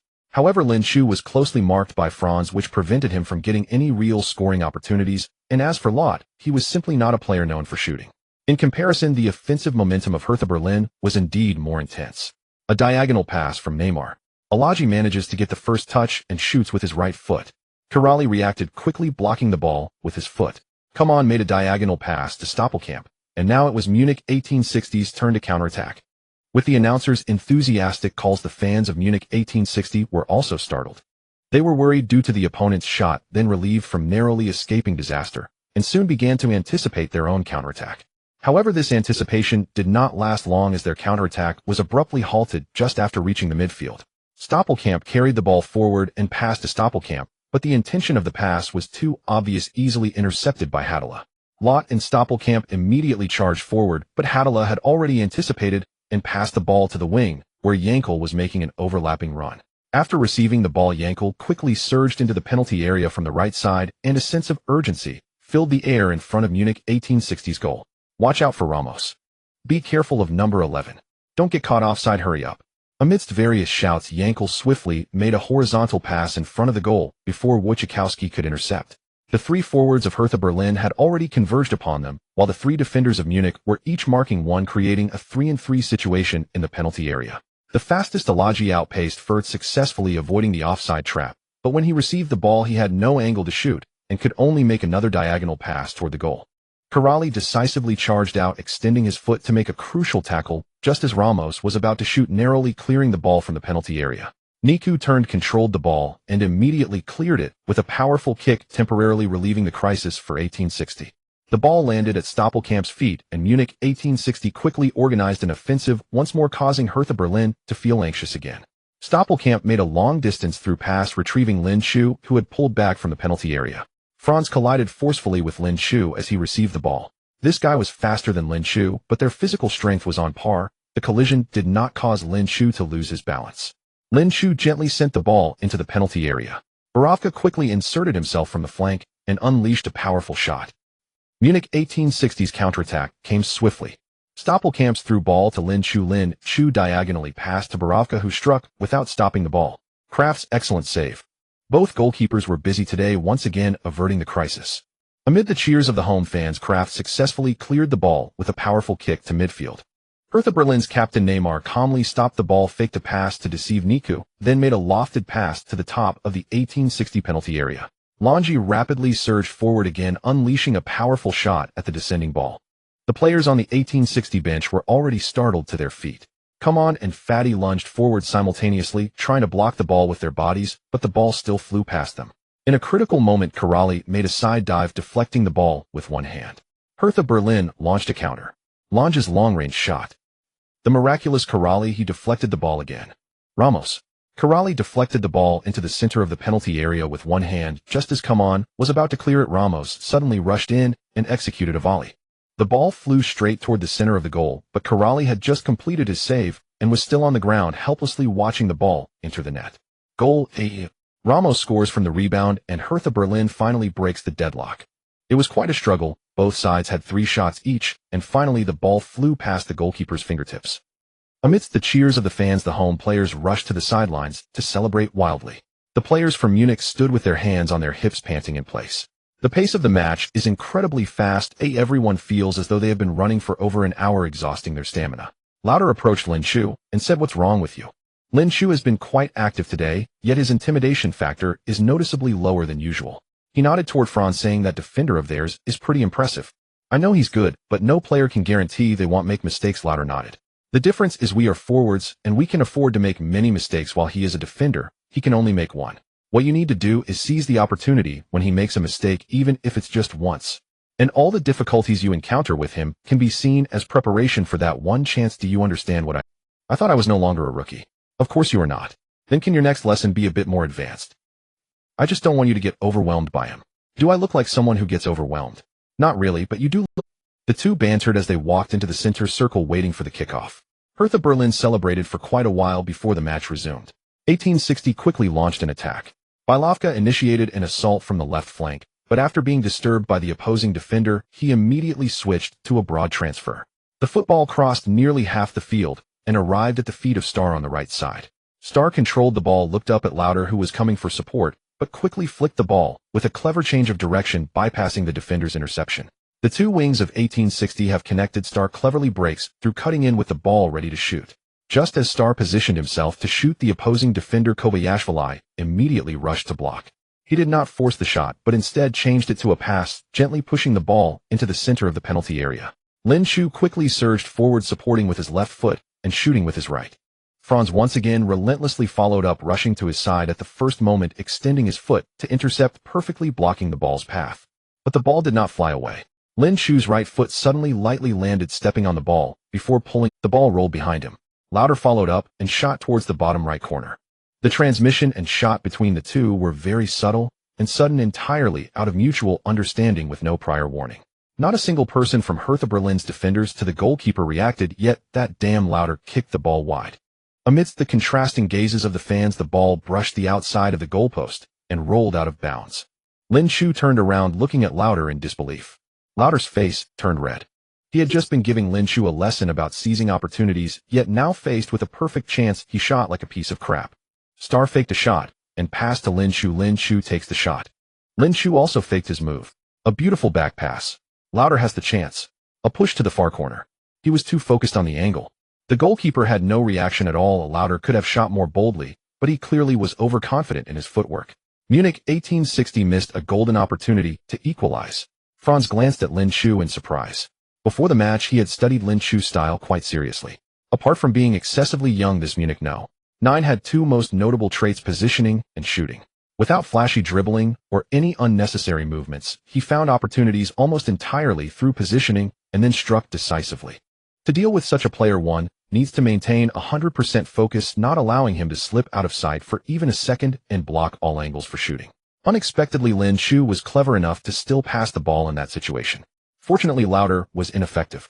Leading by 1 goal and just escaping a crisis, everyone thought Hertha Berlin would stabilize, but unexpectedly, as Kraft just kicked the goal kick, they immediately launched an attack against Munich 1860. Hattala took the ball in midfield, feinting past Stupperkamp's defense with a series of moves, then cleverly nutmegged Niku, charging towards the 1860 defense. Niku turned around and directly pulled him back hard. Beep. Hadala has dribbled past two Munich midfielders advancing down the center. Hey wait. Niku's foul by pulling him down was a very malicious foul. Sure enough, a yellow card was issued. Hertha Berlin received a free kick from the center about 30 meters from the goal. Well, let's see how they handle it. Niku made no argument, merely shot Hadala a fierce glare before walking away with a sullen face. Hadala sneered, placing the ball at the spot of the foul. At a distance of about 30 meters, everyone thought he would pass to a teammate, but unexpectedly this guy went straight for the goal.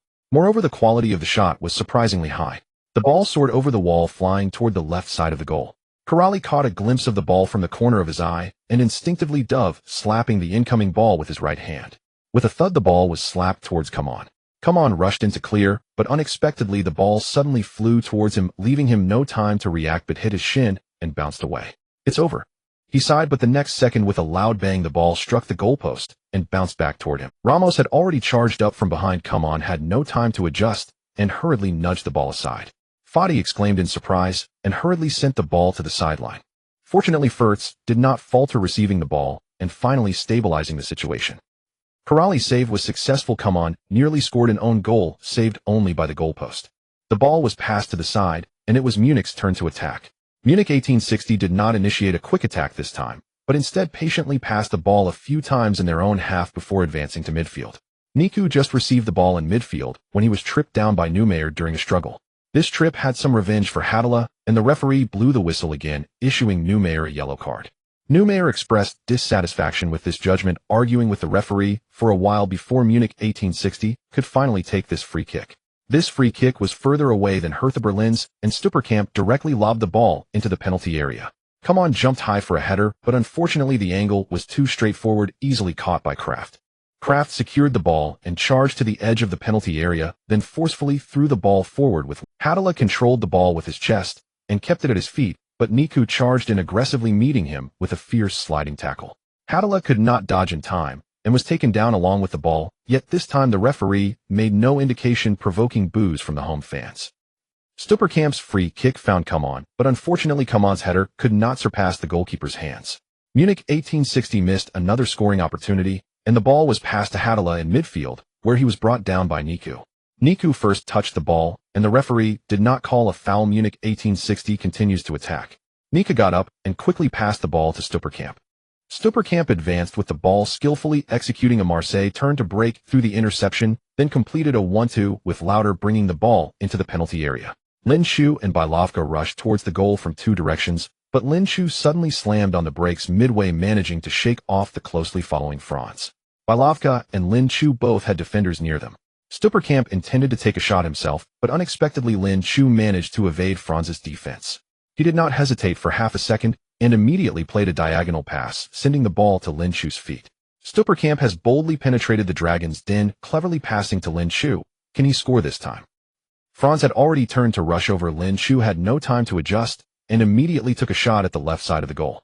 The shot was quick and the form was stylish, but he misfired. Originally aiming for the lower left corner of the goal, it turned into a ground shot. However, by sheer luck the ball somehow slipped between Franz's legs and continued to roll rapidly toward the goal.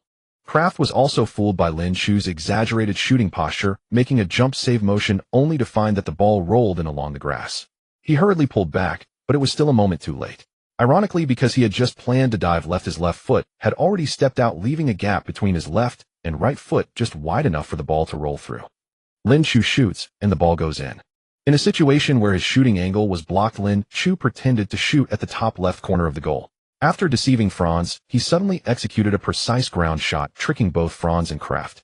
The football passed through the defenders, and the goalkeeper then drilled into the goal of Hertha Berlin. He not only has a keen sense of smell and precise shooting skills, but he is also very intelligent and calm.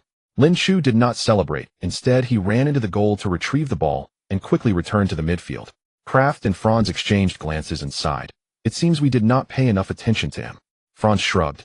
I was already very careful, but he is more cunning than I expected. Lot and Borovka approached Lin Shu, continually patting him on the shoulder. I don't even know how to describe you anymore. Maybe we really have a chance to return to the Bundesliga this season. How many is that now, brother? Do you realize what you are doing? You could very well become the first player to win the top scorer title after just half a season. Lin Shu turned to the excited Borovka and replied, Only 8, I'm still far from the top scorer, right? Borovka smirked, Only 8. Ask the guy next to you how many he has scored. Just tell me directly how many I need to score to have a shot at it. Borovka said 18. At least 20.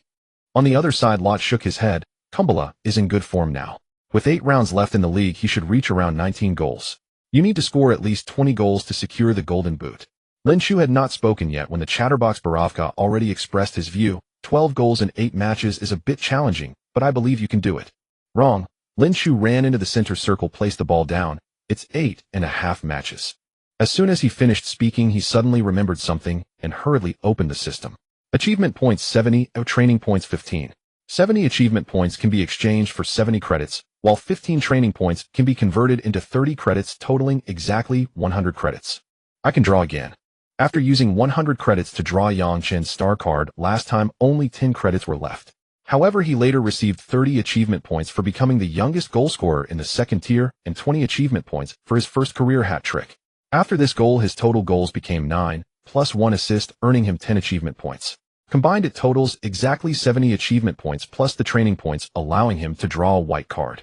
Lin Shu immediately converted all achievement points and training points into credits, then used them all for his. A dazzling silver roulette appeared before him. Lin Shu took a deep breath and silently chanted start. The pointer in the middle of the roulette began to spin rapidly. Stop. With Lin Shu's command, the pointer slowed down and finally stopped at around the 4 o'clock position. A card immediately flew out from the roulette and landed in front of him. It turned out to be a player from the Chinese national team, one that Lin Shu recognized. Chen Tao. There are many shortcomings in Chinese football, but those with real talent still manage to stand out, and Chen Tao is undoubtedly the most regrettable one among them. He burst onto the scene in the 2005 U20 World Cup, eventually making the best lineup, but unfortunately, he could not fulfill his talent due to various unfortunate reasons. Ball control, AO dribbling, AO short passing, AO free kicks, A. For as he can break through and pass, and with a free kick, Lin Shu even suspected this was the star card of Stoppelkamp. Each attribute was something he greatly desired, but after considering it for a moment, he still placed Chen Tao's card on ball control. On the attributes list, in addition to strength, positioning, goal-scoring instinct, and shooting, there was finally another level attribute, and it was the most important: ball control. Since his upgrade, Lin Shu finally welcomed a complete transformation. With a level ball control, many actions that previously existed only in his imagination could finally be executed in reality. And just after his upgrade, the match continued. Even when leading, Hertha Berlin did not hold back, let alone after the score was equalized. After Ramos kicked the ball out, they unsurprisingly continued to actively launch attacks. Not only did the 3 midfielders and 3 forwards press forward intensively, but even the 2 fullbacks took turns charging up, and sometimes even the center backs crossed into midfield, creating a terrifying offensive firepower. Munich 1860 could initially hold their ground, but gradually they were suppressed and had to switch to a defense. With a passer like Stoppelkamp and a speedster like Borovka, their counterattacks were still very sharp. So on the surface, it seemed like Berlin was dominating, looking ready to take the lead again. But as the play continued, everyone realized that it was actually 1860 that was more dangerous. Stahl is dribbling on the right side of the penalty area. Lot is making a run for support. Borovka is coming too. Pass it, pass it, pass it. You have teammates on both sides, don't dribble anymore. After Stahl passed another defender, he finally passed the ball under the anxious gaze of the fans. As soon as Lot received the ball, Hubnik tangled up with him. He adjusted slightly and immediately sent a diagonal pass to Borovka. Borovka directly pushed the ball forward heavily and then sprinted after it. Munich 1860 launched a short passing combination in Hertha Berlin's penalty area. Stahl passed to Lot. Lot found Borovka, and Borovka outpaced Kobayashi with speed. He's passed him opportunity. After a sudden burst, Borovka brought the ball to the right side of the goal. The baseline was right in front of him, the goalpost was on his right, and the goalkeeper had timely blocked the near post, leaving almost no space for his shot. In a split second, he gently scooped the ball toward the goal. Lin Shu and Franz rushed in together, leaping simultaneously to head the ball. With a thud, the two of them made contact with the ball, sending it spinning off the baseline, and the referee awarded a corner kick to Munich 1860. Lin Shu touched his head, which had been bumped by Franz, and gave Borovka a thumbs up, but Borovka just pouted. You should practice your headers. My son's headers are better than yours. Lin Shu was left speechless. Borovka's strengths are speed and long passes. With Lin Shu's instincts and positioning, if his jumping and heading could also reach a level, he could certainly score many goals from Borovka's passes. But the problem is that he hasn't upgraded those two aspects, making it difficult to form a good connection with Borovka like he does with Stoppelkamp. However, although he was harsh with his words during the corner kick, Borovka specifically looked for Lin Shu. Lin Shu still could not gain a clear advantage in the confrontation with Franz. The ball was headed away by Franz and landed in the middle of the penalty area. Both players immediately rushed toward the landing spot of the football. Come On jumped high in the crowd and headed the ball toward the goal. The shot was well-angled, but it had great power and speed, and it was very sudden. The Munich players could hardly contain their excitement, but unexpectedly Kraft, who seemed to be on fire today, made a miraculous leap and palmed the ball away with one hand. But Hertha Berlin did not have time to celebrate, as another twist occurred. Borowka took the corner. Franz headed it clear. Come On shot from the middle of the penalty area. Miraculous Kraft, he saved the ball. Toward Lin Shu. Lin Shu saw Come On's shot, then saw Kraft save, and then saw the football flying toward him. Franz cursed under his breath, and quickly moved forward to bump into Lin Shu. Lin Shu's body swayed, but he quickly steadied himself and controlled the ball with his chest. Franz pressed forward again, blocking the space between Lin Shu and the goal. This time, he was very careful, deliberately, keeping his legs close together to prevent Lin Shu from shooting through his legs. But as the ball came down, Lin Shu did not stop it under his feet. Instead, he lightly flicked it up. The football soared over Franz's head and dropped down beside him. Lin Shu took 2 steps forward and struck the descending football hard. One was a skill move he had rarely used before, and the other was a volley he had practiced thousands of times. This time they finally combined smoothly, resulting in the 3rd goal of the match. The football behaved like a mischievous child, finally understanding its manners, obediently following his commands for the first time. This is what a level ball control feels like. This is the world of geniuses. Lin Shu opened his arms as if to embrace the world, and ran toward the sidelines. Franz stood dazed, staring blankly at Lin Shu's back. Although Lin Shu had scored under his defense before, he had not caused Franz immense pressure until this goal. Until this moment, he suddenly felt he could not comprehend Lin Shu. The crowd fell silent, and then various sounds gradually arose and grew louder. The ball has gone in again, and it's Lin Shu. He flicked the ball over Franz's head in front of the goal, then used a powerful volley to help Munich 1860 take the lead. He is so calm that this goal is simply a work of art. Soon others ran toward Lin Shu, once again flooding him with praise. Aside from wow, I have no other words to say. Earlier I thought that defender was tough, but now I suddenly feel he is quite weak. This is too fierce. Is he going to get another hat trick? The goal is sealed. Don't let any more in. I want to write a book about how to lose. Since coming on as a substitute in the 21st round of the league, Lin Shu has now played 7 times for Munich 1860, scoring 10 goals, including 9 in the 2nd tier and 1 in the DFB Pokal. You should know that he was a substitute in 3 of those matches. Let's take another look at this goal. Without a doubt, this will be the best goal of this round in the 2nd tier. A goal reminiscent of Ronaldinho. Lin Shu clearly could have jumped up and headed the ball into the goal with a normal header, but he still chose the most difficult yet visually stunning move to complete the shot. Lin Shu finally broke free from the crowd when Borowka suddenly ran in front of him, knelt on one knee, and pretended to wipe Lin Shu's shooting boot with exaggerated gestures. Lin Shu has completely conquered his teammates. He is helping Lin Shu clean his shooting boots. Lin Shu pulled his foot back and then reached out to lift him up, giving him a hug. The first half of the match isn't over yet, but 3 goals have already been scored by both sides. This match is likely to be a thrilling goal fest. Although the first half isn't over, there isn't much time left. Hertha Berlin continued to launch fierce assaults, while Munich 1860 held on, maintaining a score of 12 until halftime. The television has already started replaying the 3 goals from the first half, with Lin Shu's 2nd goal being played. Although Lin Shu scored many goals in the past, he always gave people a rough and unrefined impression, even creating a misconception that he only scored easy goals. However, this flick and volley combo clearly shouldn't be executed by a mere opportunist. Con being the most perceptive sensed that something was different. It seems something wonderful has happened to Lin Shu. He seems to be trying a different style, a homogeneous style. Bella Rady looked a bit confused. Of course Lin is a genius, that is undeniable. No, that's not what I mean. Khan took a while to find a somewhat fitting phrasing. Haven't you noticed that his movements have become more natural? Bella Rady clearly could not find the resonance point. Yes, we all know that under the tight pressure from defenders, few can make such technical moves in a match. But Lin Shu has remained calm in front of the goal, and that is what he can do. Khan shook his head, giving up on trying to explain, but his gaze toward Lin Shu was clearly different. In the locker room, Schmidt was very satisfied with the players' performances, but it was evident that he was somewhat apprehensive, continuously talking to the players who were listening attentively. Only Lin Shu, although pretending to listen, was continuously juggling the ball with his feet. He sat there, his eyes on Schmidt, while the football kept bouncing up and down between his feet. At first everyone did not pay much attention. Just juggling the ball, for professional players, it was a basic skill. But soon someone noticed something was off. Although they weren't sure what exactly was wrong, they felt that this kid's movements were just too smooth. The familiar actions were still there, but for some reason they were filled with a strange sense of beauty and rhythm.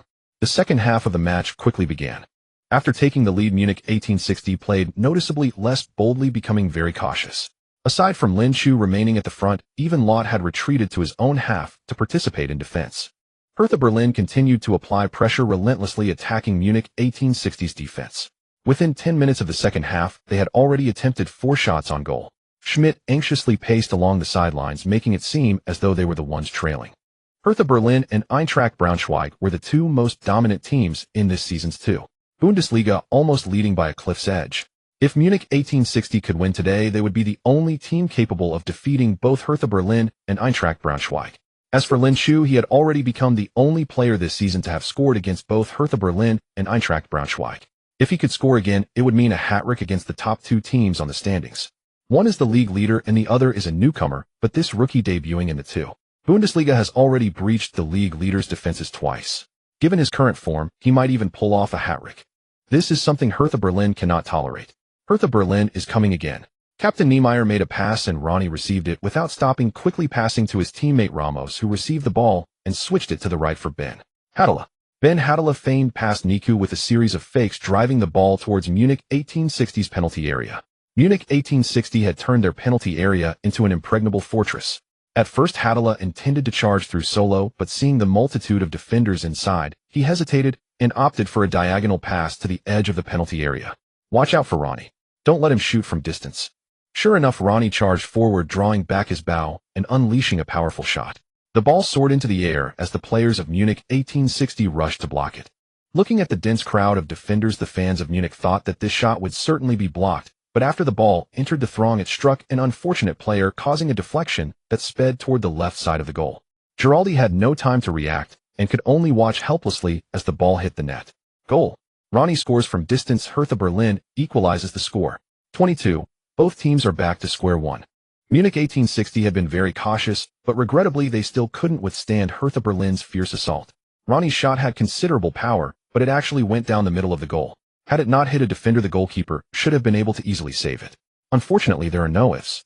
The ball deflected off Wojciech Kowalczyk's shin, and Giraldi had no way to respond. From 10 to 12, and then to 22, the match had twists and turns. Both sides surely did not want to settle for a draw. Neither side wanted to draw, and the game quickly resumed without any delays. After Lin Chu kicked off, Hertha Berlin immediately began a full-field press, causing Munich 1860 to fall into brief disarray. However, they quickly regained composure under Stoppelkamp's organization and started a counterattack. In the 60th minute, Niku made a long pass from the backfield to Stahl. After a 1-2 with Stoppelkamp, Stahl brought the ball near the right side of the baseline and delivered a cross. Lin Chu, Lott, and Borovka all charged toward the goal, while 3 defenders from Hertha Berlin closely marked them, causing chaos in front of the Hertha goal. The ball eventually hit Lott's head, but did not result in a shot flying out beyond the baseline. However, just 3 minutes later, Munich 1860 came back with a vengeance. Borovka once again exploited his speed to tear through Hertha Berlin's defense with a diagonal pass into the penalty area. Lin Chu surged forward the moment he made the pass. Franz stayed close behind, immediately following suit. Lin Chu gained a slight advantage, leading by half a body length.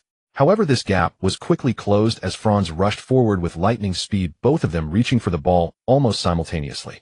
Perhaps due to Lin Chu's reputation for not being a dribbler, even after having just been nutmegged by Lin Chu, Franz did not anticipate any trickery from him. He assumed Lin Chu was going for a shot and merely stretched his foot to block Lin Chu's shooting path. Unexpectedly, after Lin Chu touched the ball, he didn't shoot directly, but instead suddenly pulled the ball back with his right foot. Franz hurriedly slammed on the brakes, but it was already too late. However, Lin Chu couldn't control the ball, well, either he only managed to use the inside of his left foot to push the pulled back ball sharply forward before stumbling to the ground. Indeed, having skill alone doesn't mean one can dribble well. These attributes are interdependent. Although he has a good feel for the ball, he can already pull off various tricks, but compared to true dribbling masters, there's still a considerable gap. Nonetheless, even so, what he did was enough to startle everyone. The ball rolled diagonally toward the right side, but what frustrated the fans of Munich 1860 was that Stahl surprisingly did not follow up to shoot immediately. Instead, he hesitated at the moment Lin Chu passed, and by the time he reacted, Yankel had already rushed in to narrowly clear the ball out of the penalty area. Clearly, Stahl had not expected Lin Chu to execute such a clever play. The coaching and substitute benches of Munich 1860 immediately sighed in regret, and even Bella in the studio expressed disappointment. Stahl is practically committing a crime. Lin Shu had nearly secured the best goal of the round, almost achieving the best assist of the round, but the lack of synergy between him and Stahl resulted in missing out on a golden opportunity to take the lead. Stahl too squatted down with his head in his hands, feeling frustrated. This play can't be entirely blamed on him either, because even if it had been Stoppelkamp or Lot who have the best chemistry with Lin Shu, they would not have anticipated that Lin Shu could make such a pass under those circumstances, let alone in that manner. Stoppelkamp looked at Lin Shu's back as if he had seen a ghost. He never doubted Lin Shu's talent, but only his goal-scoring instincts. Positioning and shooting. That is what Lin Shu has always excelled at. But now Lin Shu is also showing off his flair.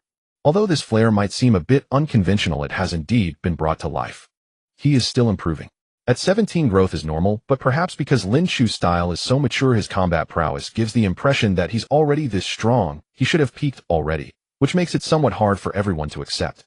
Especially since his improvement isn't simply an enhancement of his existing foundation, but a complete change in style, which is rather startling. Schmidt shook his head repeatedly, unsure whether to lament Stahl's lack of effort or to marvel at Lin Shu's moment of brilliance.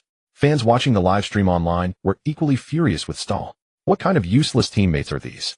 With Lot included, Lin Shu's assists could have been doubled. If that assist had succeeded, it would have been amazing. Who said Lin Shu can only shoot? How do you explain that nutmeg in this pass? Lin Shu stood up expressionless and lowered his head to adjust. He actually wanted to pull off a Marseille roulette, but halfway through he felt he couldn't control it, so he instinctively passed the ball. He didn't expect Stahl to fail to keep up, resulting in wasting such a good chance. Hertha Berlin was also taken aback by this play. Coach Lushkai immediately called Franz to the sidelines and shouted in his ear, "What's going on? Do you want him to complete a hat-trick in front of you?" Franz wiped his face. "This kid is very tricky. He seems like a completely different person." Lushkai was so frustrated he laughed. "Is this your excuse for yourself?" Franz shook his head. "It's not an excuse." Lushkai interrupted impatiently. "Then tell me, can you stop him? If not, I'll replace you with someone who can." Franz, unable to bear such provocation, shouted back, "Of course I can. Trust me, boss, he won't score. Remember what you said." Lushkai pushed him back onto the field. "Don't let us become a laughingstock." The match quickly reached the 70th minute and Lin Shu's stamina began to show signs of trouble. While he was not entirely unable to run, his technical actions inevitably began to suffer. Franz finally breathed a sigh of relief. Despite his loud calls, he was actually feeling a bit anxious. He just couldn't understand it. In terms of physical confrontation, he and Lin Shu were on par. In terms of speed, jumping, and fitness, he clearly had the edge over Lin Shu. And certainly in terms of experience, Lin Shu didn't even deserve to tie his shoelaces. Yet he just couldn't defend against him. Stahl has been performing excellently today, but unexpectedly he faltered at a critical moment. I hope he can show an even better performance in the remaining time of the match to make up for his mistake. Lin Shu has not only scored 2 brilliant goals today, but has also provided 2 wonderful assists. Unfortunately, neither Lot nor Stahl has capitalized on the opportunities. If this continues, we will have to start questioning whether Munich 1860 truly deserves such a talent. Hertha Berlin certainly has superior strength over Munich 1860. After stabilizing their formation, they immediately brought the match into their rhythm. Munich 1860 had just been aggressive for a while and had to switch back to a defensive counterattack. Unfortunately, Lin Shu had clearly reduced his movements, significantly lowering their threat in the front. Regardless, the fans in Berlin had thoroughly remembered this prodigy. Everyone could already imagine that Lin Shu would undoubtedly be the most sought-after player in the upcoming transfer window of the entire Bundesliga. As the 75th minute approached, Schmidt called Daniel Yais to the sidelines. He was Munich 1860's primary striker, but he had suffered a serious injury before the winter break and had been out for over 2 months. He had originally planned to make a big impact in the second half of the season, but upon returning, he had lost his position. Munich 1860 is about to make a substitution. Yais was likely to replace Lin Shu. After all, being only 17, his body had yet to reach its peak condition, and Lin Shu's stamina could not sustain him for the entire match. Lin Shu also saw Yais on the sidelines and realized he no longer needed to conserve energy. He could go all out for one last charge. If the match ends in a draw, Hertha Berlin's ranking will not be affected, but Munich. Look at this ball. Stoppelkamp cleverly evaded, suddenly making a lob pass. Opportunity. Lot rushed into the penalty area as Stoppelkamp passed the ball alongside Lin Shu and Borovka, launching a 3-pronged attack against Hertha Berlin's goal. Lin Shu was in the center, Lot was on the right, and Borovka was on the left. The pass was slightly towards the center, but Lin Shu was hindered by Franz, preventing him from picking up speed. Meanwhile, Borovka on the left once again utilized his speed advantage, swiftly sprinting ahead, making a diagonal run to catch up with the ball. The goalkeeper had already advanced and he had no time to adjust, so he could only take a hasty shot.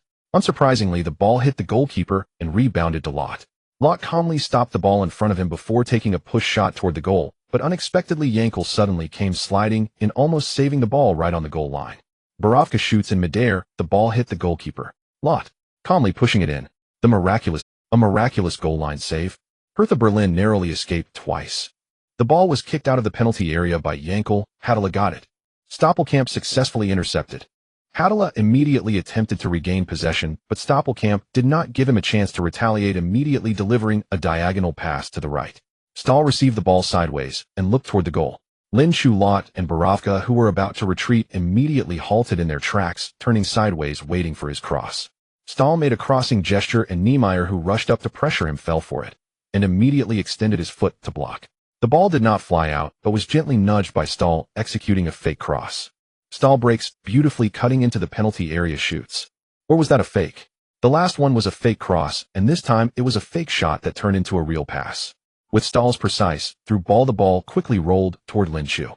Franz immediately perceived the threat, positioning himself between Lin Chu and the goal, using his hands to push him away. Lin Chu received the ball with his back, turned, tapping it sideways before spinning around to evade Franz charging toward the goal. Lot lightly flicked the ball. The ball traced a parabolic arc, landing right in front of Lin Chu. Franz, momentarily blank, instinctively thrust his hand forward with force. Lin Chu, caught off guard, immediately lunged forward, but still managed to nudge the ball ahead. With a soft thud, his forehead made solid contact with the ball. Kraft, in a flurry, reached out to stop it, but didn't even touch a hair. Lin Chu's header shot, and the ball is in again. Bella ready, exclaimed excitedly, her voice filled with intense disbelief. Kahn remained relatively calm, though his gaze was not tranquil. He even considered introducing Lin Chu to Bayern, but he dismissed the thought, considering that there was already Muller, who had a style highly similar to Lin Chu's. The audience erupted in enthusiastic cheers, unable to believe what was unfolding before them. A hat trick. The Chinese player truly performed a hat trick again. Bella. Reddy's tone grew more fervent. Since his debut, Lin Chu has played 7 matches, scoring twice and 1 assisting, and scoring in another, netting a goal in 3, and achieving 2 hat tricks against the top 2 teams in the standings. Is this a coincidence? Of course not. No. Kahn forcefully interrupted Bella Reddy's self-questioning. This kid is a true big game player. The stronger the opponent, the more excited he becomes, and the more important the match, the better he performs. Bella Reddy rolled her eyes secretly. You, with your bulky build, are learning to steal the spotlight too. However, he could only go along with Kahn's words. Yes, Franz is one of the best defenders in the entire Bundesliga, yet he still couldn't prevent Lin Chu from scoring. From trailing 0-1 to equalizing, and then taking the lead twice, this is not only a tactical victory, but also a triumph of will and determination. Just when Lin Chu, who was already panting heavily, suddenly revived, he quickly got up, dashed towards the sidelines, leaped high, and swung his right fist. His teammates rushed over from behind, surrounding him tightly to share in the joy of the goal. Applause erupted. Initially, only the away fans and neutral supporters clapped, but gradually the applause grew louder until the entire Berlin Olympic Stadium was filled with enthusiastic clapping. The home fans have also been conquered by Lin Chu's performance. Currently, there isn't really a super striker in the Bundesliga that has a significant gap leading the scoring charts. Even Kumbala, who ranks first in the scoring list, hasn't reached double digits in goals in the previous seasons. In such circumstances, Lin Chu emerged like a sweeping force. Young, powerful, and undeniably. Moreover, there is no real grudge between Hertha Berlin and 1860 Munich. Even if 1860 Munich were to win, it wouldn't threaten Hertha Berlin's dominance, which is why the fans of Hertha Berlin generously applauded Lin Chu, with some even shouting passionately. Damn, I even think he could win the Golden Boot in this season's Bundesliga. That would be terrifying. Scoring in 7 consecutive matches with 2 hat tricks against the top 2 teams. Where did Munich find this monster? As long as he keeps performing like this, Bayern will have to take action. But for Lin, it doesn't matter. It's still from Munich to Munich, just a change of jersey. Let's buy him. Let's go to the Bundesliga together next season. Ha ha ha, I'm thinking the same. This kid definitely has the strength for the Bundesliga. It's the forwards in the team that are questionable. The fans of Hertha Berlin were not joking. They genuinely hoped the team could secure Lin Chu by the end of the season. Despite currently sitting at the top of the Bundesliga, it is almost a certainty that they will win the championship if they do not make any grave mistakes. However, they have been a yo-yo team for 4 consecutive seasons, meaning this squad would only be adequate at the Bundesliga level. Reinforcement is inevitable. Is there a more cost-effective option than securing Lin Chu, a player who has both strength and potential and is also handsome? Schmidt was unaware that his prized possession was already being coveted by others. He was still celebrating wildly with the assistant coaches. When the match resumed and Hertha Berlin kicked off, he finally noticed Ye's resentful gaze. He slapped his forehead. Sorry, you go back first. Yai stared in disbelief. What? You also saw it. The situation has changed, and we need to adjust our substitution strategy. Yais opened his mouth, but could only turn with a grim face and mutter as he walked back to the bench. Schmidt quickly executed the substitutions. The heroes of the comeback, Lin Chu, Starl, and Borovka, were substituted off, replaced by a defender and two defensive midfielders. If possible, Schmidt would have liked to keep Lin Chu on the field, as his intimidation factor clearly surpassed Lauder's. However, Lin Chu's stamina had only about 70 minutes left, and his energy bar was already red. The fans once again honored Lin Chu with applause. Not only did the players from Munich 1860 envy this scene, but even the players from Hertha Berlin felt a mix of emotions. To have away fans applaud for you is something any player could boast about for a lifetime, yet Lin Chu had only debuted a month and a half ago. The gap between people can sometimes be greater than that between a person and a dog. Lin Chu raised his hands above his head, gently applauding in response to the stands. Schmidt and Borovka exchanged high fives, but just as Lin Chu reached out to join them, the old man suddenly opened his arms and pulled him into a tight embrace. Lin Chu smiled. Neither of them spoke, but they instinctively tightened their grip. It's evident that Lin Chu has a good relationship with the coach. In fact, his current success is thanks to two individuals: the chief scout of Munich 1860, Foreman, and the head coach, Schmidt. It was Foreman who discovered Lin Chu and strongly recommended him to Schmidt, who did not underestimate Lin Chu due to his age, but instead gave him tremendous trust. Speaking of which, we can't forget about Vresk. St. Pauli is in a dire situation. If they had Lin Chu, their performance might be significantly better. With Munich 1860 and Lin Chu performing better and better, now the third place in the two Bundesliga and the Golden Boot are filled with suspense, even more intriguing than the championship itself. If Munich 1860 can achieve promotion from the 10th place at the halfway mark and Lin Chu can snag the top scorer award, then all of us here will be witnesses to a miracle. Who would have thought that a young player from the Heidenheim youth team, through a casual encounter, would have such a significant impact on the league's landscape? Lin Chu, a boy from a small town, is dazzling all of Germany with his talent and brilliance. After Lin Chu left the field, Berlin Hertha could finally attack with confidence and full force. The remaining 20 minutes of the match turned into a showcase of their offense and a defensive masterclass for Munich 1860, with one side launching relentless attacks, while the other desperately defended, leaving the spectators and players on the sidelines in suspense. Borovka's thigh was almost swollen from Lin Chu's strikes. Thankfully, despite Berlin Hertha's fierce offensive, Munich 1860 stood united and maintained their one-goal lead, securing their 6th victory after Christmas. The referee blew the whistle, signaling the end of the match. Congratulations to Munich 1860, for with this hard-earned 3 points, they have finally climbed to 5th place in the standings. Congratulations also to Lin Chu, who, after becoming the youngest player to appear in the Bundesliga, the youngest goal scorer, and the youngest to score a hat-trick, has now also become the fastest player to reach double-digit goals in the league. This second hat-trick with 11 league goals, we believe this is just the beginning. Lin Chu stood up and celebrated with his teammates, then was about to thank the traveling fans when he noticed Franz. Borovka thought Franz was coming over to confront Lin Chu and was about to shield him, but to his surprise, Franz took off his jersey and handed it to Lin Chu. You played very well, and I hope to see you in the Bundesliga next time. Thank you, Lin Chu replied, taking the jersey and giving him his own in return. You won't have to wait too long. That's good to hear, Franz said as he shook Lin Chu's hand. Let me give you another blessing. I hope you can become the top scorer. Oh damn it, a 17-year-old league Golden Boot. This world is truly crazy. He said this without waiting for Lin Chu's response, casually draping the Munich 1860 number 9 jersey over his shoulder as he turned to head towards the players' tunnel, completely unaware of what that jersey represented. This was Lin Chu's first time exchanging jerseys with someone. He also brought home the match ball for the 3rd time. This time he was too lazy to ask everyone to sign it, just casually wiped the football and stuffed it into his bag. After taking a shower, the assistant coach came to call him for the post-match press conference.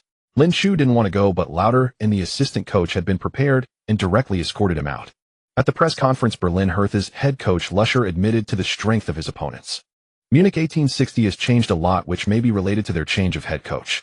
I must say they have found players and tactics that suit them very well. Why did we lose this match? No, it wasn't because the opponent was stronger, but because the performance of a particular player exceeded our expectations by far. Everyone should know who I am talking about.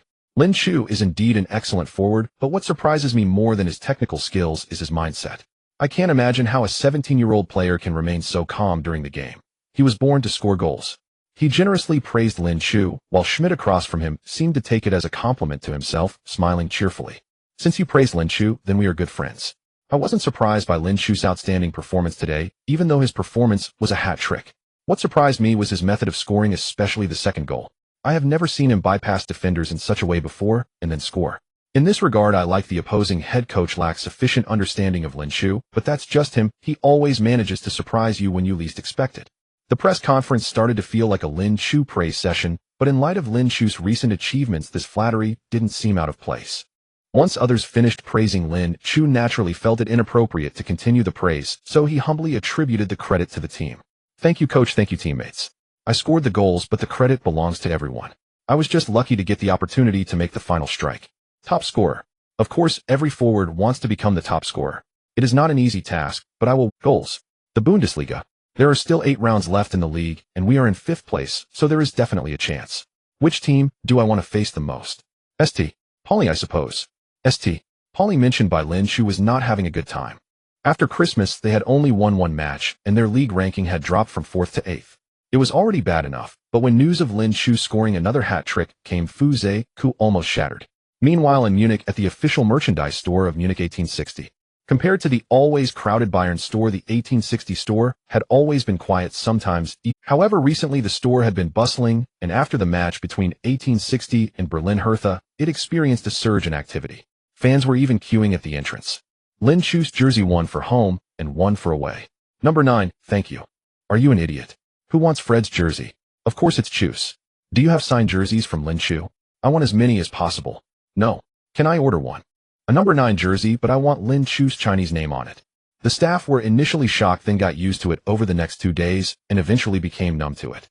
But what they didn't know was that today a journalist from China had faithfully captured this scene with a camera and soon posted it on the football channel of Xinlong Sports. The headline was somewhat sensational. The whole of Munich is crazy for Lin Shu. The content, besides the frenzy of fans buying Lin Shu's jerseys at the sports merchandise store, naturally focused on his hat trick. In this day and age, the power of portal websites is still quite strong, especially for companies like QQ and Xinlong, which are almost the 2 biggest windows for fans to learn about foreign leagues. Although limited by the scale of the Bundesliga 2, Lin Shu's fame in the country was still confined to a small circle, but as his performance improved, many people began to recognize this name, and many had even seen his goal highlights multiple times. The way opportunistic players score is usually quite similar, mainly unremarkable, always giving people the impression that they could do it too, but after this goal video was released, it finally garnered gasps of amazement. I haven't followed football in a long time. Can someone tell me if this is real, or if the media is just exaggerating? Is there no news? It's just Bundesliga 2, what's there to hype about? Just Bundesliga 2. Bundesliga 2 is still 1,000 times stronger than your Chinese Super League. I give up, I really can't do what he did. When it comes to Munich 1860, most Chinese fans' first impression is the team that Xiao Jiai once played for, and then there is nothing more to say. However, if we rewind time, they were once one of the representations of German football. The Munich Gymnastics Association, the predecessor of Munich 1860, was established as early as 1848, but due to local policy reasons it was re-established in 1860, thus taking the name Munich 1860. Subsequently, another football team, named Bayern Munich, was also born in Munich. Due to the earlier establishment and longer history of 1860, Bayern fans affectionately refer to 1860 as the elder sister, while the players of 1860 prefer to call themselves the Lions, not only because their emblem features a lion, but also because they believe they are as powerful as lions. Unfortunately, after competing in the top league for 10 years, Munich 1860 finished second to last in the Bundesliga during the 2003-04 season and was relegated to the 2. Bundesliga with Xiao Jiai, who had just transferred following the team down. To make matters worse, in the 2005-06 season, the club faced a severe financial crisis, even facing the threat of relegation to the regional league. In a desperate move, they sold 50% of the ownership of Allianz Arena to Bayern Munich for €11 million, which is why the 2 teams still share the same home ground to this day. After nearly 10 years in the 2. Bundesliga, Munich 1860 has still not returned to the Bundesliga. Most of the promising players that emerged from the team were poached by major clubs. Although there was new investment in 2011, providing decent funds for the coach to purchase or rent suitable players, the team's performance still did not improve. This was followed by constant changes of coaches and the continuous acquisition or rental of new players, yet the results remained disappointing. This year is no different, and it is even worse than in previous years.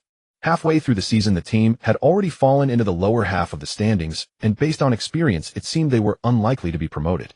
However, in less than 2 months, the situation underwent a dramatic change. Everything stemmed from a chance encounter. When Munich 1860 scout Foreman first saw Lin Shu, he probably never imagined the storm that would arise from a child who at that time couldn't even make the first team of Heidenheim. In his debut coming off the bench, he scored twice to help the team turn the game around, breaking a series of records regarding the youngest in German professional football, netting 12 goals in 7 consecutive games. At the beginning of his transfer, Munich 1860's official website eagerly referred to Lin Shu as our future, but it turned out that Lin Shu was not only the future of 1860, but also its present. In just 7 matches, he not only surpassed Captain Lauter to become the team's top scorer, but he also became the biggest contender for the Bundesliga's top scorer this season. Winning the league's top scorer at the halfway point is a record that even legends like Ronaldo and Gerd Müller never achieved. I'm crying, my Lions have finally seen a glimmer of hope. Blessings to the elder sister, we are waiting for you in the Bundesliga. I really hope to see Lin Shu represent my Lions in a Munich derby. Just back from Munich, I can responsibly say that the reports are not exaggerated. Lin Shu has really stirred up a storm. Is he still not in the national team? Lin Shu, please let me go, thank you. What grievance do you have? Just as he's emerging, you want to push him into the fire. If he is really so amazing, he should change to German nationality. At least he could play in the World Cup. Damn, although I lament the misfortunes of the national team, it's too much to urge someone to change their nationality. Wake up, don't be delusional. Maybe he can't even speak Chinese. As the hype grew, Lin Shu finally entered the sights of CCTV. In the latest episode of World Football, Lin Shu's stunning goal, where he lifted the ball over a defender before scoring, was ranked first among the top 10 spectacular goals. The young Chinese player makes his mark overseas with an imaginative lob that pierced the net of the league leaders. Moreover, Lin Shu not only scored this spectacular goal, but also completed a hat-trick, almost single-handedly securing all 3 points for the team, and this was already the second time he had done so this season. It can be said that Lin Shu has basically preordained the best transfer of the season in the Bundesliga. Munich 1860 probably never imagined that the 1.0 euros they paid for him could very well be the future Lion King of their team. Lin he initially just laughed at the reports from Germany until friends back home informed him that his son was also famous in the country. The old father was instantly filled with passion. The most fundamental belief of the Chinese people: if wealth and honor do not return home, it is like wearing fine clothes at night. Although he cannot yet bring his son back home to show off, as long as his name can be heard back in the country, it is still a form of honor for the family. Comrade Old Lin now wishes to announce to the world, yes, you are not mistaken, my son indeed has the bearing of a Lion King. Not only world football, but this goal also made the front page of local Munich newspapers, even stirring up a small storm in the entire German football scene. If it were just a spectacular goal, it certainly wouldn't have caused such a stir, but combined with keywords like debut season, 17 years old, hat-trick, and Chinese player, this wave of attention became quite significant. Even Foreman gained a bit of fame from this. This guy has happily accepted several rounds of interviews, and his story of encountering Lin Shu has been embellished multiple times, with its strange beginning, convoluted process, and perfect ending rivaling that of a movie script. Even Lin Shu himself would be astonished. Lin Shu was once again unanimously selected for the best lineup of the round in the Bundesliga, and was named the best player, with his second goal in the match becoming the best goal of the week. The discerning kicker finally awarded him a perfect score of 1. How difficult is it to achieve a score of 1 from kicker? This season, Müller has not received a score of 1. Agatza has not received a score of 1. Lewandowski has not received a score of 1. Reyes has not received a score of 1. And even Ribery, whom they favor, has only received a score of 1 3 times. Meanwhile, Neuer, who has only conceded 15 goals, and is very likely to break Kahn's record for the fewest goals conceded in the Bundesliga, has also only received a score of 1 twice. And Lin Shu, in his 7th professional match, achieved his first perfect score from kicker. There is no doubt about the authority of kicker. In Germany, this magazine's influence even surpasses that of the German Football Association. Now it is not just Munich media. Many German media outlets have changed their references to him from young player to the marvelous Lin. At this point, however, the marvelous Lin has encountered some minor troubles. Advertisements have come knocking. Never doubt the market instincts of capital. Back when Lin Shu first emerged, local Chinese merchants had already approached him to be their spokesperson, seeing it as an investment in the future, as well as being attracted by Lin Shu's excellent quality and affordability. Little did they know Lin Shu looked down upon their trivial offerings. Now, with Lin Shu's fame sweeping across Munich and its surrounding areas, many investors have recognized the immense potential he possesses, leading to increasingly enticing offers for endorsements and advertisements. Lin Shu needed to find a reliable agent. It wasn't that he was desperate to accept these commercial gains right now, rather the purpose of finding an agent was to help him deal with the various nuisances. No one understood his own potential better than he did. The so-called glory of the present was merely his starting. Regardless of how lucrative the commercial contracts may seem now, looking back in a while, they would certainly be seen as a bargain. In this regard, both he and his father were in agreement. The difference was that Lin Shu was driven by ambition, unsatisfied with the current petty profits, aiming for more enduring benefits, while he was more of an idealist, simply wishing that Lin Shu wouldn't get sullied by the stench of money at such a young age. Of course, the main reason was that their family was relatively well off, although not excessively, so they were certainly better off than many. At least until you reach adulthood and your skills are fully developed, your primary goal should be to focus entirely on improving yourself. Don't get distracted by other matters unless a truly irresistible big contract comes along. Otherwise, these commercial endeavors shouldn't occupy your mind. Lin, he said with great seriousness. As for the issue of an agent, I can temporarily step in for a while. Having family members take on the role of agent is quite common in the football world. While there are certainly some pitfalls, at least there are no issues of trust. Lin Shu fully trusted His abilities. If possible, he even wished his father could quit his job to help him manage his career, but he knew that he had other aspirations, so having him temporarily fill in would suffice. Lin Shu envisioned an ideal agent as someone who could freely enter the offices of major clubs' heads, even someone who could influence the Ballon d'Or voting. However, he clearly had not yet reached the level where such individuals would seek him out. However, it wouldn't be long. With his father acting as a shield, Lin Shu's world became much clearer. He was willing to listen to His words. Commercial endorsements and dating celebrity actresses should at least be postponed until he has achieved several major attributes at an A level. Until he could truly stand on his own, his world should revolve solely around football. Schmidt wholeheartedly supported the approach taken by the Lin family. Currently, both in terms of competitive state and results, Munich 1860 was doing excellently, showing promise for success, and he hoped all the players would focus their minds on the pitch and go all out. Therefore, aside from participating in some mandatory commercial and charity activities imposed by the club, Lin Shu's life was monotonous to the point of nausea. Other than football, it was getting a driver's license.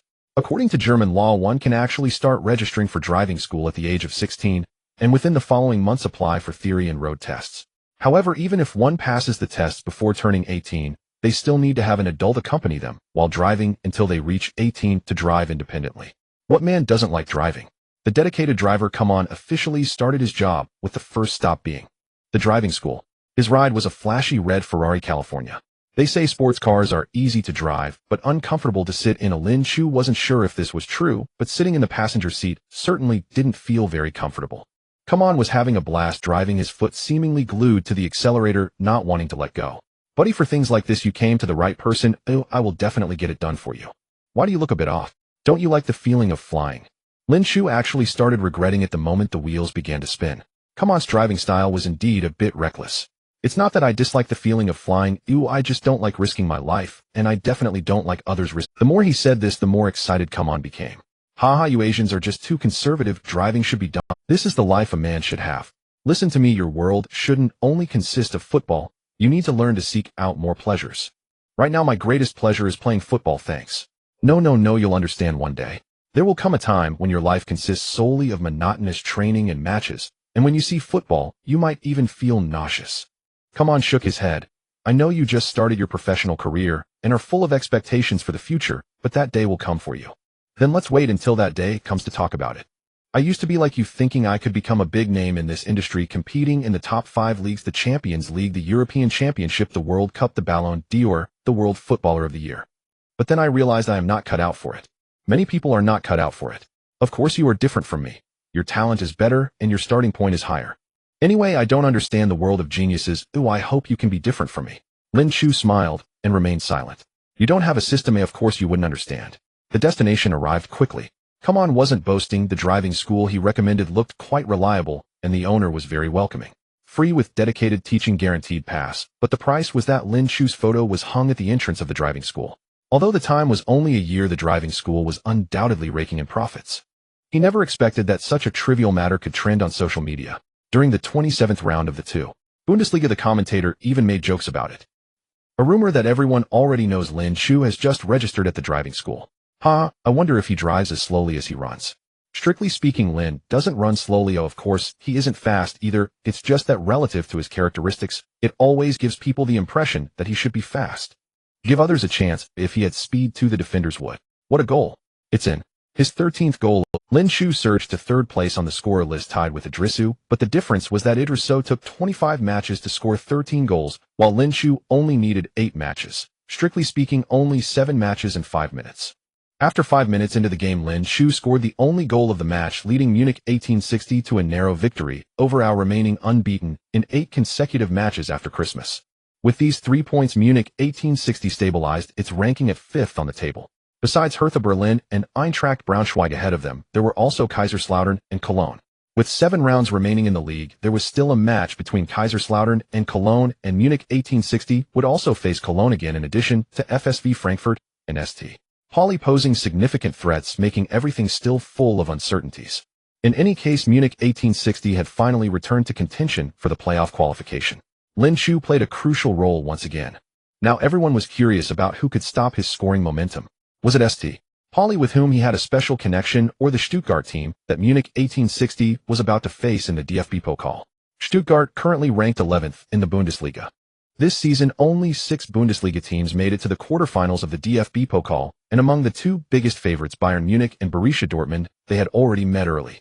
Thus, the other 4 Bundesliga teams began to develop some ideas that shouldn't exist. From the advancement process, Mainz 05 of Freiburg and Wolfsburg all had plenty of lucky factors, while Stuttgart had been charging ahead, fiercely showing great momentum, making them a stronger candidate for the championship compared to Bayern.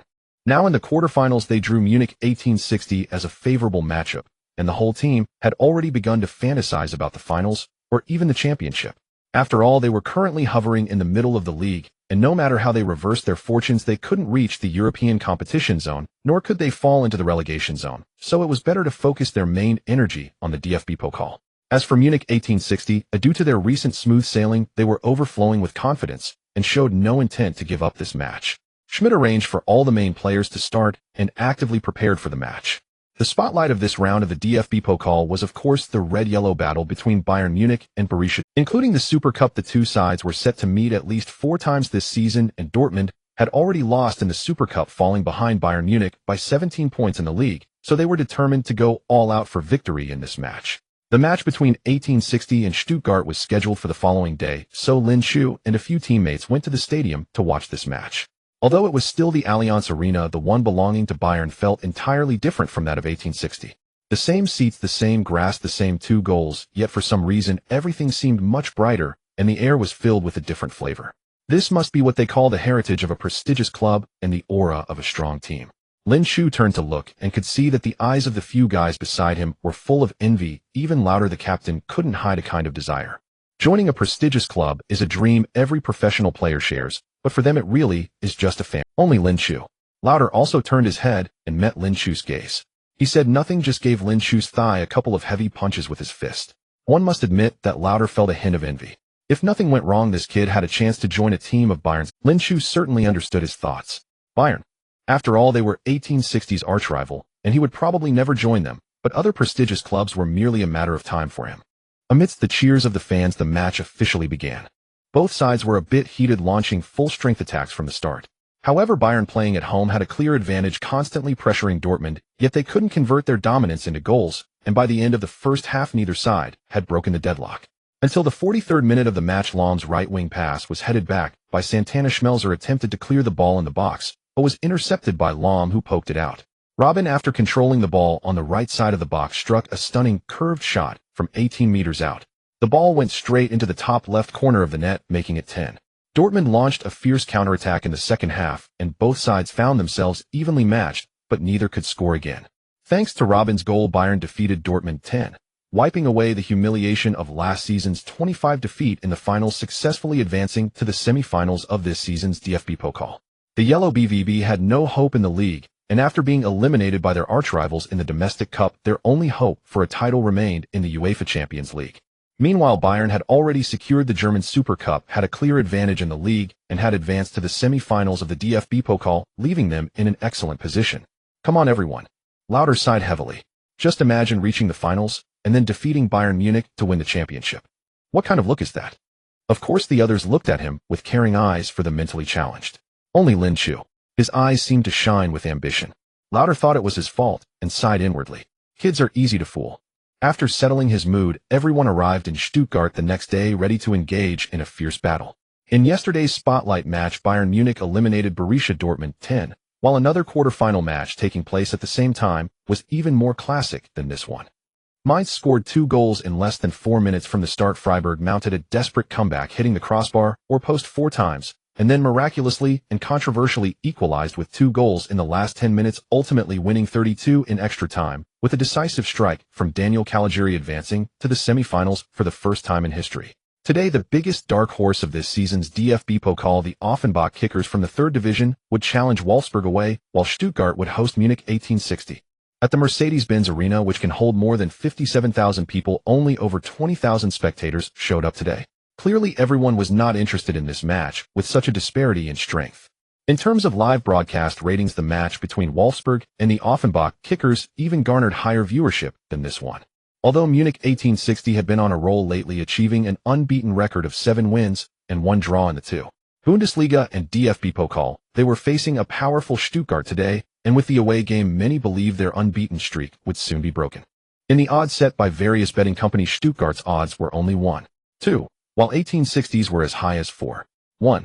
Some betting companies even set odds on whether Lin Chu would continue scoring, with relatively balanced odds. A scoring was at 1-9, while not scoring was at 2-0. As for Lin Chu scoring another hat-trick, the odds were as high as 66-6, a number considered quite auspicious in China.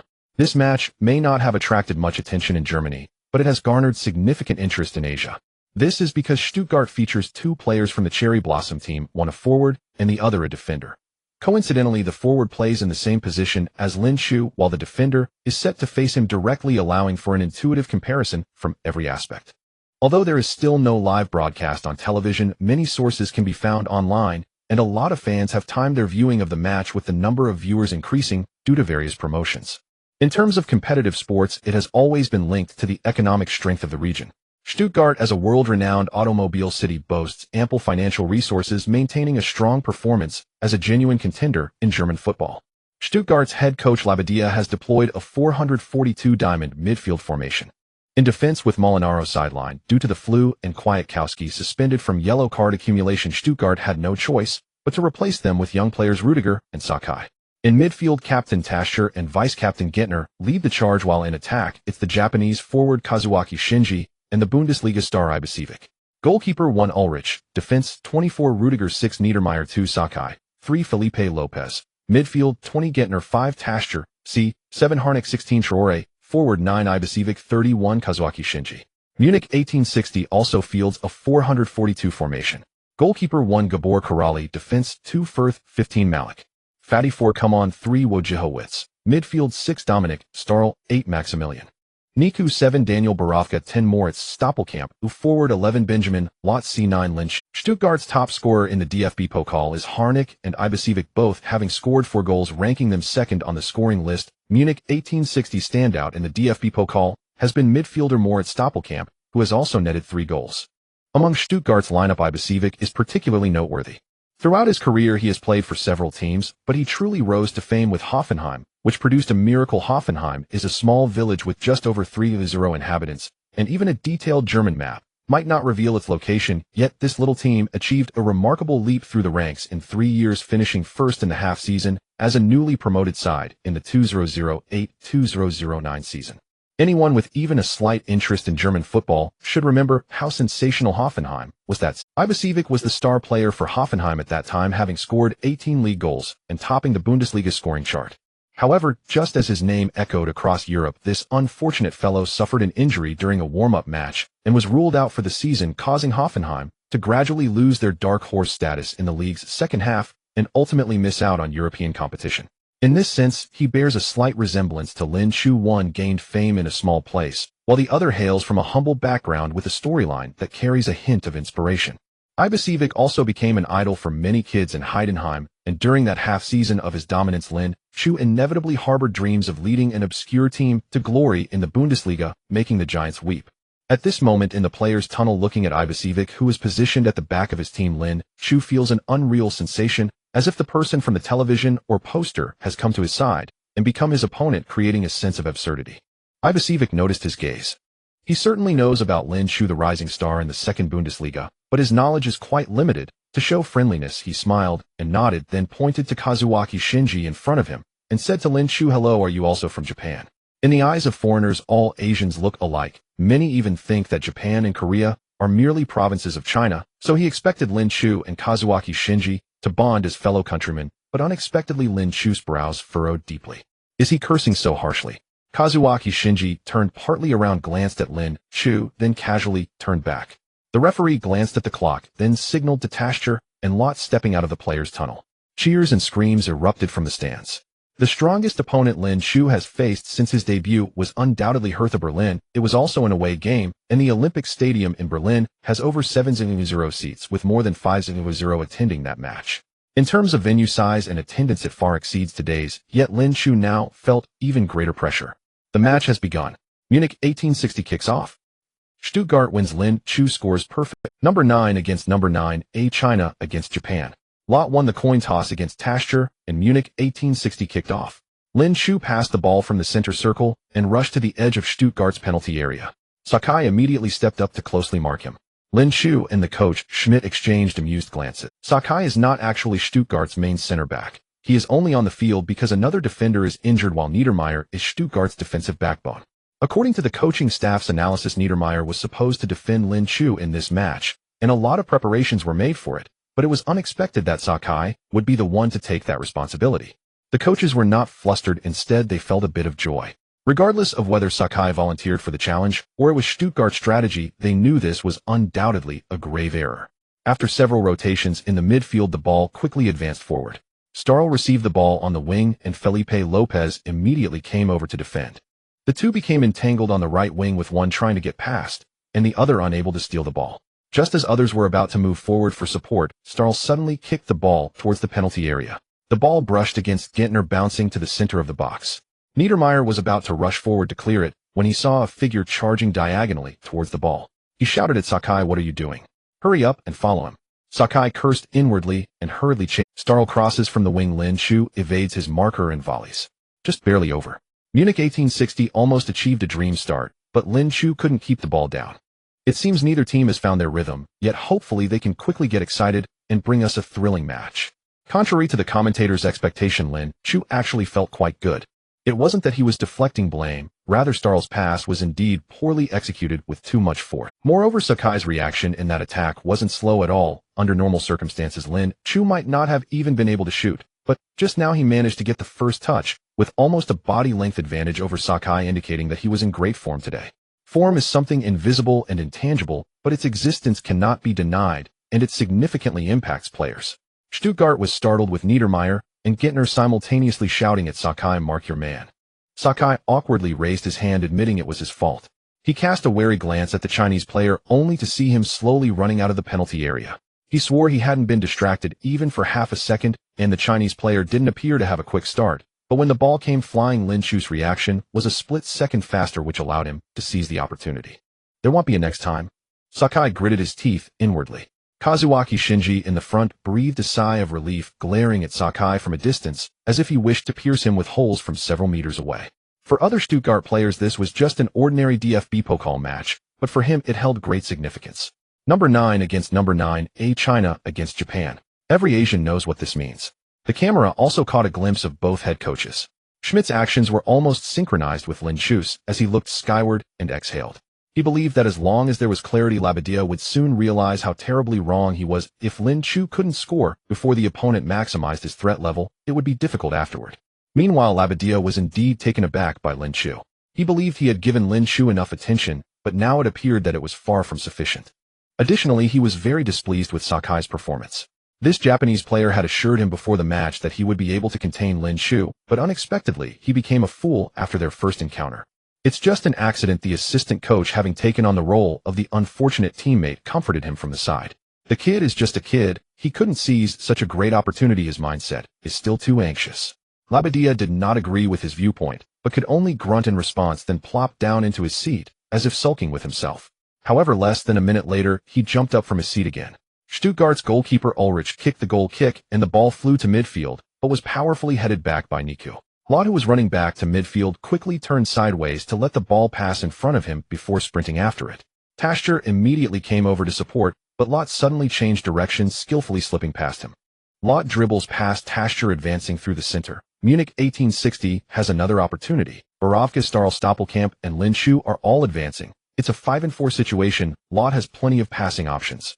Lin Shu positioned himself at the front. As he entered the penalty area, he was blocked by Niedermeyer, and with Sakai on his side, it was nearly a two-sided siege.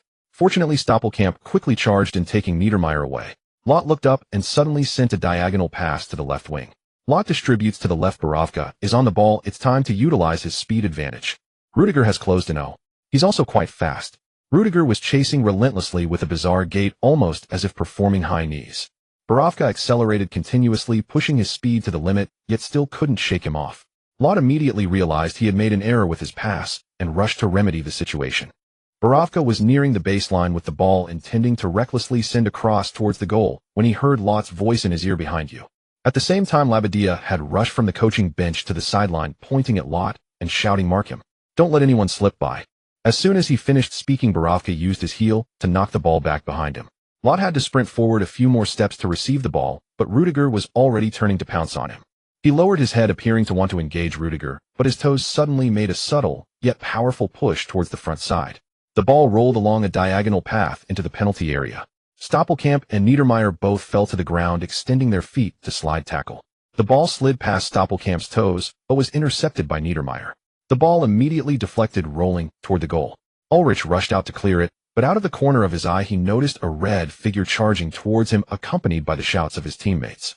"Watch out for number 9. Get a hold of him. Don't let him have the ball." Sakai was inwardly lamenting. He certainly knew to be cautious of number 9, and to hold him back, preventing him from receiving the ball, but the problem is he couldn't do it. He could chase him down, but Lin Shu cleverly kept himself between Sakai and the ball, maintaining his pursuit of the ball unwaveringly. Ulrich and Lin Shu both extended their feet, one to clear it and the other to shoot. The clearance was almost a full-powered effort, intending to kick the ball far away, while the shot was light and graceful, merely tapping forward with the toe. In the end, Lin Shu was just a step quicker, lightly tapping the ball at its center with his toes. The ball nearly grazed past Ulrich's supporting foot. Under the watchful eyes of over 20,000 spectators, the ball crossed the goal line at a leisurely pace, entering Stuttgart's net. However, Uralike's right foot did not retract. Instead, it landed heavily on Lin Shu's calf. A wave of excruciating pain shot through his leg, causing Lin Shu to topple forward and knock Uralike to the ground. A pass from Borovka's heel louder stops the ball at his feet and suddenly makes a through pass. Niedermeyer touched the football, Uralike charged out, and Lin Shu made a diagonal run to shoot. Goal. Lin Shu. It's Lin Shu again. It's still Lin Shu. Munich 1860 took the initiative, launching a strong offensive right from the start. After missing the first opportunity, Lin Shu finally seized the second. The match had just progressed to the Lin Shu fell to the ground. He was kicked by Uralike. It seems Lin Shu was indeed kicked by Uralike, and according to the rules it appears Uralike did not commit a foul. Stoppelkamp rushed over roughly, pushing Uralike aside, then squatted beside Lin Shu, anxiously waving to the sidelines. The team doctor rushed onto the field and Lin Shu was quickly assisted off. Munich has taken the lead, but Lin Shu, who scored, has been injured and is receiving treatment. Let's check the replay. Uralike's kick was quite heavy. I hope Lin Shu is alright. How is it here? And here? Can you move your ankle? Don't worry, it's a minor issue, he said, pulling out some chlorothane and spraying it vigorously on the injured area. This substance is actually a sports cold spray known for its strong pain-relieving and anesthetic properties. Lin Shu immediately felt a significant reduction in pain. He uneasily opened the system and looked at his attributes interface. Name: Lin Shu, status: minor injury. Only then did his heart truly relax. He had encountered this state during training. So-called minor injuries do not affect normal movement and can quickly heal on their own. Then he casually glanced further down and was immediately struck by the glaring injury resistance, none see above. Schmidt felt his mind go blank. He could hardly imagine how the upcoming matches would be played without Lin Shu. The assistant, on the other hand, regained composure faster, anxiously saying, "What should we do, boss? Should we substitute?" Schmidt replied expressionlessly, "Call Yais over first." The assistant hurried to the bench and waved to Yais, "Come over and get ready." Yais shot up as if jolted by electricity, ready to step forward, but suddenly, as if sensing something, he glanced at the medical area, then retracted his foot and resignedly sat back down. The assistant coach turned in surprise and indeed saw Lin Shu standing at the sidelines. Due to Lin Shu's injury, Munich 1860 did not celebrate much. At this moment, Ivasevic and Kagawa Shinji had already placed the ball in the center circle, waiting to kick off. Thank goodness Lin Shu is back on the field. The players of 1860 finally showed smiles. The fans watching the live broadcast also let out a sigh of relief. "Damn, you scared me to death. I thought he was really injured. That dog goalkeeper did it on purpose, right?" Scored so quickly he can definitely get a hat trick. The moment Lin Shu was injured and left the field, I believe that if they could, the coach and fans of Munich 1860 would have preferred not to have that goal, just for the sake of a healthy Lin Shu. Fortunately, Lin Shu recovered quickly, which should be the best outcome for them. This is his 14th goal in his 9th match. The leader of the two Bundesliga couldn't stop him, and neither could the seasoned teams of the Bundesliga. Stuttgart didn't make any fatal mistakes in this defense. It was evident that Lott's pass was intended for Stoperkamp, but Stoperkamp failed to take the shot, and the clearance by Niedermayer was timely as he kicked the ball to the goalkeeper. Yet Lin Shu's instincts were incredibly sharp. He seemed almost prophetic, running to the path of the advancing ball in the first instance, and before the goalkeeper could clear it, he poked the ball into the net. Fans from both China and Japan initially thought that the so-called Asian Derby was merely a hype created by Chinese media. Under Stuttgart's overwhelming pressure, it would have been reasonable for Lin Shu to have only 1 or 2 shots throughout the match, but unexpectedly this guy turned out to be the standout player. Many fans only learned about Lin Shu these days and watched this match in confusion.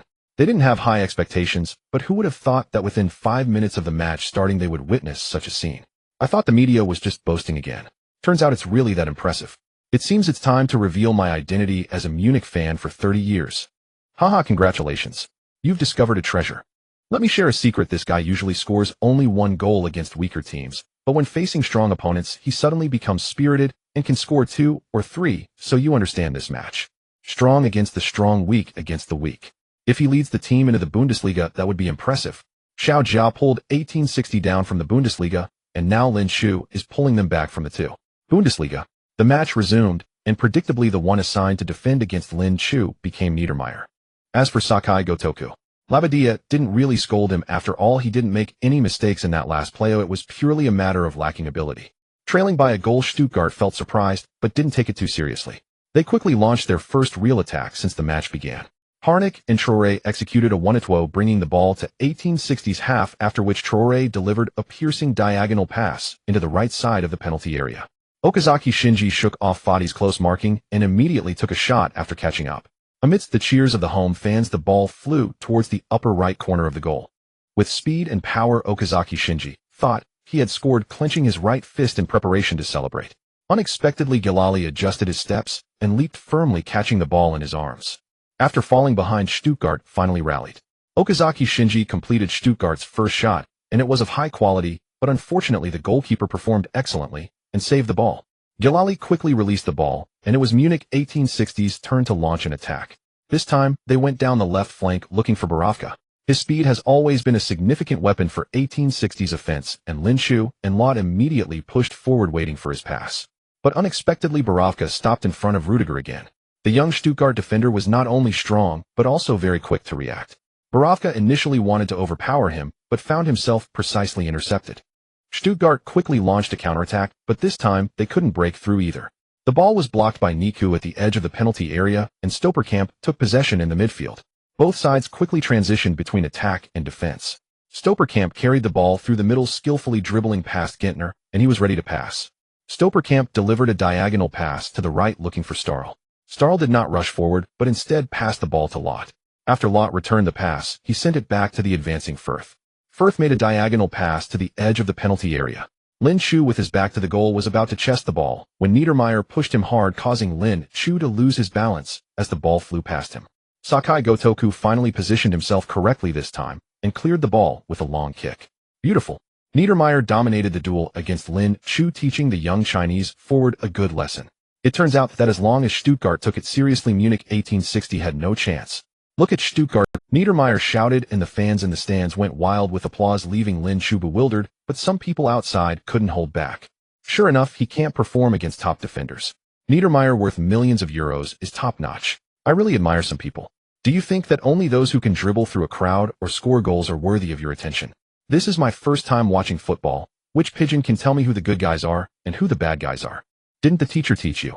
The handsome ones are the good guys, and the ugly ones are the bad guys. Stuttgart's attacks couldn't pose a threat either, but their form was clearly improving, becoming increasingly aggressive. Munich 1860 could only retreat defensively, occasionally launching some sporadic counterattacks. In the 13th minute, the ball was lofted to the midfield, and Tasher made a through pass to the left with Harnik cutting in to shoot, though the ball went just over. In the 15th minute, Traoré sent a pass straight in front of the penalty area to Ibisevic, who decisively shot towards the lower right corner of the goal. The home crowd could no longer contain their excitement and jumped up to cheer early, but Gilali was in top form today, miraculously blocking the ball. A corner kick was taken and Tasher headed the ball towards the goal. The header had plenty of power, but was too straight, easily caught by Gilali. The best performers for Munich 1860 today were not only Lin Shu at the front, but also Gilali at the back. One opened the scoring for the team, while the other ensured the goal remained unbroken. Hey Hilali's powerful throw found Lin Shu, who received the ball in midfield. Lin Shu turned to take the ball, glanced towards Stuttgart's goal, and suddenly took a shot. Niedermeyer, who was waiting right in front of him, was taken by surprise and quickly stretched out to block, but the ball flew out before his foot could reach it. Players on both benches stood up, and both coaches nervously watched the ball flying towards Stuttgart's goal. I don't know when Ulrich had walked into the middle of the penalty area muttering a German curse. He quickly looked up at the flying ball while retreating towards the goal. Lin Shu's long-range shot from midfield. Will Ulrich be able to save it? Not in. In. Amidst the contrasting murmurs of the fans, Ulrich leaped high, extending one hand upwards and narrowly deflecting the ball away from the crossbar. Phew, that was close. Just a bit more. Lin Shu's shot was both accurate and sudden, but Ulrich was still relatively focused, timely returning to block the ball. Now it's 1860's turn to take a corner kick. Niedermeyer glanced at Lin Shu with lingering fear. Just for a moment I lost focus, and you're playing this game. Lin Shu clicked his tongue and walked towards Stuttgart's penalty area. Others quickly arrived at Stuttgart's goal. The gap in strength between the two sides was still quite evident, with Munich 1860 being suppressed by Stuttgart for most of the time, so they must seize the set-piece opportunities. Several tall players crowded the near post, while Lin Shu stealthily hid in the far post. Heading the ball was not his strength, so the Taker-Stoperkamp didn't specifically aim for him, instead kicking the ball towards Carmen. Just as Carmen was about to jump for the header, Rudiger suddenly lunged out, winning the header and directing it to Lopez.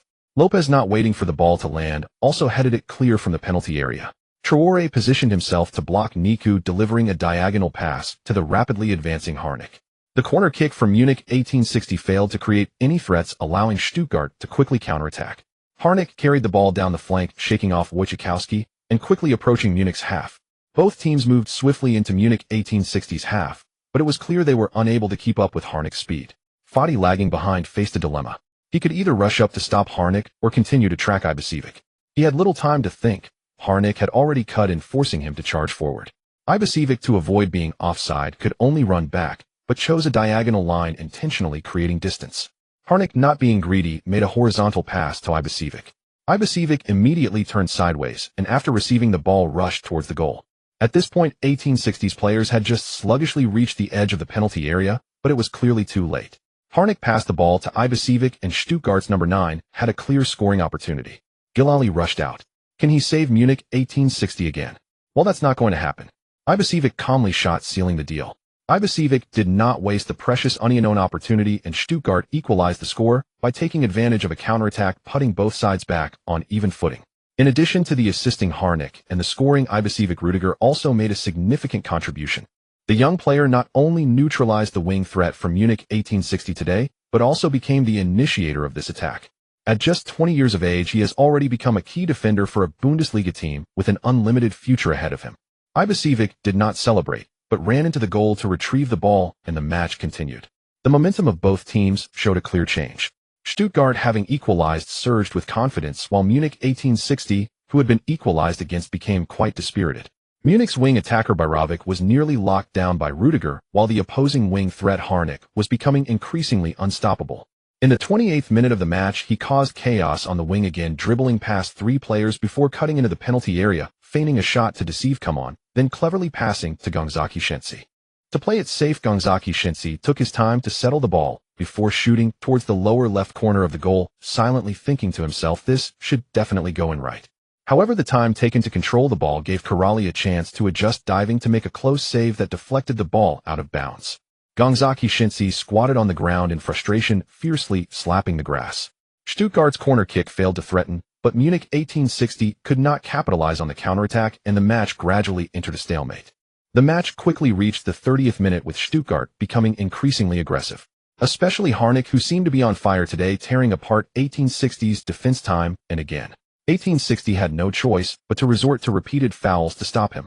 Munich 1860 could hardly organize effective attacks. Lin Shu was isolated up front, and now it was even questionable whether they could hold on to the draw. Harnik is coming again. Go. Keep going. Still going. brought down to the ground. Nika's action was quite malicious and should warrant a card. Indeed, the referee showed the first yellow card of the match, granting Stuttgart a free kick in a good position. The crowd immediately erupted in boos, but Niku ignored it, simply extending his hand to help Harnik up before leaving expressionless. Harnik placed the ball at the foul spot and prepared to take the free kick himself. The distance to the goal was about 23 meters, a position from which he could shoot directly. Munich 1860 cautiously set up a wall, with nearly all players returning to the penalty area to defend. Linshu did not enter the penalty area, but stayed up front ready to counterattack. The whistle blew. Harnik took a deep breath, then ran up and struck the ball. The wall jumped high, but no one could touch the ball. The football traced an arc soaring over Shatters' head, then suddenly dropped, flying toward the upper right corner of the goal. Harnik shot directly. The football passed over the wall. Karali had almost no reaction, and the ball went in. 21. In the 31st minute of the match, Harnik scored from the free kick he created, helping Stuttgart take with a goal and an assist. Stuttgart's number 7 shone brightly on the field.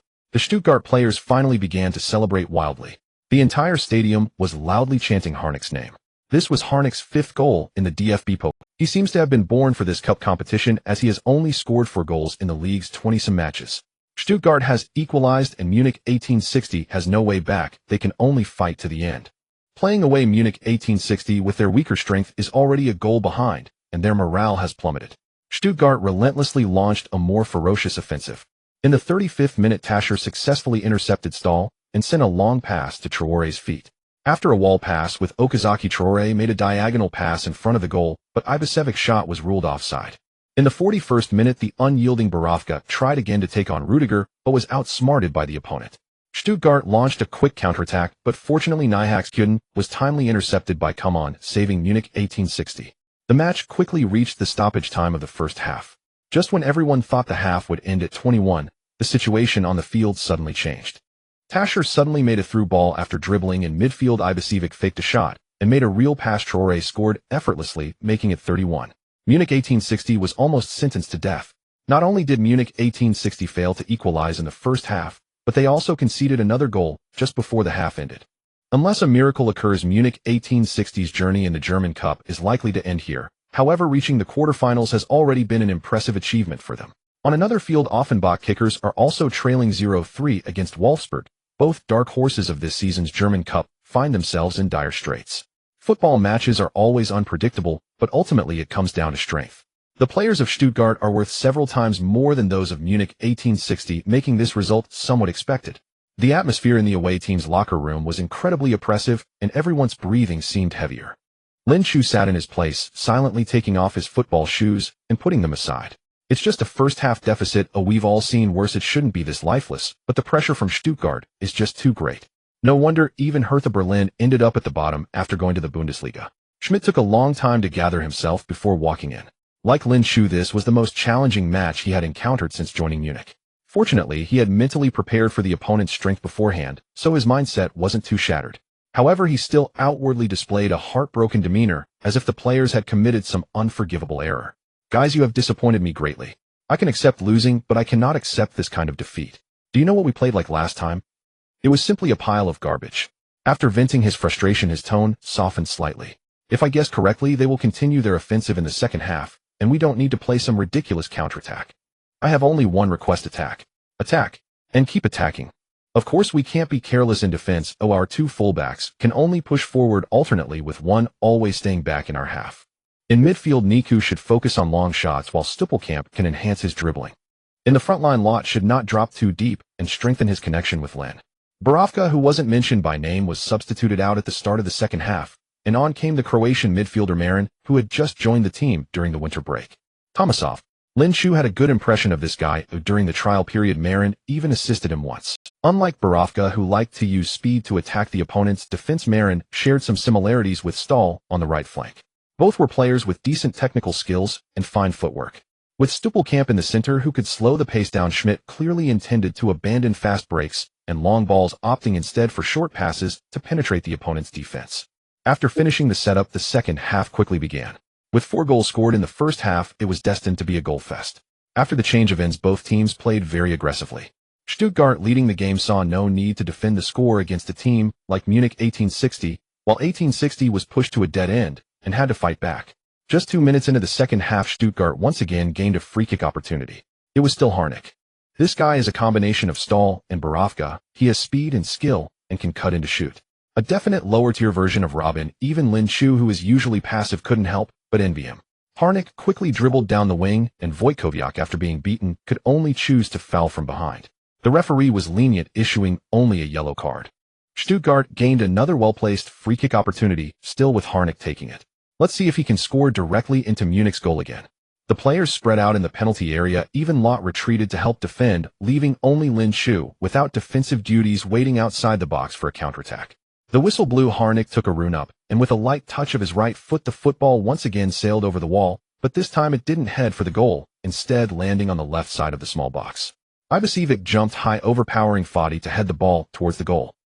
The football successfully crossed the wall, but Harnik didn't shoot. Instead, he passed to Ibisevic. Ibisevic heads for the goal. Oh no, that was too straightforward. This shot posed almost no threat to the goalkeeper. After Corrali collected the ball, Munich 1860 quickly responded. Corrali threw the ball to Furtz, who passed it forward to Stahl. Stahl was a bit slow. Grates found Lot, who didn't push forward, but instead passed back to Stuppelkamp. Munich 1860's rhythm was a bit hard to judge. Lot suddenly made a through ball. Lin Chu protected the ball and turned, shaking off Niedermeyer, shooting for the upper right corner. Ulrich with a world-class save. This shot was of high quality, but unexpectedly, it was still saved by the goalkeeper. Lin Chu could only sigh again. Niedermeyer secretly breathed a sigh of relief. He had been closely marking Lin Chu, almost not leaving his side, but he didn't expect Lin Chu to withstand his challenge, calmly receiving the ball and shooting immediately after turning. Fortunately, Ulrich was reliable, otherwise that ball would have gone in. Next to him, Sakai also inexplicably sighed in relief. See, it doesn't matter who comes on. It's not that I can't do it, but the opponent is just too strong. Sitting on the bench, Labadia was no longer calm. On one hand, Munich 1860's counterattack was utterly unremarkable, even giving their defense ample time to prepare. But unexpectedly, Stuttgart effortlessly breached their defense, and on the other hand, Lin Chu's performance exceeded his expectations once again. Lin Chu's attributes are quite easy to summarize. His standout technical skills involve positioning and shooting, along with decent physical strength and an excellent sense of goal. However, these are almost basic traits that every forward should possess. Lin Chu is just slightly better in each aspect, yet he can create such a significant threat. Labadia shook his head, indicating he couldn't understand. Tasher, wearing the captain's armband, heightened his alertness, urgently calling out to remind his teammates to be cautious. Realizing that Munich 1860 wasn't so easy to deal with, Stuttgart intentionally slowed down the pace. After feeling steady, they suddenly accelerated. Traore and Tasher continuously executed wall passes to bypass Niku and Furtz, then sent the ball into the ribs of Munich 1860's penalty area. Okazaki ran out of the box to receive the ball, surprisingly ignoring the open Ibisevic and directly taking a shot from the outside. Labadia felt blood rushing to his head. Just as he was about to curse, he unexpectedly found the quality of this shot surprisingly high, heading straight for the corner of the goal. His almost expletive curse turned into cheers, then back into anger. Because just as the football was about to enter the net, Corrali, who seemed to be on fire today, somehow managed to single-handedly deflect the ball. Corrali has saved the team once again. Although there have been 4 goals on the field, it must be said that the goalkeepers of both sides have performed exceptionally well today. Especially Corrali. Without his brilliant performance, Munich 1860's goal would have probably been turned into a... After successfully making the save, Corrali immediately hugged the ball and rushed to the edge of the penalty area before forcefully throwing the ball out. The football was surprisingly thrown to the midfield, and Stuppelkamp, upon receiving it, immediately distributed it to the side with Marin, who had just come on receiving the ball for the first time. Having joined during the winter break, his transfer fee was several times that of Lin Chu, and he joined as a star player, which should logically mean he should first establish his footing in the team. Who knew Lin Chu would rise to prominence, so quickly securing a starting position after just 2 substitute appearances, while he could only sit on the bench even in domestic cup matches. Faced with this hard-won opportunity, his desire to perform was at its peak, while Rudiger, having won several duels against Borowka, had gotten a bit carried away and directly pressed forward. At first, Marin thought this guy was faking a move. After dodging the ball, he hesitated for a moment, but once he realized he had genuinely beaten the opponent, he confidently dribbled forward. Lin Chu and Lot quickly rushed to the front of the goal. They thought Marin would pass the ball to them, but unexpectedly he took a shot himself as he approached the penalty area. Lin Chu cursed inwardly, quickly ducking down as the football nearly flew over his head towards the goal. This shot surprised not only Lin Chu and Lot, but also Ulrich, who didn't even manage to execute the most basic save motion. Just as the Stuttgart players felt something was off, a loud bang made them feel as if they had heard a heavenly sound. Marin received a pass from Stuppelkamp, easily bypassed Rudiger, brought the ball to the front of the penalty area, and unleashed a world-class shot. The crossbar denied Marin's shot.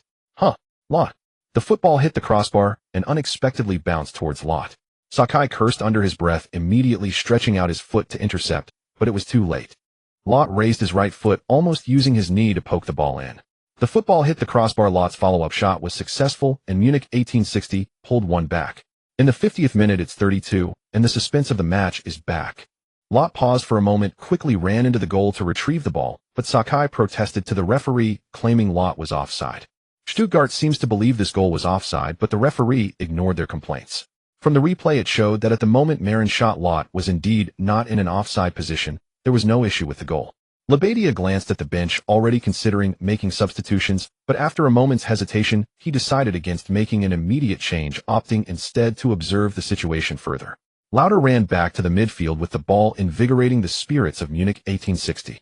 After Ivasevic played the ball out, Stuttgart began to strengthen their passing in the midfield and defense, attempting to slow down Munich 1860's momentum through ball possession, but the forwards of 1860 immediately intensified their high press.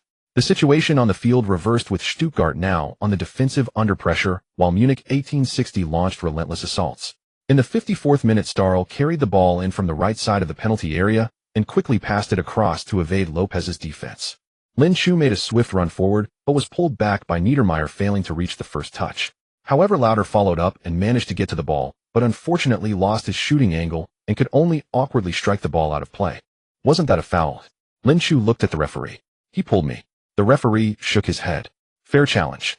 Niedermeyer quickly positioned himself between Lin Chu and the referee, insisting, "This is football. It's a man's sport. If you're afraid of contact, you might as well go play table tennis where no one can hurt you from across the contact." Lin Chu looked up at him, thrusting his chest forward with a strong bump. "Is this how it is, eh?"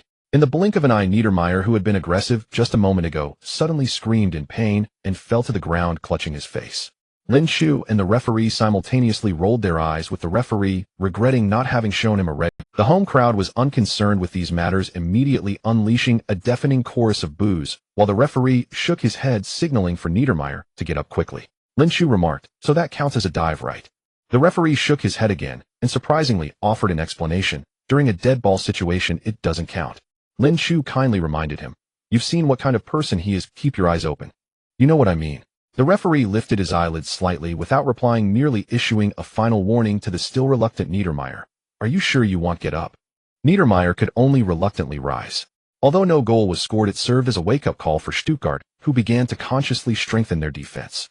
The match quickly reached the 60th minute, with Munich patiently organizing around Stuttgart's penalty area, yet they could not break through the opponent's defense. Schmidt anxiously gestured, repeatedly signaling for his players to take long shots. Niku complied, taking a shot from the edge of the penalty area. Although the goalkeeper managed to parry the ball, Munich 1860, as if discovering a new tactic, began to intensify their shots from outside the box. At this point the ball could hardly penetrate the penalty area, so Lin Chu simply withdrew. Niedermeyer hurriedly followed out, but this time he did not apply tight pressure, instead reinforcing protection of the penalty area. With no one marking him closely, Lin Chu found more opportunities. Stoppelkamp seized the moment and quickly delivered a diagonal pass to him. Lin Chu struck immediately. The shot felt incredibly satisfying, as all his power concentrated in his right leg, launching the ball with great force. Niedermeyer cursed under his breath and rushed over. He was careless and did not dodge. The ball hit him hard in the chest, producing a resounding thud. Onlookers displayed expressions of pained sympathy, while Niedermeyer let out a cry, crouching down and clutching his chest. The ball rebounded, cleared by Taschter's powerful kick, while Lin Chu stood over Niedermeyer, looking down at him from above, saying, "This is football. It's a man's sport. If you can't handle this, I suggest you take up table tennis. You may look foolish and clearly aren't cut out for it, but at least you won't get hurt across the table, understood?" Niedermeyer, in tears from the pain, was approached by Taschter, who intended to charge at Lin Chu, but was interrupted by the shouts of his teammates. "The ball's coming. Watch out. Stuttgart's defense is tight. Munich 1860 is deliberately increasing their long shots." Niedermeyer blocked Lin Chu's shot with his body and looked like he was in great pain. Given the previous conflict between the two, this scene was hard not to provoke some unhealthy associations. Crawley. The ball, cleared by Taschter, soared into Munich 1860's half and directly into the penalty area. Ivasevic rushed to chase the ball, but Crawley had already abandoned his goal and kicked the ball away first. The ball landed in midfield, where Carmen headed it powerfully, sending it back to the front edge of Stuttgart's penalty area. Marin, facing the goal, nudged the ball with his chest, stopping it right in front of him. Just as he was about to turn and take a volley, he caught sight of a figure darting past Tascher and into the penalty area in his peripheral vision. With no time to think, Marin instinctively flicked the ball with his foot. The ball traced a parabolic arc, falling into the center of the penalty area. Tascher instinctively reached out, but failed to grasp it. This is bad. Sakai was keenly observing Lin Shu and dashed forward the moment he entered the penalty area, but Lin Shu was like an armored vehicle at full throttle, utterly unstoppable. Sakai was knocked aside, and the ball landed right in front of Lin Shu. Lin Shu controlled it with his chest. Ulrich immediately made a save, but from such a distance, all he could do was pray that the opponent would miss the shot. Clearly such prayers were in vain. With a loud bang, the ball pierced Stuttgart's goal once again under the desperate gaze of the home crowd. Lin Shu scored again, bringing the score level for Munich 1860. In the 60th minute of the match, Munich 1860 equalized the score. The Stuttgart fans who had fantasized about a resounding victory during halftime were dumbfounded, and the Munich 1860 fans could hardly believe it. At the moment Lin Shu scored, cheers erupted in the bars throughout Munich, big and small. In Munich, Bayern fans are mostly concentrated in the northern and central parts of the city, primarily composed of the petty bourgeoisie, while the fans of 1860 are more prevalent in the western region, mostly local workers and students. This is not absolute, but generally Bayern represents the wealthy class, while 1860 is seen as the team of the underprivileged. At that moment, in a fan bar in the west of Munich, all the drunkards jumped up loudly, calling out Lin Shu's name. The generous owner even treated everyone to a beer, elevating the atmosphere to its peak. Cheers to Lin Shu. Cheers to Furman. Cheers to Schmidt. Cheers to our Lions forever, 1860. Ha, I told you, the damn Stuttgart, how could they possibly be our opponents? Yes, Lin will kick their butts. Hat trick. Hat trick. Lin Shu go for another hat trick. At the bar counter, a middle-aged man drunk lifted his head, dazedly looking around, and finally remembered he was still at the bar. He picked up the empty glass in front of him, mumbling as he took a sip, only to find it completely empty. Just as he was about to lean back down, he heard a loud cheer for the hat trick. He looked up again at the crazy crowd. Hat trick? What hat trick? Whose hat trick? Of course it's Lin's. The bartender filled his glass on the house for Lin's hat trick. Haha, that stingy guy can be generous at times, the middle-aged man said as he drank heartily, then leaned back. On the television, the match continued, and the noisy crowd gradually quieted down. The middle-aged man, who had already started snoring, suddenly jumped up and screamed, "Whose hat trick are you talking about?" Everyone was startled, but calmed down upon seeing it was him. Hey York, have you drunk yourself silly? Don't sleep. Are you still a fan of the Lions? Sleeping at a time like this? Throw him out, he's just annoying to look at. No. York was already sober, fumbling around in a panic, finally pulling out a crumpled betting slip from his pocket. Hat trick. Lin number 9, Lin Chu has scored a hat trick. Someone immediately understood. Damn it, didn't you bet on Lin's hat trick? What's it to you? I did too, I believe in Lin. Hey York, how much did you bet? 1. York extended one finger, his voice trembling. 1,000 euros. How much? Damn. Where did you get that much money? How dare you bet that much? Haha, I was drunk, thank God, thanks Satan. I almost spent all my money on this bet. Now tell me, did Lin really score a hat trick? His eyes were already focused on the television, seeing the score 33, and combining it with the muddled sounds he heard earlier, he naturally assumed that all 3 goals scored by Munich 1860 were by Lin Shu. His face lit up with a smile. Immediately someone poured cold water on him. No, Lin scored only 2, and the other was by Lot. What? Damn Lot. Why did he steal Lin's goal? Damn it, I suddenly hope Lin won't score again. No, York is a good guy, just had a tragic fate. I actually hope Lin can bring him good luck. Poor York, he used to be a great lad, but that woman took everything away. I hope he can get better. Is the odds for Lin's hat trick very high? Not high, I remember it's only 66. 6 times. Ha, I bet 100 euros go Lin Chu. Everyone became even more spirited. Although they were not the protagonists, they hoped to witness the news of someone drunk and buying the wrong lottery ticket, but hitting the jackpot. Moreover, everyone had already been captivated by Lin Shu, and they all hoped he could score another goal to seal the victory. As per tradition, Lin will only play for another 10 minutes, at most can he score. Is Schmidt's head filled with nonsense? Why does he always take Lin off early? Come on, have you seen how young Lin is? His stamina is only enough to play 70 minutes. Schmidt is right, it's hard to come by a genius like him. We must protect him well. God knows when Lin Shu was injured and substituted off earlier, I almost wanted to jump into the television and take out that bastard. York was initially interested in the discussions around him, but soon became captivated by the increasingly intense match, his eyes glued to the television screen. Go buddy, you can do it, God bless, hurry, and score another one. Trailing behind, equalizing, taking the lead, getting equalized again. Stuttgart's 60 minutes were quite thrilling, and Munich 1860 was equally stirred. At this point in the match, no one wanted to go into extra time.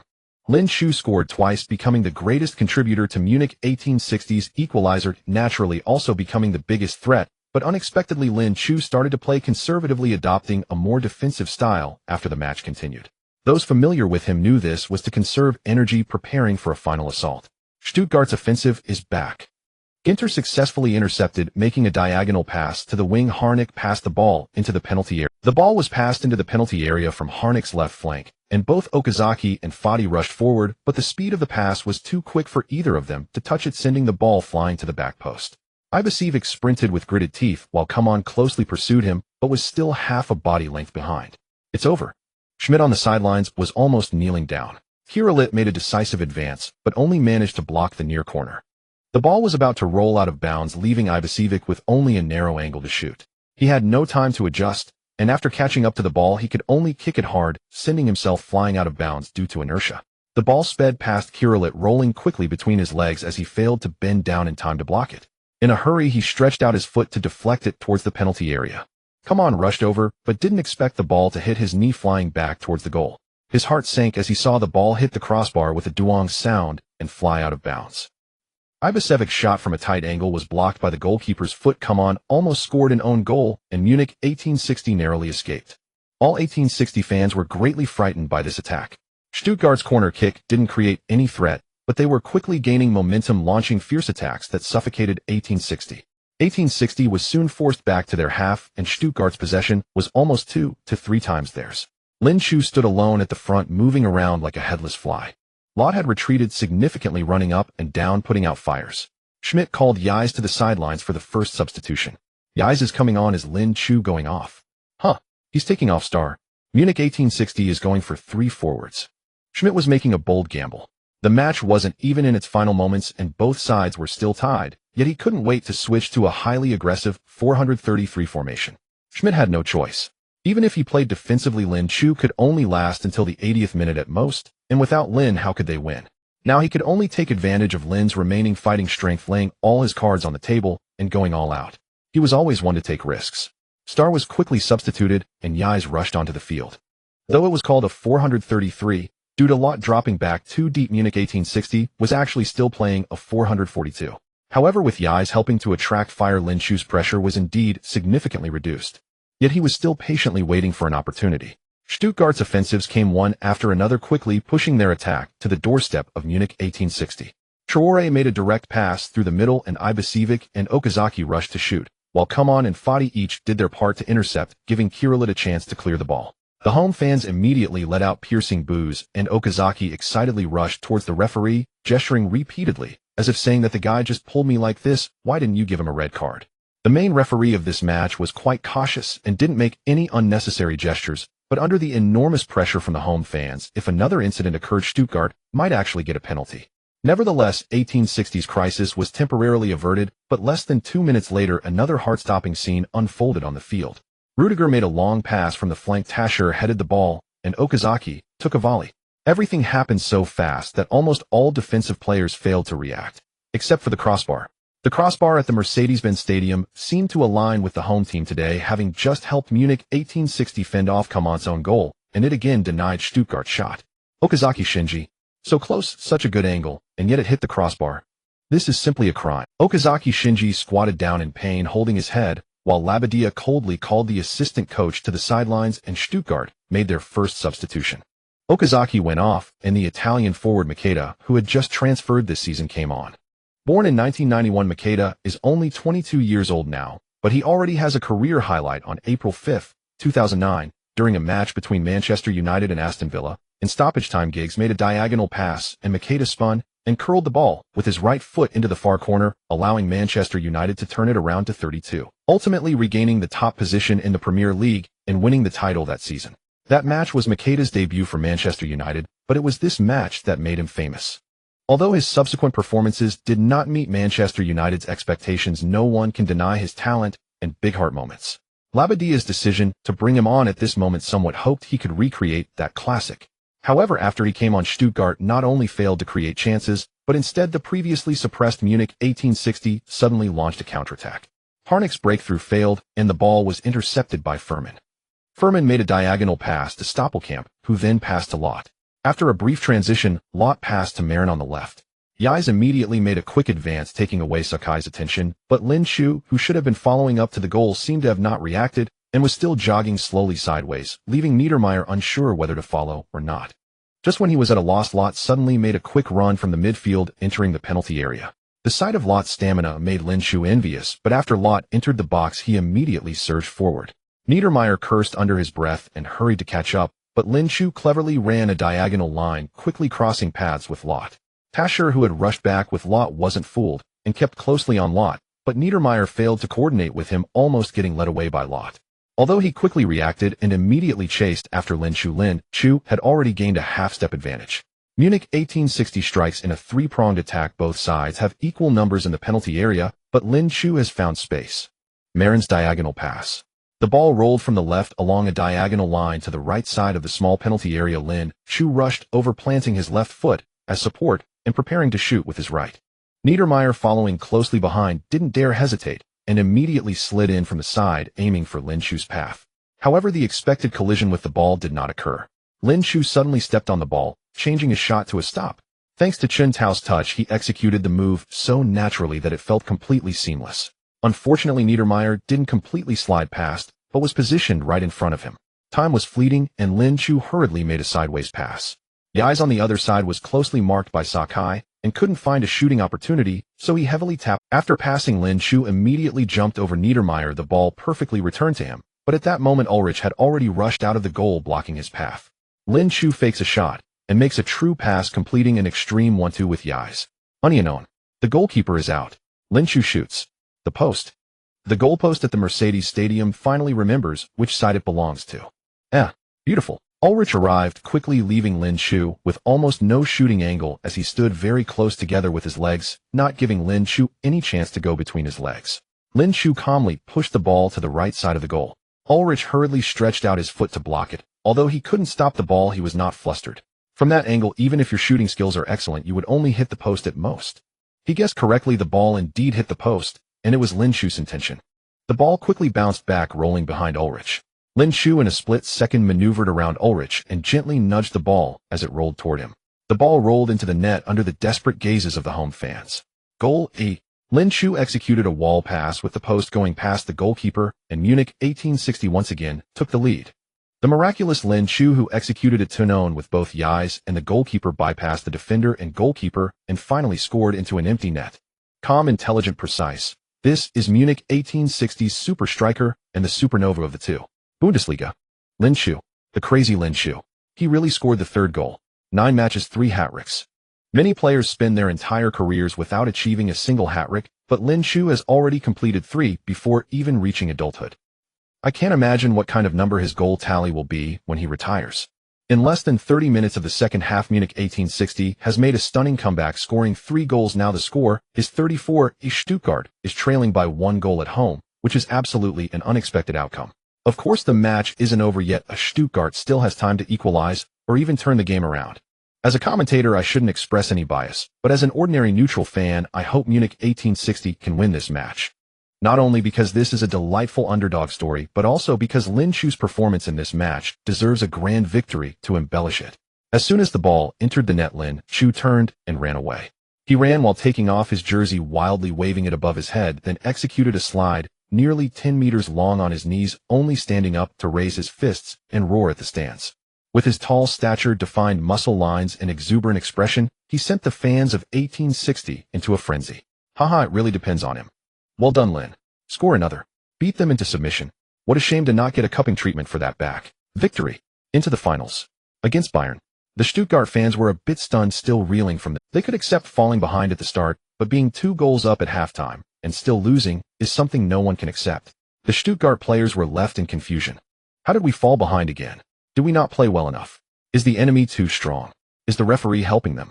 It seems none of that is true. But why did the score inexplicably change to 34? And to be fair, they have scored 3 goals, so their form shouldn't be that bad, right? The only explanation left is that the defense was truly lacking. The midfielders and forwards cast resentful glances at their defenders. Especially the 2 center-backs Niedermeyer and Sakai could almost feel the bone-chilling, killing intent in their teammates' gazes. They wanted to explain, but suddenly found no reasonable excuse. Explain what? That kid is too abnormal. or that we are not good enough. At this moment he didn't shout or complain but quickly called the two substitutes to the sidelines, urging them with earnest advice. Stuttgart was in shock and disappointment, while the Munich fans were screaming, cheering, shouting, and laughing. In the bar, York jumped onto the counter, raising his glass and shouting, "Today all expenses are on me. Oh, everyone drink to their heart's content, and you can't leave until you're drunk. Cheers to York, cheers to Lynn, cheers to the Lion. Oh God, are we really going to play against Bayern? Why not? Lynn can shoot Neuer out of the skies. I can't wait. Allianz Arena, the Munich Derby. Let the current youth see who the real boss of Munich is. I've decided from now on I'll bet on Lynn to score hat-tricks every match. Do you think the betting companies are fools? Trust me, such odds won't come again." Inside the field, teammates crazily ran towards Lynn, surrounding him in a wild celebration. Schmidt stood still, shouting a few times, then shook his head. "Didn't you say you were out of stamina? You seem energetic." Thinking this, he still obediently called the two substitutes over. "All right, guys, from now on you should know what to do right. If you can't hold this score, you better think about how to apologize to Lynn." The celebration of 1860 seemed endless, as if they wanted to celebrate until the end of the match. The Stuttgart side urged them repeatedly, and only then did the 1860 players return to the field under the referee's intervention.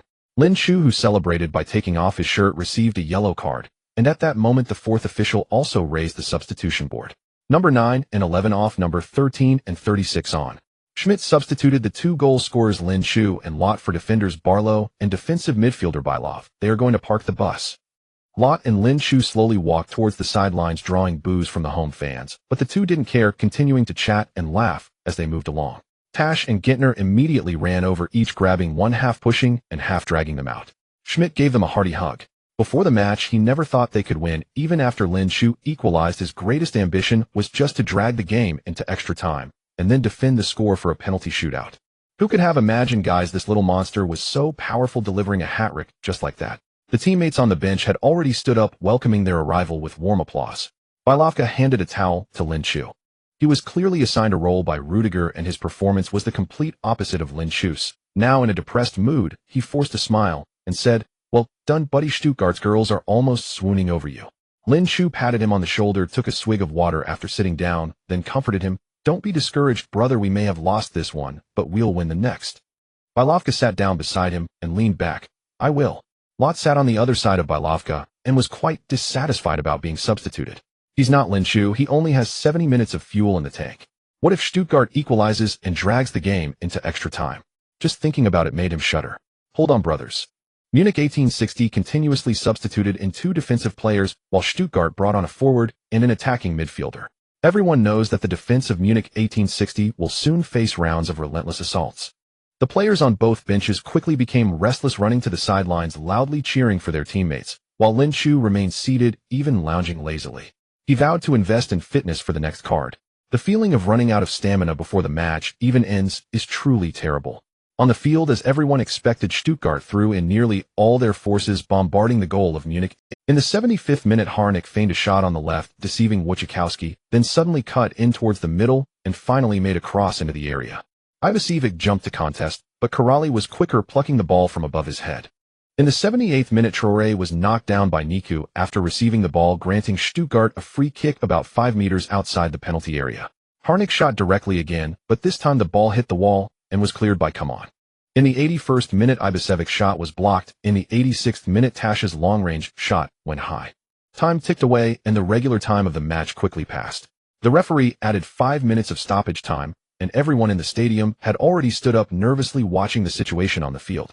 Lin Chu also walked to the sidelines, waiting for the final whistle of the match. Stuttgart was still frantically pushing forward, but Munich 1860 tightly encircled the penalty area. As the match reached the 97th minute, Schmidt kept muttering in the fourth official's ear, "Time's up. Stoppage time has exceeded 5 minutes. The match is over." The Munich fans inside and outside were cursing non-stop, but the referee still gave Stuttgart one last attacking opportunity. Harnik cut inside, evading Stoperkamp's pressure, and shot from outside the penalty area. The ball soared high, hitting the crossbar and bouncing out, shattering Stuttgart's last hope. Karali took the goal kick, and as the ball reached its highest point, the referee finally blew the whistle. Beep, beep, beep. The match is finally over. With Lot's goal and Lin Chu's hat-trick, Munich 1860 astonishingly defeated Stuttgart away. The match was full of ups and downs, as Stuttgart was once dominant. By the end of the first half, they had one foot in the semi-finals of the German Cup, but Lin Chu ruined all of that. It was precisely thanks to his 3 golden goals that Munich 1860 successfully reached the semi-finals of the German Cup after many years. The prize for the first round of the German Cup is €1,750 and almost doubles with each round until the semi-finals. According to the latest data, each of the 4 semi-final teams can receive €2,800. However, everyone, I must solemnly tell you that Lin Chu's transfer fee was only €1,000.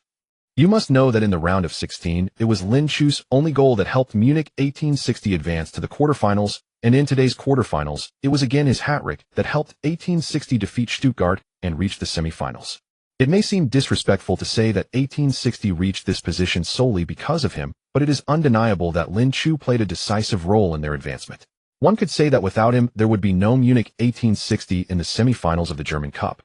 It can also be said that Munich 1860's investment has long been recouped and has already earned dozens of times in profit. Spending €100,000 to acquire a powerful weapon not only led the team to dominate in the league with an undefeated streak of 7 matches, but also secured a few million euros in rewards by advancing 2 rounds in the German Cup.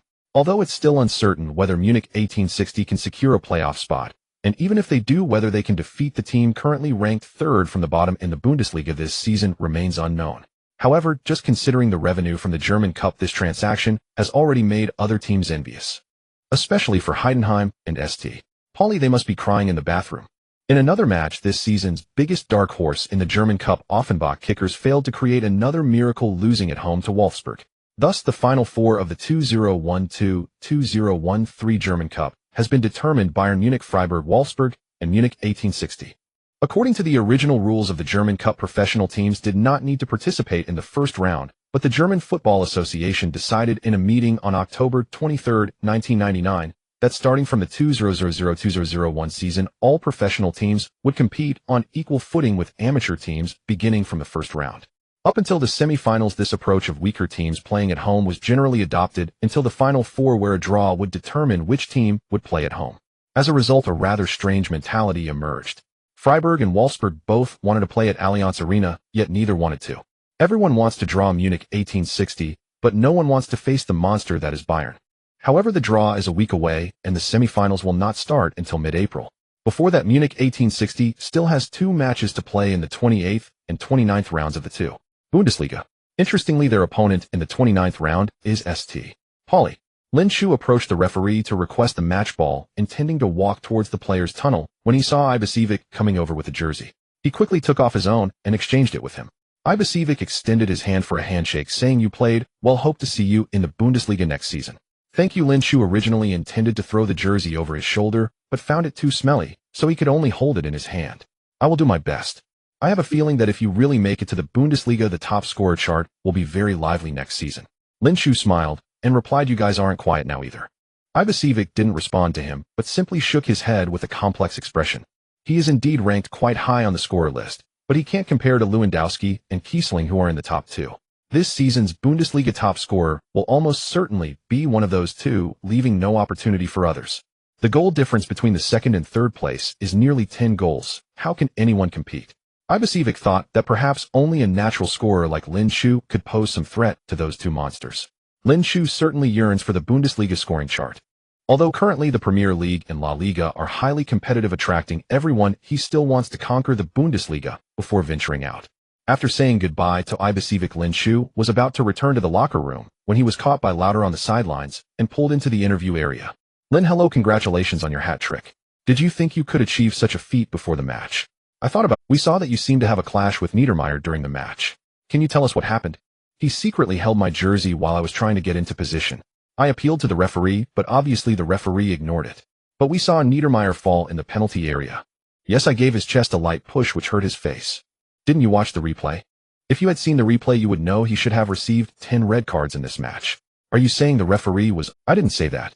Lauter was getting a headache from listening and quickly apologized to the reporters, pulling this little rascal away.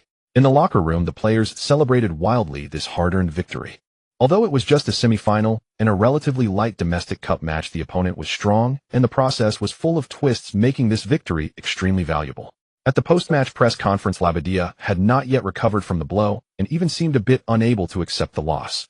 Stuttgart has won the German Cup 3 times in history, the most recent being in 1997 when the coach leading the team to victory was Loh, the current head coach of the national team. This season Dortmund was eliminated early and they had initially thought they could meet Bayern in the final, but they were eliminated by Bayern's relative instead. Fans felt immensely frustrated. They had been preparing for the college entrance examination all semester only to fail the midterm. Anyone would be broken under such circumstances. Thus Labadia's extreme frustration is somewhat understandable. Our luck was terrible. Our number of shots was 5 times that of the opponent. Moreover, there were several occasions where we threatened their goal, but the crossbar and goalposts ruined everything. Additionally, I have reservations about the opponent's style of play. You can defend, but you can't defend the whole game. If every team parks a bus in front of the goal, then there's no need for any matches to continue. Defend the whole game. Has the opposing coach forgotten the score of this match? We scored 4 goals. Did those 4 goals come from a bus? I didn't know Munich's bus was that powerful. Labadia was left speechless and could only forcefully save face. Yes, you scored 4 goals, but we all know how those 4 goals came about. We didn't lose to Munich, we simply lost to their number 9. We admit we haven't done enough research on him. Schmidt interrupted with confusion. Sorry, if I heard correctly, are you referring to number 9 as Lin Chu? Wasn't he a player for Munich 1860? I remember personally bringing him in. This press conference could not continue. Although matches in the Bundesliga and Bundesliga are usually scheduled apart, they are quite close together. Thus the focus after the matches was almost entirely on the Bundesliga. However, this round both the Bundesliga and Bundesliga played in the German Cup, resulting in a unified spotlight. Lin Chu's prominence has skyrocketed this time. Bayern Munich has crossed the biggest hurdle of the season. In the spotlight match of the German Cup quarterfinals on Wednesday night, Bayern Munich narrowly defeated Dortmund 10, redeeming the humiliation of last season's 25 loss in the final. However, the most thrilling matchup in this quarterfinal was not this one, but the other 2 intense battles. First was the Bundesliga clash between Mainz 05 and Freiburg. Mainz took a 2-goal lead within just 4 minutes and maintained that advantage until the 80th minute, only for Freiburg to score 2 goals in 10 minutes, leveling the score before the end of regular time.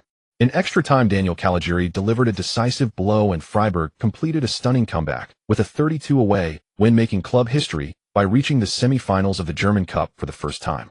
Another classic duel was Stuttgart against Munich 1860. Munich 1860, led by young Lin Chu, opened the scoring for a dream start, but Stuttgart scored 3 times before halftime to take the lead. Just when everyone thought Stuttgart would easily secure victory, the resilient Munich 1860 launched a counterattack in the second half. Captain Lauter scored the team's 2nd goal, making it 32, and then Lin Chu scored 2 more goals, completing a hat trick and leading the team to victory over the formidable Stuttgart, advancing to the semifinals. Without a doubt, Lin Chu is the best player in German football this week.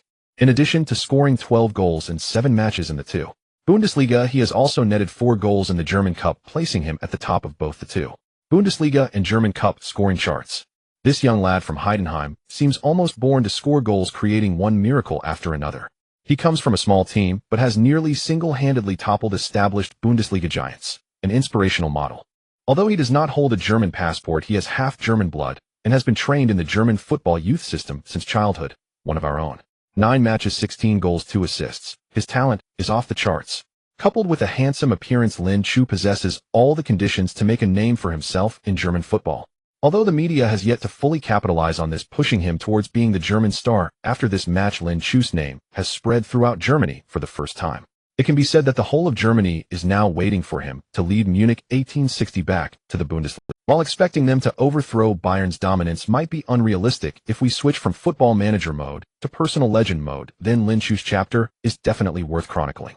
However, it is not so easy for Munich 1860 to return to the Bundesliga. Judging by the current standings, it is indeed fraught with challenges.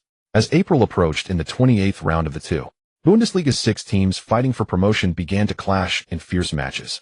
Hertha Berlin won 30 at home in a top-of-feedable battle against second-placed Brunswick, making their return to the Bundesliga as champions almost unstoppable, with Brazilian midfielder Ronnie scoring 2 goals and providing an assist, being the main contributor.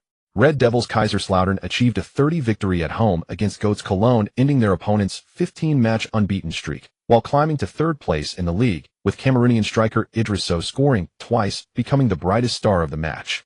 5th-placed Munich 1860 drew 11 away against 7th-placed Cottbus, resulting in both teams dropping a place in the standings, creating a mutually damaging situation, while FSV Frankfurt, who crushed the bottom-placed Regensburg, rose to 5th, gaining a 1-point lead over Munich 1860. 1st place, Hertha Berlin far ahead. Second place, Brunswick virtually locked in second. Third place, Kaiserslautern just one victory away from fourth. Fourth place, Cologne with fifth place breathing down their necks. Fifth place, FSV Frankfurt only 1 point ahead of sixth. Sixth place, Munich 1860 with a record of 12 wins 9 draws and 7 losses from 28 matches totaling 45 points. Seventh place, St. Pauli with hope of defeating 1860 in the next round. Eighth place, Cottbus. The top 2 spots are definitely out of reach, but third is not entirely. In any case, the situation is such that the competition between third and eighth place remains tight, and who can snatch that playoff spot will depend on the upcoming crucial matches. It is worth mentioning that Munich 1860's ability to emerge unscathed in this round against Cottbus relied once again on Lin Shu's goal. Since joining, Lin Shu has scored in 10 consecutive matches with 8 consecutive rounds in the 2. Bundesliga, just 1 match away from tying the record for the longest consecutive scoring streak in the 2. Bundesliga.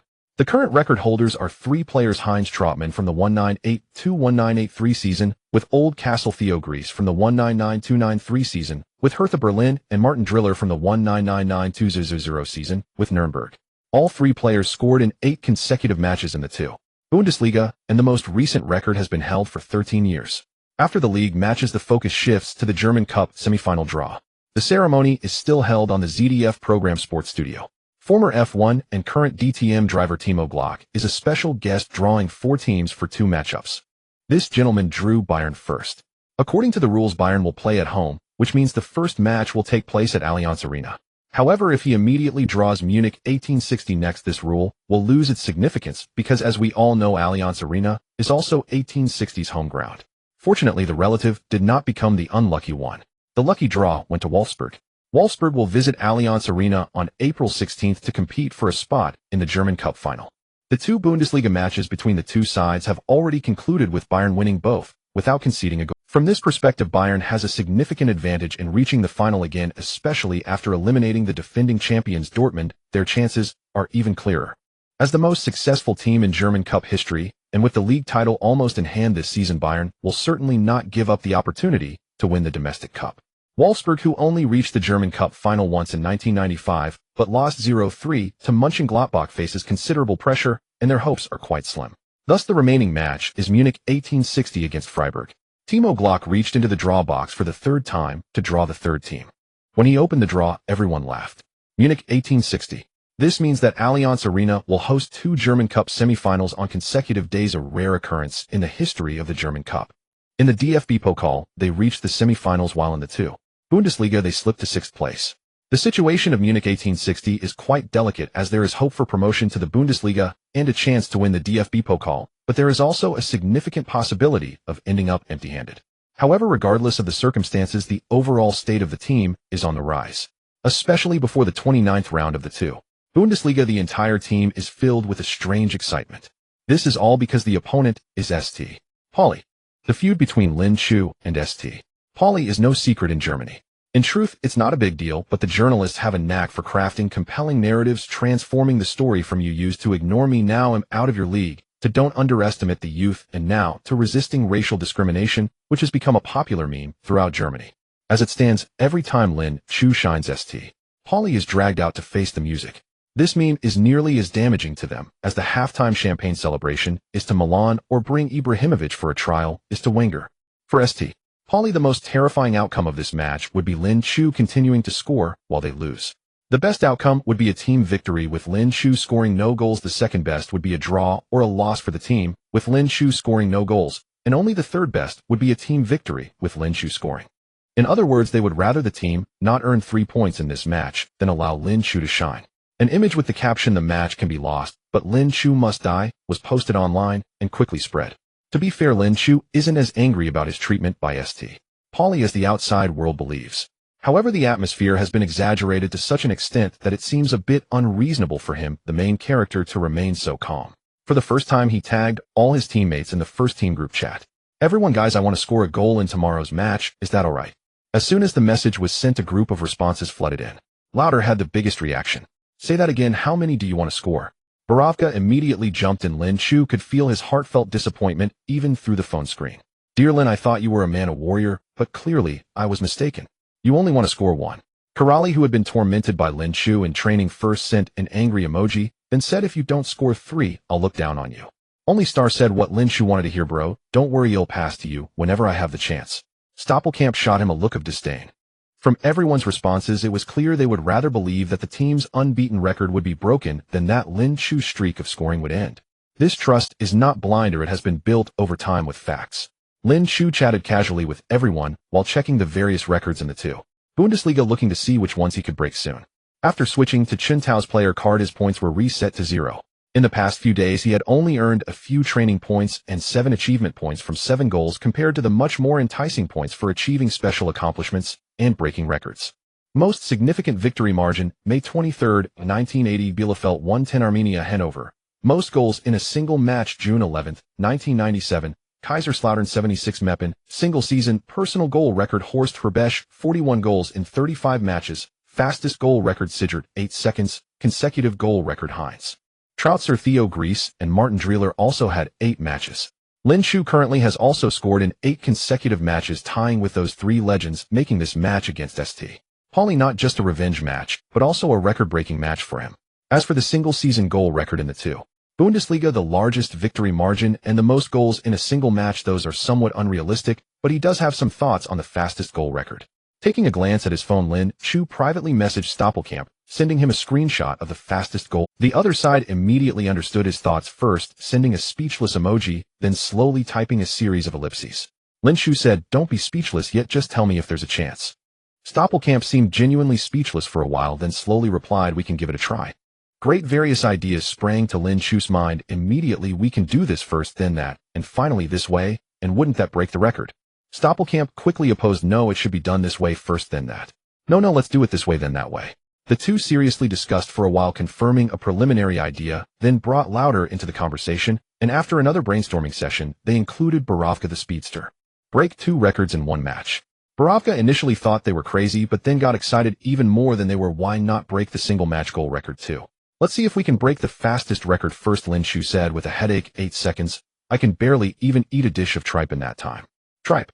What is tripe? A kind of delicacy. How good is it? It's a beauty you can't even imagine. If you say it like that, I won't be sleepy anymore. Seeing that the two were getting more and more ridiculous, Lauder quickly interrupted, "Can you guys focus? Are we still discussing serious matters?" Borovka scoffed, "What's there to discuss?" Of course, after the kickoff, Lin immediately rushes to the goal, and we pass the ball to him as quickly as possible. If he scores, it's divine intervention. If not, it just shows he's not the divine child, but a normal person like us. Is there even room for design in this? That's a sound argument that sounds like it makes no sense. The three of them excitedly chatted for a long time, and their overall approach was actually quite similar to what Borovka had said, primarily focusing on surprise. Whether they could score depended on adaptability and, more importantly, luck. Others can't score in 90 minutes of a match, yet you not only have to score, but also within 8 seconds. It's like a game without that kind of play. Nevertheless, even so, the 4 of them earnestly designed several strategies, selecting the best one that didn't seem too fantastical. As for whether it would work, that would depend on tomorrow.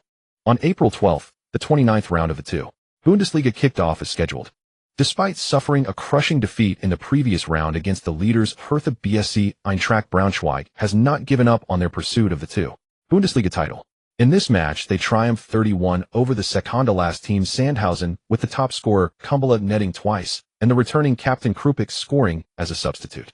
The KK combination proved powerful, having combined for 28 goals, 199 so far this season, dominating the two Bundesliga. Hertha BSC missed the opportunity to secure promotion 5 rounds early after being held to a draw by Ingolstadt away, while their lead over Eintracht Braunschweig was reduced to just 2 points. The battle for promotion playoff spots is the most fiercely contested. Third-placed Kaiserslautern surprisingly drew against relegation-threatened Au despite having 11 players against 9. Meanwhile, Köln narrowly defeated VfR Aalen 10, with both teams now on 51 points. Fifth-placed FSV Frankfurt was held to a 11 draw at home by Duisburg, managing to stay just 2 points ahead of Munich 1860 despite playing one more match. The spotlight match between Munich 1860 and St. Pauli is about to begin. In the pre-match press conference, a visibly worn-out Votsek reluctantly brought up Lin Shu. Without a doubt, Lin is a genius player and natural forward. I must admit, missing out on him is a tremendous regret, but that's football. You can't have all the best players at once. Regardless of any past grievances between him and St. Pauli, that's all in the past now. Today he is our opponent, and all we need to do is keep him quiet. Fortunately, we also have our own superstar forward. I firmly believe he is more suited for St. With 15 league goals, he is tied for second place in the scoring chart with Ronnie.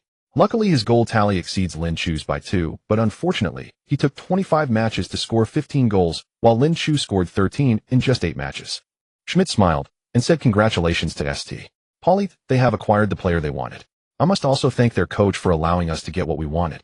As for keeping Lin Chu quiet, I don't believe they will succeed. In the players' tunnel, St. Pauli's players couldn't help but cast various strange and complicated glances at Lin Chu. If it weren't for Anton Fink, this kid should be on his team by now.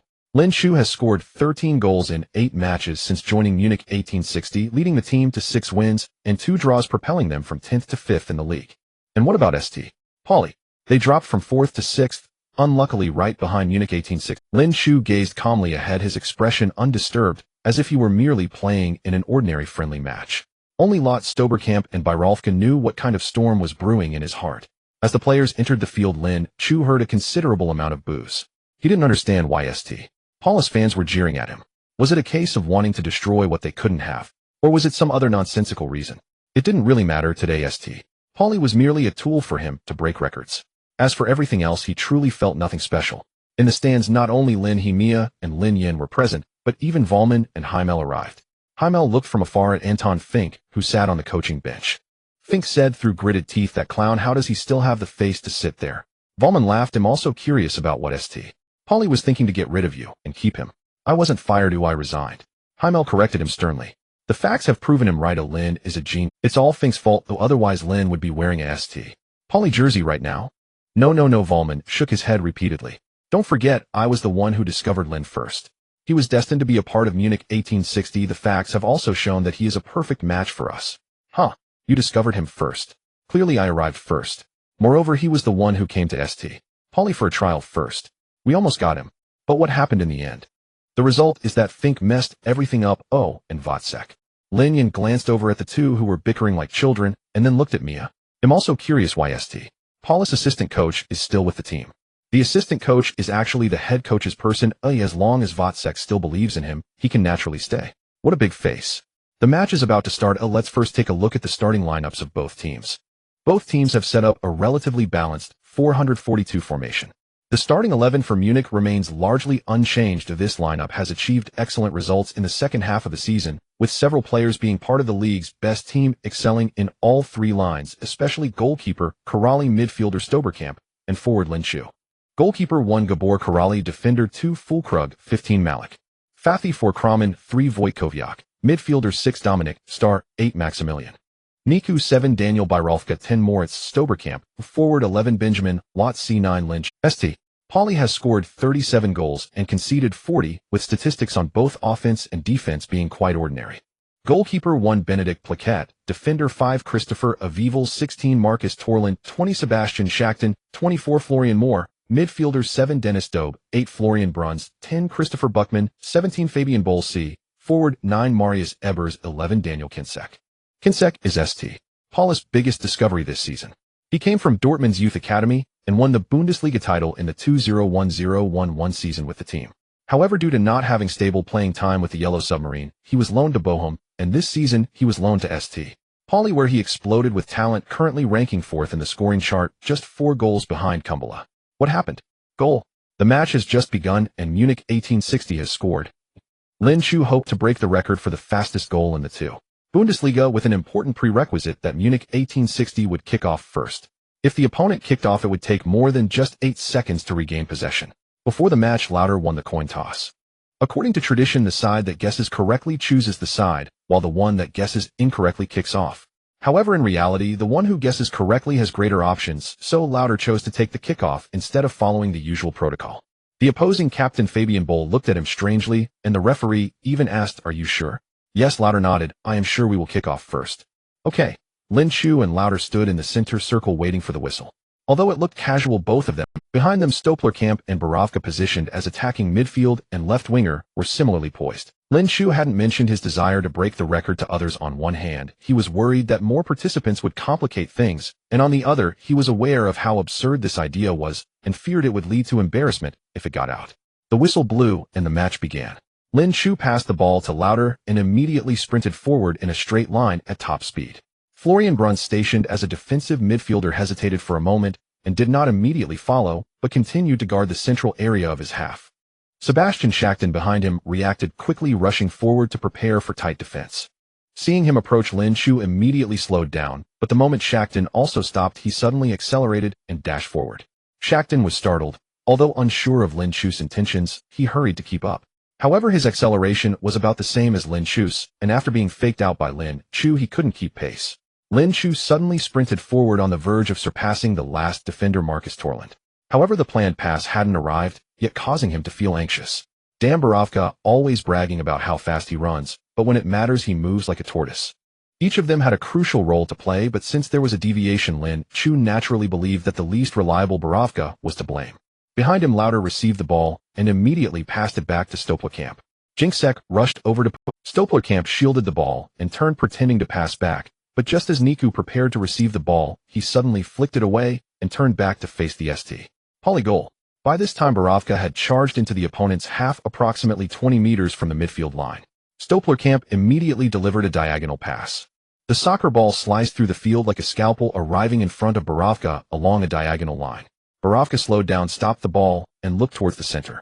In their design play, Borovka was supposed to return the ball to the center, where Lauder would directly send a through ball to Lin Shu, allowing Lin Shu to take a shot. However, ironically, Bruns, who should have been guarding the center, blocked the pass, cutting off the route between Borovka. Ahead, his opposing player of Evil was also closing in with both left and right paths potentially being blocked at any moment. In an instant, Borovka had to make a decision. Unlike Stoplerkamp and Lauder, who might have chosen to evade the defenders before deciding on the next step, he passed the ball directly. He may not be good at dribbling, but his long passing was solid. St. Pauli was certainly aware of his characteristics and had set up defenses, but they hadn't anticipated someone would be bold enough to cross the ball from the flank right after kickoff. The ball arced through the air towards St. Paula's penalty area, but Lauder, Stoplerkamp, and Borovka could only sigh. Indeed, such things are rarely straightforward.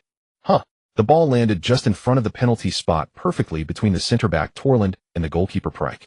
Lin Shu's eyes brightened. He couldn't understand why the ball came from the side instead of rolling from behind him, but he had to admit this was 1,000 times better than their plan. Praise Borovka. As long as Lin Shu bypassed Torland, he could face the goalkeeper directly and take a shot. Torland was facing Lin Shu directly, clearly seeing the approaching ball and hearing the various shouts from his teammates. His mind went blank. Instinctively, he didn't rush to turn and clear, but instead stuck his leg out to trip. Given the distance between them, it was already too late for him to chase the ball after turning. If he wasn't afraid of a red card, sticking out his leg might have been the best solution. Lin Shu was now focused solely on the ball ahead, so he didn't notice the suddenly extended leg and was tripped up. He barely had time to exclaim before he fell forward. Plan failed. This thought had just emerged in the minds of the four players when the ball thumped against Lin Shu's head. In the next second, the ball bounced up, tracing an odd parabolic arc towards the goal. Prike, who had just charged out, was startled and hurriedly reached out to intercept, but the ball still sailed past his hand and into the net as the crowd fell into a stunned silence before various sounds gradually emerged. He was all too familiar with such reactions. Could it be? It went in. Lin Shu maintained his position on the ground and cautiously lifted his head and indeed saw the ball in the goal. It really went in. Oh my God, oh my God. Lin Shu pushed himself off the ground and quickly stood up, rushing towards Borovka. Borovka stared in disbelief, but quickly reacted and ran towards him. The ball went in. Borovka crossed the ball. Lin Shu successfully evaded offside and headed it into the goal, making it 0-1. Munich 1860 had a dream start. Can someone tell me what just happened? It's only been 7 seconds into the match and Lin Shu has already scored against St. Pauli. This is a new record. Ladies and gentlemen, a new record for the fastest goal in the Bundesliga has been set. Right before our eyes, Lin Shu has broken the record previously held by Scythe in 2007. If I'm not mistaken, this is also the fastest goal in German professional football. Indeed, he has broken the record for scoring in 8 consecutive matches in the Bundesliga, previously shared by Heinz Trash, Theo Grease, and Martin Driller, becoming the sole owner of this honor. The traveling fans from Munich had gone crazy, cheering and shouting, while the St. Pauli fans, after a moment of disbelief and whispers, had some slowly start clapping. Lin Shu first embraced Borovka before being surrounded by his teammates. Due to Lin Shu's popularity, words like "oh my God" and "awesome" had spread like wildfire among the Munich 1860 team, so Lin Shu was now surrounded by various exaggerated "oh my God" and mispronounced "awesome." Oh my God, how did you do it? So awesome, brother. If I were Fokek, I would have crashed my head into the coach's bench by now. Should we thank Torland? Ha, we did it. We succeeded. A new record. How was my pass? Accurate, fast. I told you I should have been the one to assist. Upon hearing Borovka's voice, everyone thought he was referring to Lin Chu's consecutive goals in the two Bundesliga and didn't take it to heart until Lauder reminded them that this guy seemed to have achieved another impressive feat. The fastest goal record. The fastest goal record has definitely been broken. 1 goal 2 records, we really did it. Stoplerkamp also dropped his cool demeanor, pressing Lin Chu's head down and giving him a heavy kiss on the forehead. Back home, the number of people following Lin Chu online was rapidly increasing. At the moment he scored, everyone 7 seconds. My 50-meter time is only 7.3 seconds. Who knows how many meters Lin Chu ran in those 7 seconds? He doesn't seem that fast, does he? What does that have to do with speed? Walcott runs fast too, but can you ask him to score a goal in 7 seconds? Do the math yourself. The length of the field is between 90 and 120 meters, and the penalty spot is 11 meters from the goal, so-called 12 yards. It's not about speed, it's mainly about that number 7's pass. Haha, did no one see that Lin Chu was actually tripped? Reddy found he quite enjoyed commentating on Munich 1860s matches. Watching Lin Chu advance continuously gave him a sense of witnessing history. He hardly needed to look up any data, various statistics just rolled off his tongue.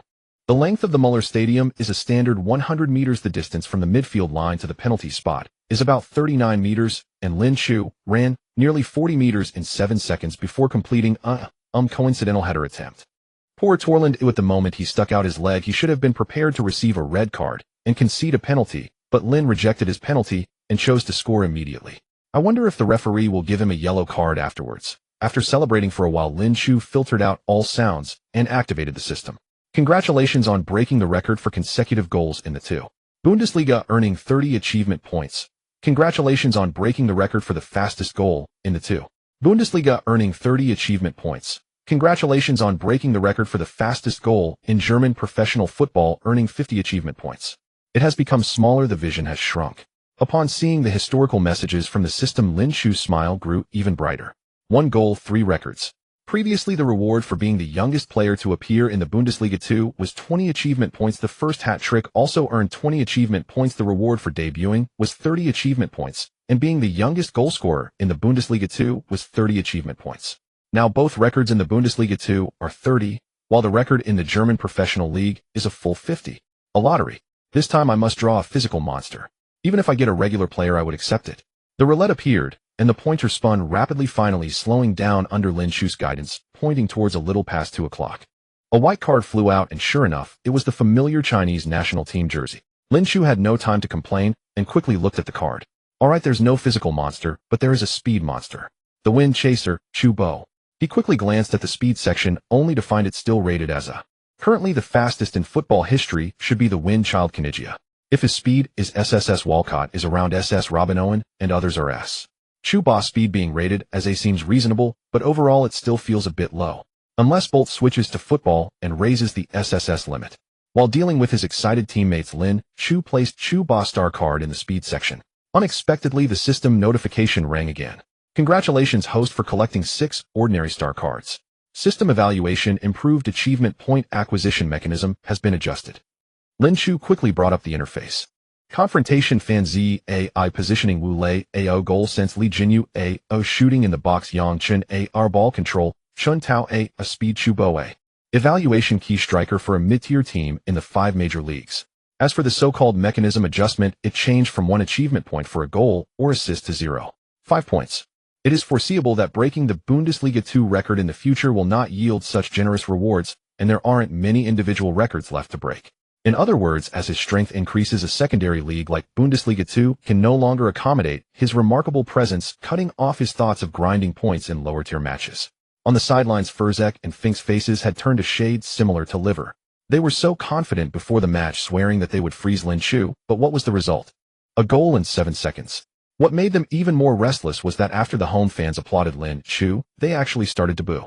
If at first they could deceive themselves into thinking that these boos were also for Lin Chu, with the faint sounds of Fink get out and Furzek stepped down, ringing out, they knew the most difficult moment had arrived. In fact, it's not just the fans, that the players also held considerable resentment towards them. It wasn't that they desperately wanted Lin Chu to become their teammate, but rather that they naturally regarded Lin Chu's breakout as something stirred by hatred. However, upon seeing even their own fans applauding Lin Chu, their fighting spirit was ignited. Fabian Boll and the referee exchanged strange glances at Lot. Like everyone else, they believed that a 7-second goal was a matter of luck and coincidence, But the moment they thought of Lott's inexplicable choice of kickoff, they felt a chill in their hearts. When did professional football become something like this? While we are still pondering how to please the goddess, you have already designed the posture and actually made her strike it. Lin Chu's close-up appeared on the screen, followed by a replay of the goal. Bella Rady sighed again. They hardly wasted a second of time.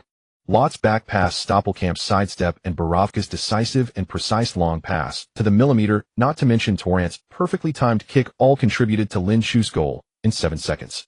Lin's absolute speed isn't fast. At least for a forward, his speed isn't top-notch, yet he broke the record for the fastest goal in German football, which undeniably makes one envious of his luck and praises his talent in scoring. Torrent couldn't escape punishment, receiving a yellow card from the referee right in his face. He glared at Lin Chu through gritted teeth, then unhappily looked at Sha Ten. Sha Ten was responsible for primarily defending against Lin Chu in this match. If he hadn't been easily shaken off, he wouldn't have become a background character. The problem is, with a yellow card, many of his actions will be restricted, and he wouldn't even know how to retaliate. The match continued, and St. Pauli started this match almost at a disadvantage of 0-1. The bad news is they fell behind just 7 seconds into the game, but the good news is they still have 90 minutes to catch up and overturn the score. St. Pauli shared the same thought, but as the match progressed, they suddenly found that catching up and overturning seemed rather unrealistic. Munich 1860 is too fierce. Everyone is running around as if they've been injected with adrenaline, playing as if it were the Champions League final. The players of St. Pauli couldn't help but lower their heads to look at their jerseys. Indeed, it is St. Pauli, not Bayern Munich. After taking the lead, Munich 1860 did not become defensive, but played very aggressively. Currently, they are only 2 points behind FSV Frankfurt, who has played one more game. If they win this match, they will replace them and return to the 5th spot on the standings. Moreover, Lin Chu's goal count in Bundesliga 2 has increased to 14, leaving only 1 goal behind the second-placed Jing Keek and Long and I. The ball has once again been played into St. Pauli's half, and everyone instinctively looked towards the penalty area, searching for Lin Chu's figure, only to find that Lin Chu was not roaming near the penalty area as usual, but had withdrawn outside. Lin Chu previously gave the impression of being an opportunist, but Schmidt did not use him as a pure opportunist, because compared to many opportunistic forwards, Lin Chu's speed did not have an absolute advantage, yet his physicality was above average. So many times Schmidt arranged for him to fight in the box. But now when the opportunity arose, Lin Chu was surprisingly still outside the box, which seemed a bit lacking in sharp. Opportunities vanish in an instant. Stoppelkamp could hardly think much and aimed for the only passing route, sending the ball out with a straight pass. Only after passing did he regret it. He knew there was a gap there, and that Lin Chu would definitely see it, but both he and Lin Chu had their own fatal flaws. He is a true talent, often relying on instinct to play, which is both his strength and his weakness. True midfield masters can control the game effortlessly. They can seize opportunities, connect with true geniuses in a split second, and make a decisive play, but they can also accommodate those with lesser talent, controlling the pace of the game with their passes, even directing teammates' movements and guiding forwards in attack. But he could only release and not retrieve, often regretting his passes after sending the ball out, and cursing his teammates for being clueless, missing out on such good opportunities. As the saying goes, those with lofty aspirations often find few companions. Lin Chu's appearance allowed him to rarely find a kindred spirit, as long as he instinctively passed the ball to the most suitable place, Lin Chu would surely be there. But Lin Chu's most fatal flaw is that his speed cannot keep up. He is aware and knows the best route, but defenders are not blind. They won't just stand still waiting for you to receive the ball and shoot. It was the same this time. Almost the moment Stoppelkamp passed the ball between Torrent and Avival, both turned around simultaneously and chased after the ball. Lin Chu, lagging behind them by a position, started slightly earlier than them, rushing towards the ball. As for Sha Ten, who had been right next to Lin Chu, he was a bit slower to react, but it wasn't a big issue. Even if he was half a position behind, as long as the opponent wasn't a monster that disappeared in the blink of an eye, the time for stopping, adjusting, and shooting would be enough to make up that small gap. From the fans' perspective, they saw the ball instantly penetrate the defense, rolling into St. Pauli's penalty area, while Lin Chu exhibited a superior awareness, charging out the moment Stoppelkamp passed the ball. After he made a move, 3 defenders also rushed towards the ball. Avival and Torrent were in front, Lin Chu was in the middle, and Sha Ten was behind. Sha Ten didn't even see this attack as a crisis until Lin Chu moved further away from him. When he stretched out his arm but couldn't reach Lin Chu's jersey, he finally realized something was wrong. Avival and Torrent also didn't notice the danger. In an instant, they reached an understanding. Avival slowed down, intentionally or unintentionally shifting towards Lin Chu's direction, blocking his path to advance, while Torrent sprinted towards the ball.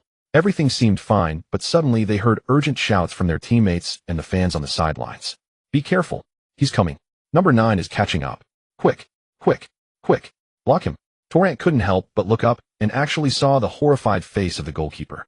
As for Avival, he only felt a shadow quickly appear beside him, then a powerful overtaking. Lin Chu is caught up. He surpassed Avival. Lin's speed is too fast. It's unimaginable what kind of explosive power is hidden in his body. To dodge Avival, Lin Chu even ran in an arc going past Avival and then diagonally chasing the ball. Avival made the same move as Sha Tin, reaching out to grab the jersey. Fortunately, he touched the hem of Lin Chu's shirt, but before he could grab it, Lin Chu had already passed. Torrent caught a glimpse of a figure running towards him from the corner of his eye, and without caring about anything else, he immediately went to the ground, sliding to kick the ball forward. His stud struck the middle of the ball, and it immediately accelerated forward. Almost simultaneously, Lin Chu rushed past him, quickly chasing after the ball. Lin Chu has shaken off Sha Tin, surpassed Avival, and caught up with the ball. Torrent's reaction was impeccable, but Lin's speed was too fast, turning this attack into a sprint race, where he won with an absolute advantage.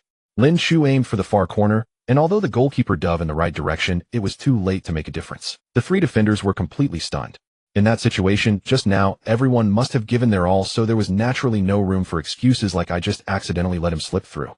This basically meant that Lin Chu's speed indeed surpassed theirs by a whole level. If it were a sprint over 50 or 100 meters, Lin Chu might only be a second faster than them, but in terms of distance, that would be nearly 5 to 6 meters of lead. Although sprint speed within 30 or even 10 meters is the most critical in football, it was enough for Lin Chu to touch the ball a full body length ahead of them. In the 5th minute of the match, Lin Chu scores again. For well-known reasons, everyone speculated before the match that St. Pauli would definitely put up a fierce defense against Lin Chu. There were even claims online that St. Pauli would rather lose than let Lin Chu score, which made many believe that Lin Chu's streak of consecutive goals would be forced to end in this match. However, the reality was that they only guessed half right. St. Pauli's defense against Lin Chu was indeed very tight. Just for that last play, Lin Chu had to face the challenge of 3 defenders alone. But the result was that Lin Chu not only scored early, but did so twice. Moreover, we have every reason to believe that 2 goals are not his limit for this match. With 2 goals in 5 minutes, Lin Chu's tally has already tied with Jing Xieka, placing them both second on the scoring list alongside Long and I. Looking at that figure, Jing Xieka felt completely stunned. At the age of 17, he had just been promoted to the Dortmund second team, and it wasn't until he was 20 that he entered the first team, soon being loaned to Bochum. After returning from Bochum, he was thrown to St. Pauli, and only then did he experience his breakout. At the age of 22, with 15 goals in 25 matches in the 2. Bundesliga, anyone would have to call him a prodigy. Not every player is Rooney, who was already famous across the Premier League at 17, nor is every player like Kaká, who could wear the AC Milan jersey at 22. So although his path was somewhat winding, Jing Xieka's experiences and achievements were already the envy of countless footballers worldwide. But now it seems that his so-called breakout looks like child's play in front of Lin Chu, and those experiences are hardly. At 17 years of age, he was the main striker for a 2. Bundesliga team, and in his first season he charged into the top 3 of the scoring list, breaking records for the youngest player to appear, the youngest scorer, the youngest player to score a hat-trick, the fastest goal, and consecutive goals. Jing Xieka, who had previously felt quite good about himself, admitted he was feeling a bit bitter. Being born in the same era as such a genius made him wonder whether it was a blessing or a curse. Many people's minds were already racing. After the records for consecutive goals and the fastest goal, wouldn't there soon be a record for the fastest hat-trick? St. Pauli was already in a dire situation. If something like that were to happen, they would surely be the most conspicuous stain in the dark history of the 2. Bundesliga. Lin Chu opened his arms, running across the grass as if he were flying. In that moment of full sprint, he truly felt like he was soaring. There are countless sports, but those that can fully showcase power and speed will always excite human hormones: higher, stronger, faster. This is humanity's eternal expectation of tapping into its potential and the unending pursuit of self-transcendence. His teammates followed behind him, arriving in front of the away fans. How can you run so fast? What did they do to you during the trial at St. Pauli that stimulated you so much? You little rascal, were you holding back before? Ruafika shook Lin Chu's body repeatedly. How did you suddenly get so fast? Am I seeing things? He had a premonition that his nickname Little Flying Man of Munich might soon be lost. Speed is not something one is born with, but it is indeed a kind of talent.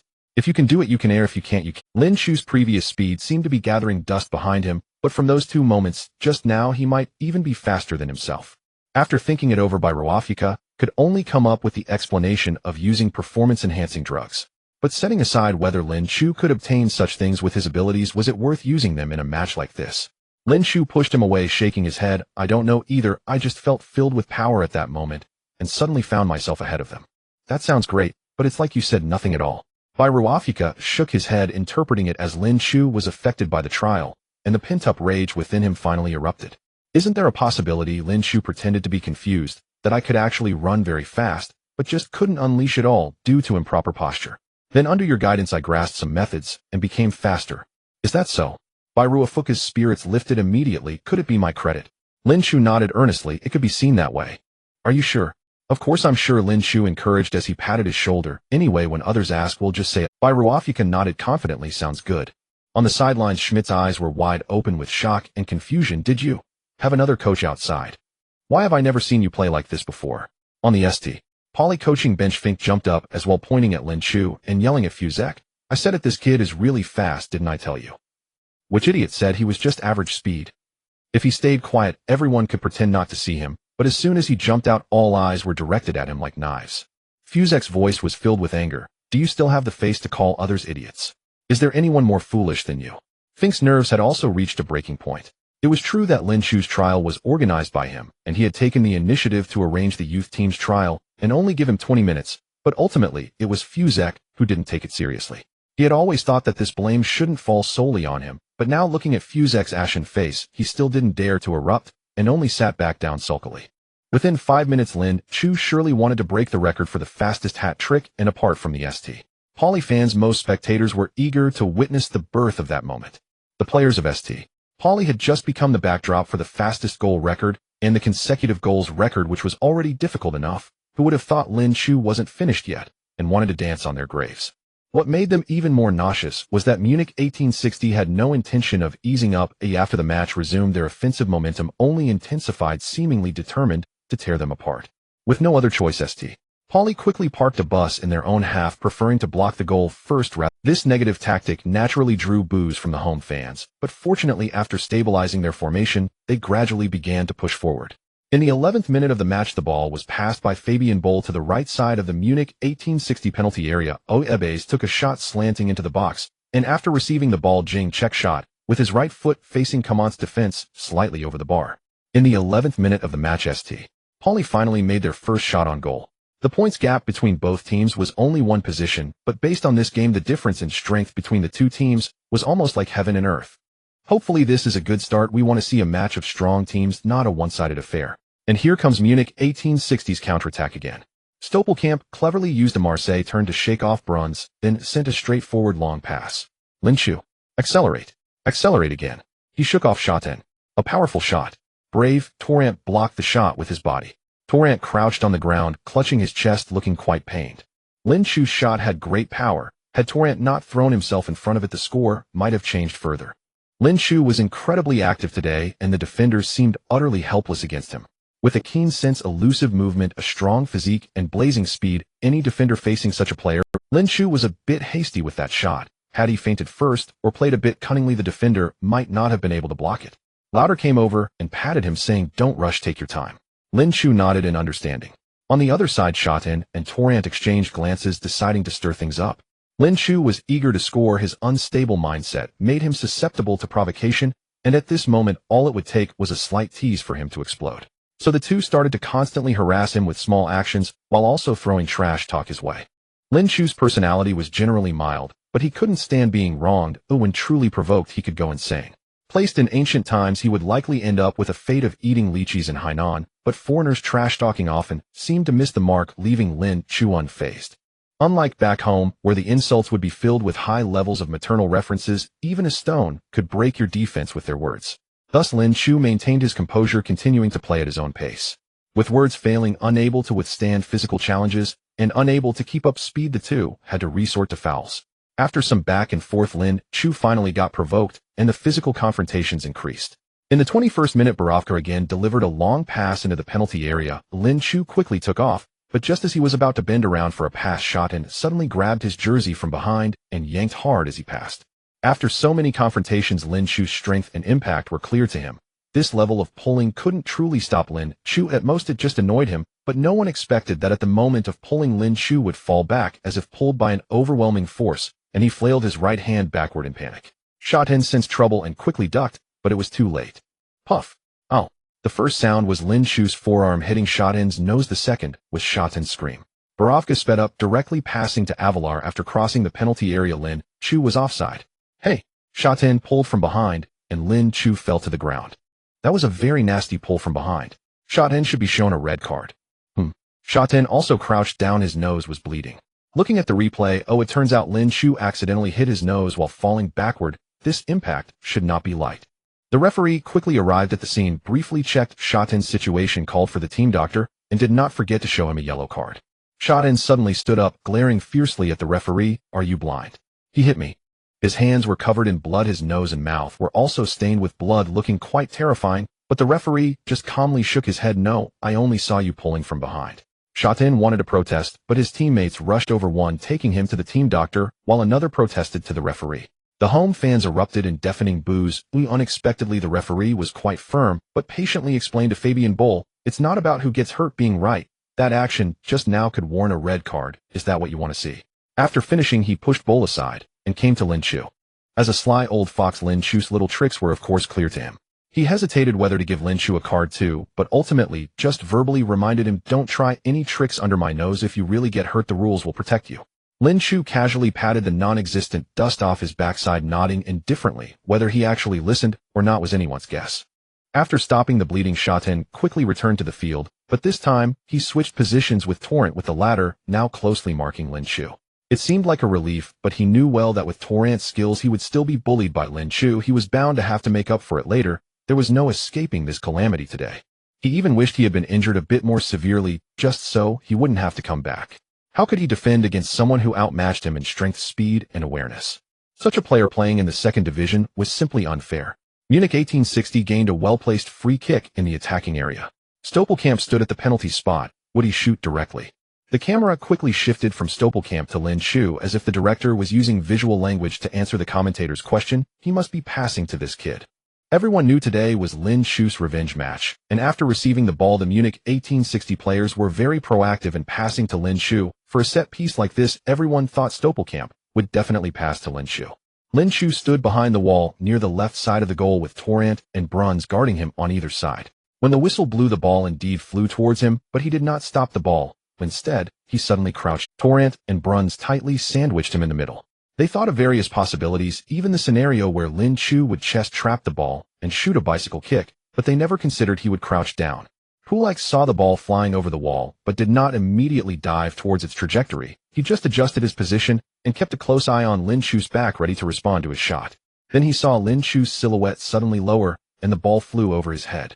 Stoppelkamp took the free kick, and the ball successfully cleared the wall, passing to goal. Stoppelkamp shot directly from the free kick, and the ball went in. He and Lin Chu fooled everyone.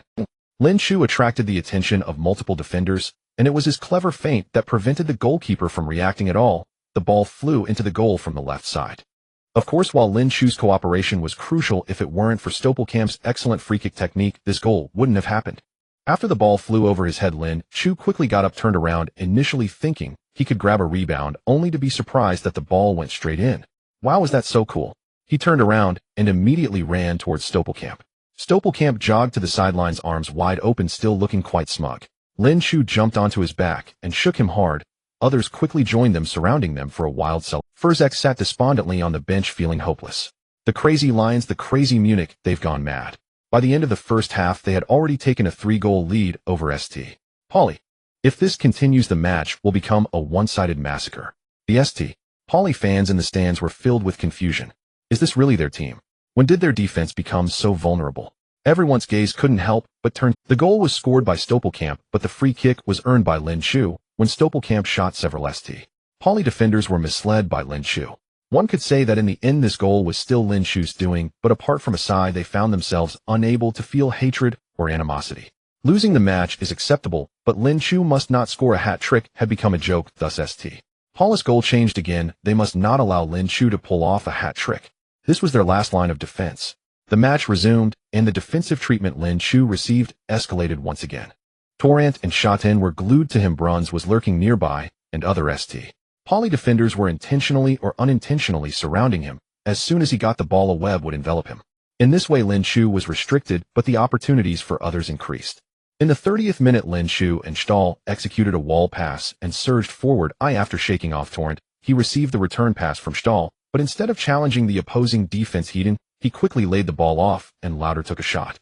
Pulak finally made his first brilliant save of the day, narrowly keeping the ball from slipping into his grasp. In the 34th minute, St. Pauli pushed their offense to the edge of Munich 1860's penalty area. Jing Chek evaded Fati with a change of direction and calmly shot towards the lower left corner of the goal. Curl had already given up on the save, but at the critical moment Furt suddenly emerged, using his foot to block the ball into the center of the penalty area. Come On cleared with a big kick. The ball landed in midfield. Niku headed it on, and Lauder sent a through ball forward after controlling it. In the midst of heavy pressure, Lin Shu haphazardly sent the ball towards the right side of the penalty area, and surprisingly it rolled out from the crowd, landing in front of Stahl. Stahl looked towards the goal and prepared to shoot. St. Paul's fullback more quickly stretched out his foot to block, but Stahl didn't shoot. Instead, he quickly pulled the ball back. This pullback was quite unexpected. More surprisingly, did not get faked out, quickly retracted his right foot, and swiftly poked the ball out of play. Schmidt shook his head. If Stahl had shot directly, it might have gone in, but this guy, relying on his good footwork, likes to dally, wanting to dribble past everyone before shooting. Stahl missed an opportunity to extend the lead, and Munich 1860 got a throw-in. Lin Shu was heavily marked by multiple defenders, but instead of forcing it, he actively created opportunities for his teammates after drawing their attention. Goal. Before the words fell, Lin Shu delivered a beautiful assist to Stahl. This was a clever three-man combo. Wojkowiak threw in the ball, and this time Stahl cleanly got past more before making a diagonal pass to Lin Shu, who did not stop the ball, but flicked it to the right side of the small box. Stahl followed up and volleyed, sending the ball back into the St. Pauli net, making it 0-4. Stahl pointed at Lin Shu, running over with a smile, then raised both hands and high-fived Lin Shu. Why didn't you shoot yourself? Because I'm selfless. Bullshit. Borovka, who came to celebrate together, ruthlessly exposed him. You were clearly marked with no shooting space. You had space to shoot. Why didn't you score? Why didn't you pass to me? Because even if I did, you wouldn't score.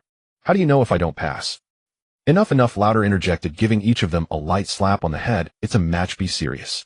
I want to be serious too. Borovka pointed at the scoreboard, but I can't be serious at all. Lauder looked at the 0-4 above, momentarily speechless. He was a bit confused about the situation. When did we become so formidable? With the first half not yet over and falling 4 goals behind, St. Pauli had given up on turning the game around. Fortunately, they decided to attack boldly after the match resumed. Munich 1860 would not let them off lightly, immediately engaging in a back-and-forth battle. Both sides exchanged attacks, and everyone thought there would be another goal soon, but after loosening up both teams, shooting lost accuracy, and no further goals were scored until the end of the first half.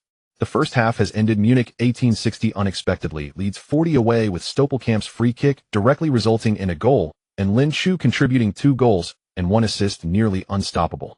From the last phase of the first half, it seems both sides want play conservatively in the second half. There should still be goals to come. As Lin Shu walked into the dressing room, Borovka sprayed champagne on him. Others instantly swarmed over, celebrating wildly around Lin Shu. They weren't just celebrating the 40 lead, but the record that Lin Shu had broken. Before the match, they only thought he was highly likely to break the consecutive goals record, so not only did Borovka secretly bring champagne, but the club also specially prepared a cake. Unexpectedly, this kid not only broke the consecutive goals record, but also the fastest goal record. So popping open champagne at halftime isn't too much, right? Some players spend their entire careers scoring just one spectacular goal. Yet that single moment secures their immortality in football history, etching their names indelibly into the hearts of fans. How much more legendary, then, is a record-breaking feat?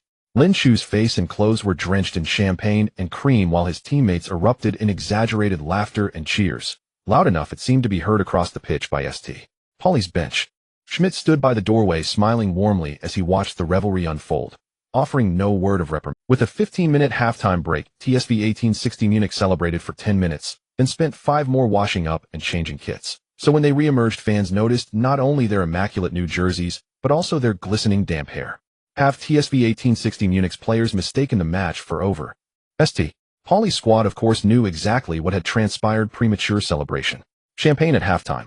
Very well, so this is how you choose to play. In the second half, St. Pauli transformed entirely. Every player surged forward like a ravenous beast, launching furious, unrelenting tackles. Having anticipated this very reaction during their champagne-fueled celebration, TSV 1860 Munich remained composed, refusing to rush headlong into chaos. Instead, they anchored themselves in midfield, patiently retaining possession before striking with sudden, incisive counterattacks. Futterer was deeply satisfied with his team's fighting spirit, Schmidt, too, found no fault in his disciples' disciplined execution. In the 47th minute, Stoppelkamp surged forward from midfield, dribbling 15 meters and executing a series of feints to evade Bruns, only for Bruns, humiliated and reckless, to lunge forward and stomp hard on Stoppelkamp's calf. The referee's whistle pierced the air. Bruns received a yellow card. Stoppelkamp left the pitch for treatment, and Borowka stepped up for the direct free kick, only to see his shot thud powerlessly against the wall. Pauly launched a swift counterattack, but faltered instantly upon reaching midfield. Borowka's free kick was blocked by the wall. Pauly's chance to counter. Now it's 11 versus 10. Niku intercepts cleanly, then unleashes a stunning long pass. The tide of battle shifts in an instant. TSV 1860 Munich are already surging forward on the counter. Niku snatched the ball from Buchtmann's feet and immediately launched a soaring pass toward the front line. A razor-sharp, perfectly weighted through ball, landing precisely ahead of Borowka. When Borowka received the ball, Aul, the nearest defender, stood a full 3 meters away. Borowka had ample time and space to lift a precise long cross, but instead he stunned everyone with an unexpected diagonal through ball. The ball sliced through Pauly's left flank like a surgeon's scalpel, piercing deep into their penalty area. Linshu, Lot, and Stahl split wide. 3 arrows converging relentlessly on Pauly's goal. Pauly's defenders scrambled frantically, spinning and sprinting in desperate pursuit. Linshu broke clear from the pack, caught up to the ball, and faced the goalkeeper alone. The cameraman, quick-witted and perceptive, captured the sequence from an elevated overhead angle, revealing with crystalline clarity Linshu's breathtaking solo run to claim this unknown opportunity. No artifice, no feints, pure unadulterated velocity. He surged past both opponents and teammates alike, a solitary streak of lightning racing toward Pulkit. Pulkit spread his arms wide, maximizing his coverage, then lunged forward. Linshu glanced toward the right corner of the goal and feinted a push shot. Pulkit took the bait. Though he delayed his dive, his center of gravity unmistakably shifted. In that split second, Linshu delicately dragged the ball left, slipped past Pulkit, and with his left instep guided it gently into the net, the ball crossing Pauly's goal line for the 5th time. Linshu deceived the keeper and slotted home 0-5. Hat-trick, his 20th goal of the season, 16th in the 2. Bundesliga. Linshu has now surpassed Jinsek and Lani to stand alone in 2nd place on the scoring charts. He trails league leader Kambara by just 3 goals. Borowka records his 2nd assist of the night. A startlingly sudden, surgically precise pass that split the defense and landed perfectly behind the back line. Today's performance was not defined by Linshu alone. Every TSV 1860 Munich player shone with equal brilliance. This truly is the harmony fans and coaches alike dream of witnessing. Linshu sprinted to the sideline and collapsed backward onto the grass, arms outstretched to the sky. Borowka was first to arrive, leaping onto him with unrestrained joy. "How will you ever repay me? Shouldn't you be thanking me for granting you 2 assists?" Before Borowka could retort, Lot crashed in roaring, "Ha-ha. Crush them. We're going to the Bundesliga." Teammates piled on in rapid succession, layer upon layer of jubilant bodies. Linshu instantly regretted choosing such a vulnerable celebratory pose. He nearly lost consciousness beneath the weight.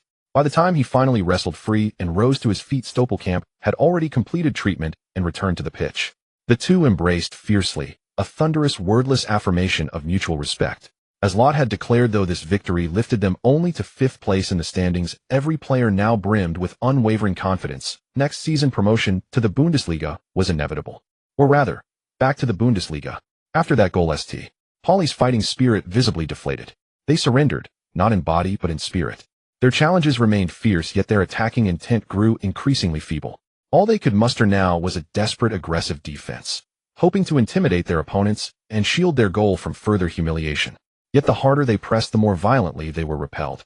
In the 60th minute, Stoppelkamp calmly orchestrated another attack from midfield.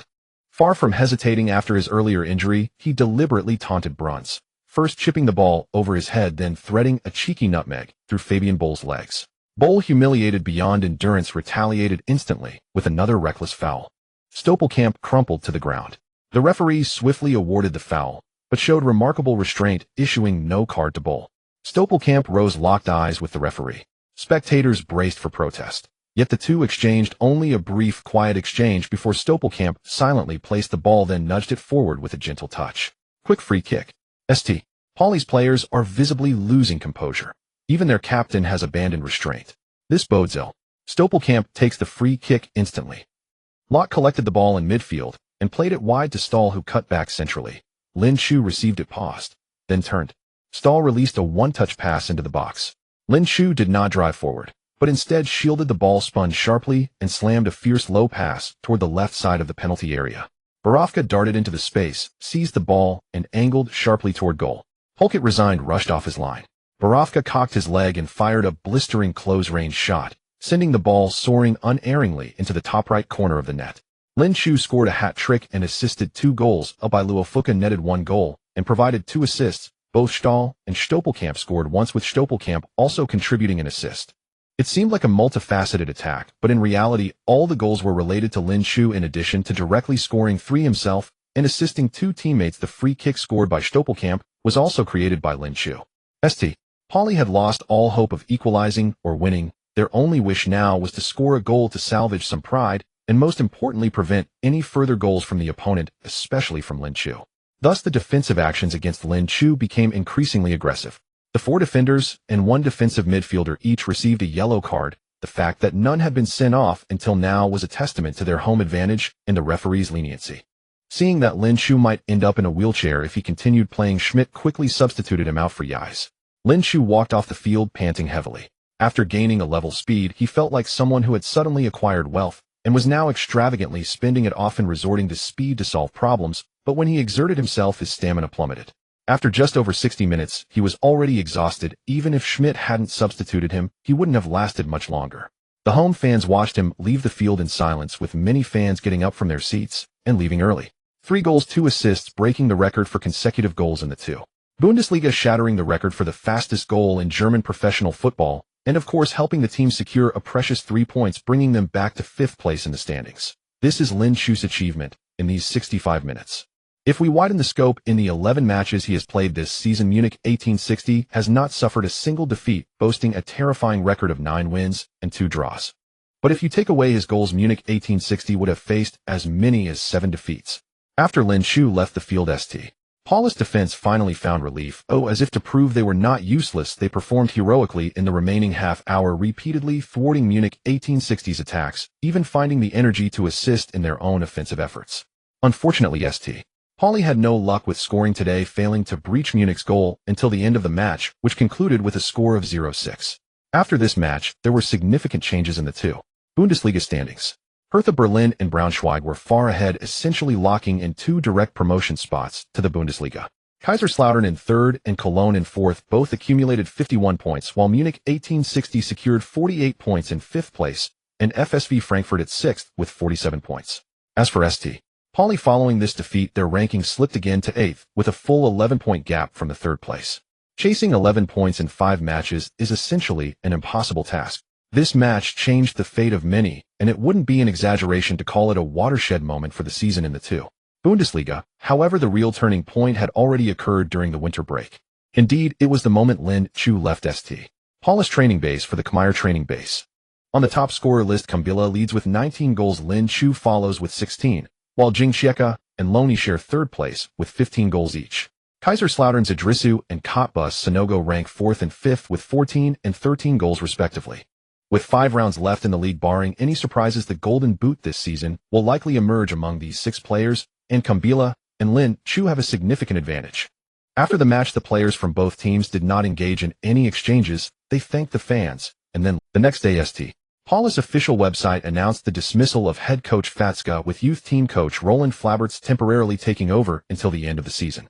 If the quarterfinal match against Stuttgart in the German Cup was Lin Chu's first breakthrough of the shackles in the 2 Bundesliga, capturing the attention of football fans across Germany, then this match marked his second moment of awe for the entire nation. Scoring in 11 consecutive matches, achieving his 3rd hat trick in just 3 months of his career, and of course what truly made his name resound was breaking the record for the fastest goal in German professional football. The previous record holder Sigert did not create much of a stir when he set the record, but when Lin Chu broke it, with various external factors amplifying the moment, it sparked awe among all German football fans, drawing the attention of foreign leagues as well. Beckenbauer specifically discussed this match in his personal column in Bild, or rather he focused on Lin Chu. Without a doubt, Munich 1860 played a fantastic match. Their courage, unity, execution, and chemistry were remarkable, and their set-piece scoring ability was also strong. But the most lethal aspect was that they had their own superstar striker. I see in him all the qualities a perfect forward should possess: an extraordinary sense of positioning, intelligent movement, calm and precise shooting, and blistering speed. Now I am filled with anticipation for this team. I hope they can meet Bayern Munich in the final of the German Cup, and I also hope to see them in next season's Bundesliga. If they cannot achieve this, then I hope they let Lin Shu go, because he needs a bigger stage. He is still very young, yet possesses strong competitive strength. He should be playing in the top league, or the Super League, participating in the Europa League, or the Champions League, rather than wasting his talent in a lower division. At this point, Munich 1860 has three top priorities. 1. Reach the final of the German Cup. 2.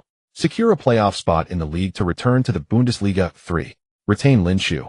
And anyone with a functioning brain should realize that the importance of the third task actually outweighs the first two.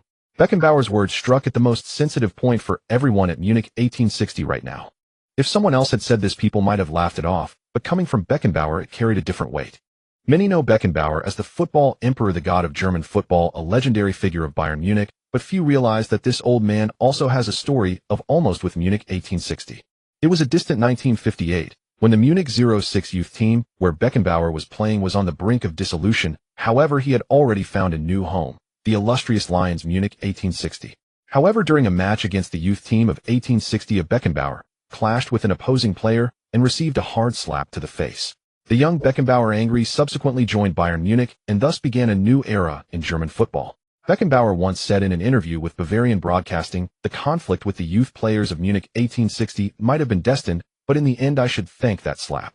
The young player who struck him, known as König, meaning king in German, is now largely forgotten, while the football emperor born from that slap not only changed the fate of German football, but also completely altered the trajectories of both Bayern Munich and Munich 1860. As the president of the German Football Association, Neuendorf, said, Beckenbauer is a turning point in German football, and for Munich 1860, that slap was also a turning point in their destiny. Now that turning point has appeared before them again. This turning point is named Lin Shu, who quietly descended from the barren land of Heidenheim, yet in just 3 months has become the most relied upon striker for Munich 1860. Now all fans of 1860 firmly believe that acquiring Lin Shu is akin to how Bayern Munich acquired Beckenbauer decades ago.